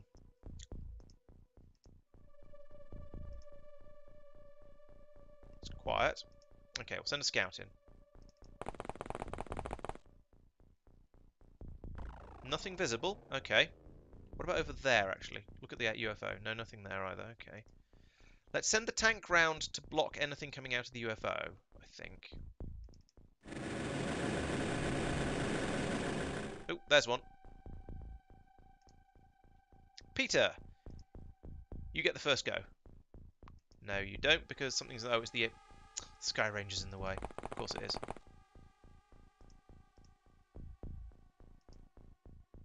Now there's a wall in the way. Is it... yeah, force him to shoot, and then when he takes... I was going to say, when he takes the wall out, you can then shoot the alien, but that didn't happen, because he just took the wall out and then stopped shooting. Or no, he shot after taking the wall out and missed, but... there we go. Maybe I'm not going to have to blow up the traitorous building after all, but I think I probably will anyway, just for funsies. So let's move the Rocketeer up. Get a couple more on in the shooting gallery down here.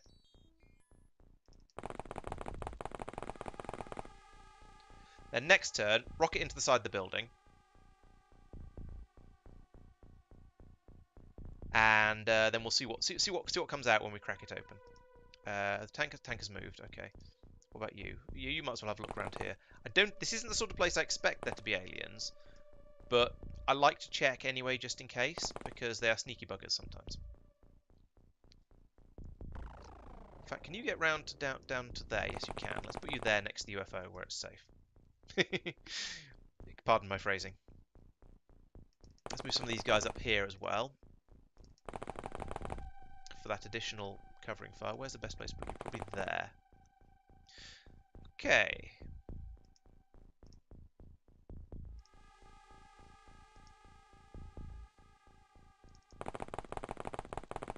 Crack the egg.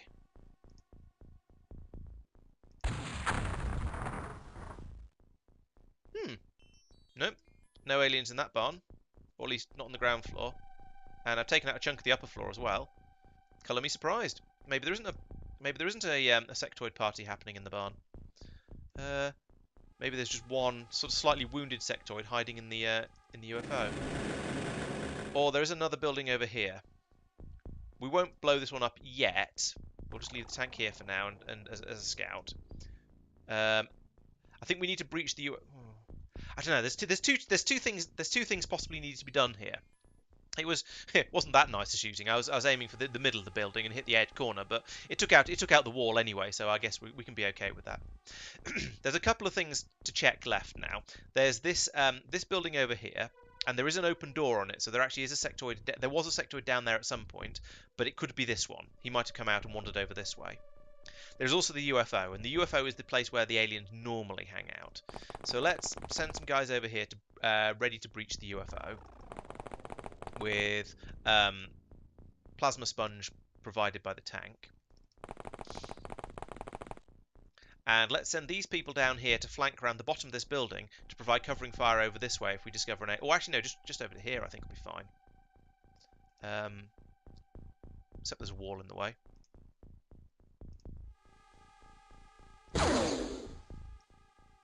Shoot the wall. There we go. I mean, that was less than helpful. You're supposed to shoot the wall and then be able to just carry on moving down here, but never mind. You there.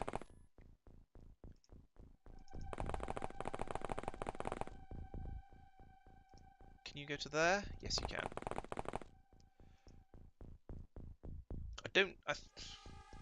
I feel that 4 people to breach a UFO this small is probably overkill, but also I feel that less is probably dangerous. Okay, Philios, have a look round the corner. Do you see anything? What do your elf eyes see? Absolutely nothing. Okay, get back round the corner into where it's safe again. Right, okay, so we're in a good position here, I think. These guys are all hidden behind this building. This one probably doesn't have any aliens in it, and I don't think this one does either. So the aliens are either, I reckon, inside this UFO or inside this building. Oh, the alien in the field, yeah. Yes, that was a good shot. The leveling the buildings, I think, is a good idea because I mean, the number of times I've turned up and there's been like 4 sectoids having a party in a building, yeah, I suspect it's in double digits by this point. Right, Peter H, you are on. Well, actually, no, we're going to do the breach. Where have you spotted it?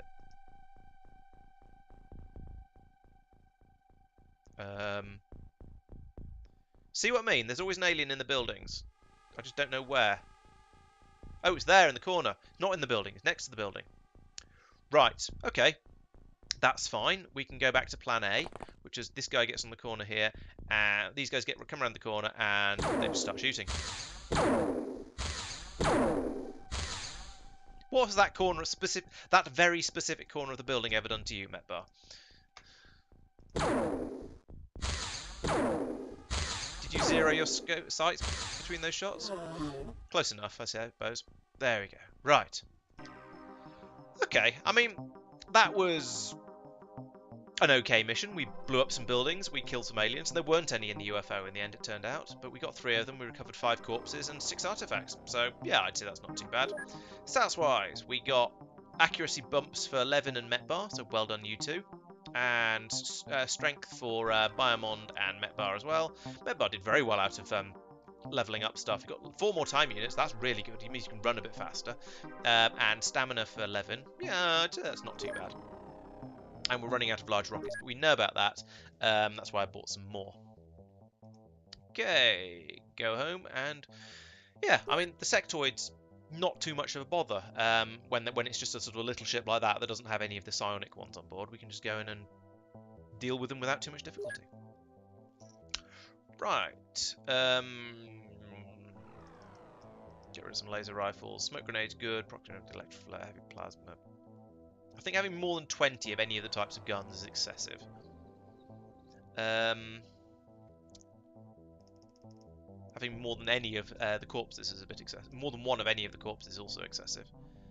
Okay, there we go. That's another 1.2 million.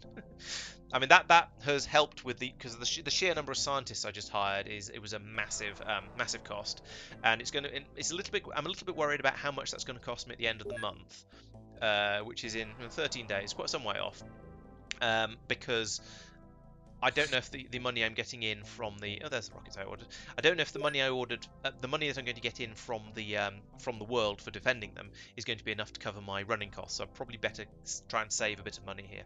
And nobody died. You're quite right. Yeah, it's a life or death situation. I would rather blow up a building that I don't have to pay for than lose a soldier who I do. What was I going to do? Oh yes, I was going to put some more rockets into the whippet. You know, I don't think Pete's actually been to any of these streams. He might not know that the Sky Ranger has been named after him. Hey, plasma cannon. Few reports. So this is a craft weapon, so I can build these up. I can fit them onto my interceptors, and then they will have a longer range than anything in the game, except the battleship, which they will have an equal range to. And you also don't have to worry about ammunition because they have 100 rounds each, so you're never going to run out of it.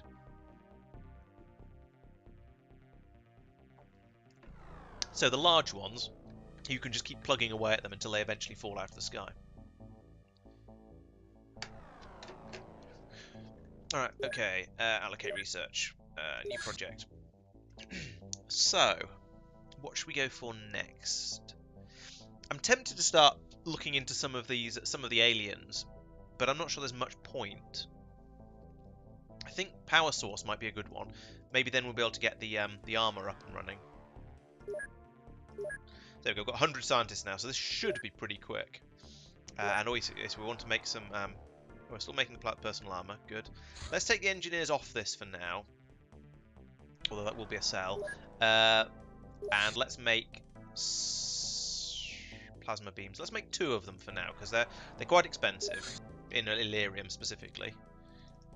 2, please. And yeah, we're going to make... It's going to cost me $500,000 to make all of these, or whatever the currency unit is in this game.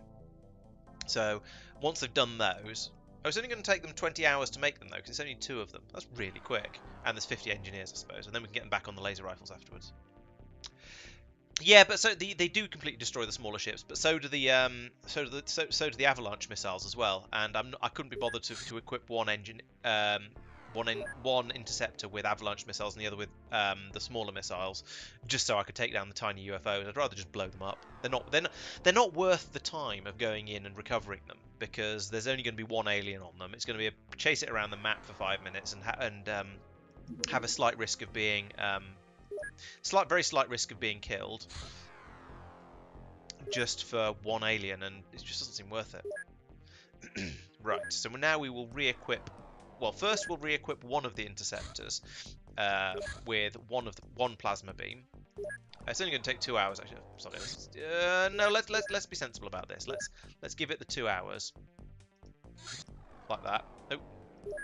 Down Under has completed its general stores. Excellent. So now we can build more facilities here, where we will want a large radar system is the most important.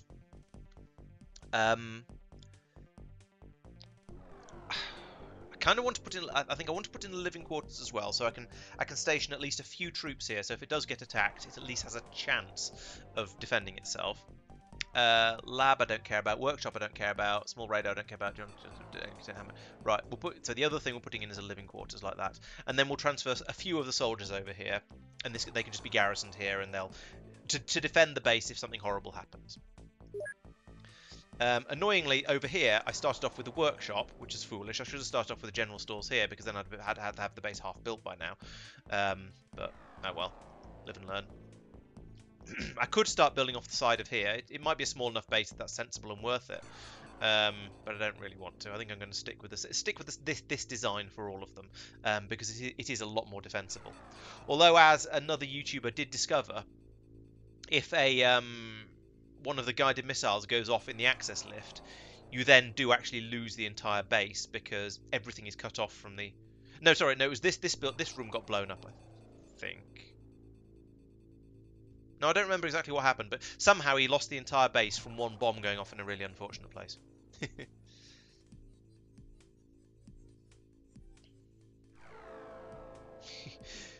Yeah, you can be the love interest or something like that, perhaps. Have I done everything I needed to? Oh yes, no, I was equipping the craft. Interceptor 2 also needs to have a plasma beam. There we go.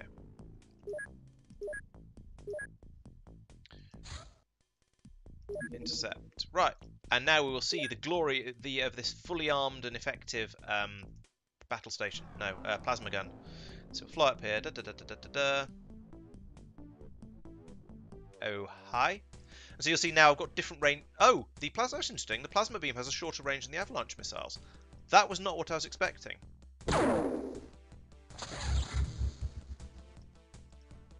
And I've been outrun. That's a bit cheeky. Let's try that again. That's interesting. I thought the plasma beam had the longest range of any weapon in the game.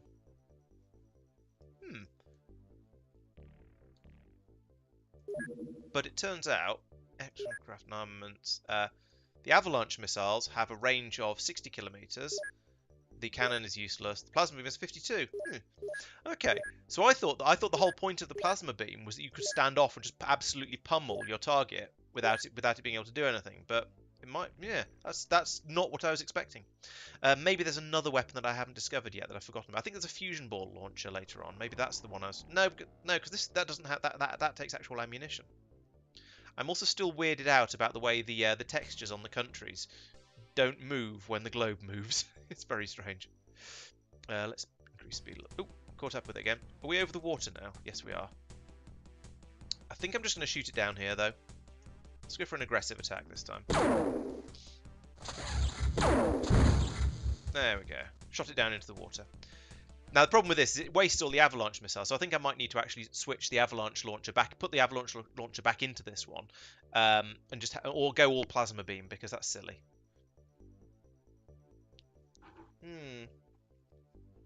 Yeah, I just had a feeling that I thought there was a weapon. I thought it was the plasma beam that was basically the best in every possible way, and that it had the longest range. It didn't use ammunition. It was just the ultimate weapon, but clearly not. No. We're going to take away you're going to take away your plasma beam, turn it into an avalanche, and we are going to take away your avalanche and turn it into a plasma beam. Just plug it in and charge it back up again for that one, I think. Or does it actually use up Illyrium? I'm actually not sure. Hope not. Anyway.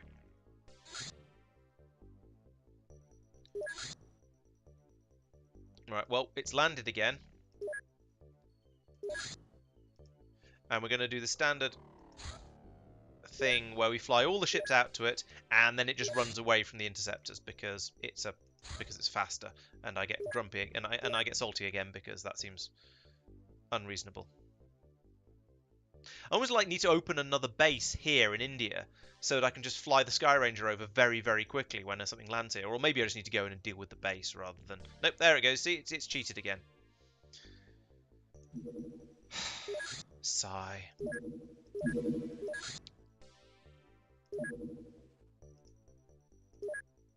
hopefully the interceptor is refueled quickly and sufficiently that it's going to be able to go out and take on that UFO.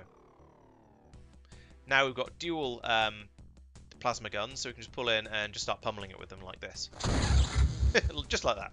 Boom. Now this one's come down over the land, so I probably should go out and deal with it. But I did say I was going to go to bed, so we'll leave that one for tomorrow. Let's actually we'll plan the mission first. So who do we want to take out? That's the question. If we look at the crew here, at the moment we've got 4 people, our 4 best, four of our best soldiers, and then filled in the bottom rookies at the bottom. Well, I say rookies. Calcium is still actually a rookie, but mostly they're mostly squaddies now. So let's take out the people who've actually got a rank other than who got ranked up above squaddie. Let's take out the rookies and get them leveled up. Now I believe XCOM has a weird attitude towards no, not that one. Towards ranks where, well, sort of, no.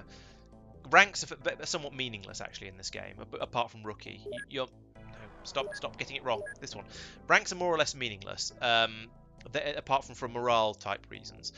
So in a way, what's much more meaningful is other people's stats, and those do go up all the time. But there's a thing where you don't tend to raise people's ranks above a certain point, because let me start that again. That was complete and utter nonsense. So. Ranks are awarded based on the number of soldiers you have. So the more soldiers you have, the more you can have at higher ranks, which makes a certain amount of sense, because having a roster full of colonels would make absolutely no sense at all. Granted, that's what happens in the Firaxis remake, but it's a bit silly. So what we're going to do is we're going to fill up. Actually, I'm going to go back to my previous plan and fill up with all the people who can't shoot very well, just to get them some experience, really, and have a few more of the better ones at the top end, just in case we need a little bit more accuracy. So I think the main thing I'm going to reckon on trying to do is basically bump up people's firing accuracy. In fact, you know what? Forget that idea. Let's take out those ones as well. Let's just put in all the ones who have low firing accuracy, just because I want to try and level them up as quickly as I possibly can. Let's just make sure that is still sorted properly. Yes, it is. So there we go. That's my 14 worst shots, essentially. So we'll go in there with lots of laser rifles and just try and put down as much fire as we can to try and get them leveled up a bit. It's a small UFO. As long as it doesn't suddenly have mutons on it or something, we're probably we should be all right. So we've taken the tank out. We've got a rocket launcher for him opening up buildings. We've got 10 laser rifles. That's 11 weapons. Let's take out the plasma rifles, I think. Let's just go all laser rifle and 1 rocket launcher. Have a few grenades, because why not? I don't ever use them, but might as well have them anyway. We'll take out the stun launchers and the small bombs, so I don't use them by mistake. That seems reasonable, I think. We can go in there, get those guys trained up a little bit. We will give them armor though, because I'm not a complete sadist. Oh, we've got 4 more sets of personal armor. We might actually have this break. We're going to have enough to put for everyone to just actually have their own set, and they won't have to share trousers, which would be nice. There we go. So they're all armoured. I put the weapons in. I put the relevant guys in. The craft is still refueling, but I think it's night, so we're going to wait a few hours before we set off anyway. Time passes. Ooh. And now we can send the interceptor out to the crash site. And at this point, I should call it a night. So, thank you everyone for watching. Hope you've enjoyed that, and hope you didn't die too many times, whoever you are. I have no money. Hope so. I guess I am going to need to go out and do lots of recovering of alien technology and selling it on the black market. Ooh, what's my manufacturing doing? Ah, this is... Oh, no, they are building them and selling them. So we are going to make 1.5 million per month. So, right, so what to say? Yes, hope you haven't died too many times, and you'll come back next week to see if you can manage to survive another week. I think it's gone quite well. We have lost a few soldiers, admittedly. So there's a little bit of unfortunateness has gone on in here. 1, 2, 3, 4, 5, I think today. I think this was April today, basically. So it's not all gone perfectly, but we've done some nice new research. We've killed lots of aliens, we've sold their corpses, and we've continued to fund the XCOM project. I think next time I shall take out that take out that crash ship, and then I think it's probably about time I went out and had a go at the alien base that's out there. What else do we? How's the research going? That's another thing to look at. Good progress. Okay, so that's nearly done. Might be able to make some better armor before we do that then. Yeah, exactly. Exactly, no guard. Yes, you've got to come back. Got to come back alive because otherwise they lose the armor. So yes, I'll see you again hopefully on Monday for the stream, for the Factorio stream. Then there'll be a GTA video coming out tomorrow. There's let's see, so GTA video coming out tomorrow. It'll be a different. There'll be the last week's one for non-supporters and a new, fresh, shiny one for supporters as usual. I think no, not GTA on Friday. Let me just check because I'm not 100% certain, but I'm pretty sure. Oh no, there is GTA on Friday. Yes, GTA on Friday. So we'll be streaming GTA on Friday. So yes, please come back for that. And there'll be the usual Factorio videos over the weekend as you're used to. So yeah, it's gone well. So yeah, sounds like it's been a success for Johan. Sorry, for Nogard. And we'll see. As I say, we'll see you on Friday for the GTA stream, and where there'll be it's a supporter stream this week. So basically, anyone if you're a supporter of the channel, please come along, join in Los Santos. We'll be cruising around, and everybody will be trying to kill me. So it's a bit of a switch around from today, where I've been trying to kill everybody else. As ever, thank you very much for watching. I hope you've enjoyed the stream. You presumably have, since you're still here. If you're watching on Twitch, give me a couple of minutes, and I'll have a quick look to find a suitable stream to go off and raid. Someone else who's playing this game, and we'll see what they're up to. So, thanks for watching. I'll see you next time. Bye bye.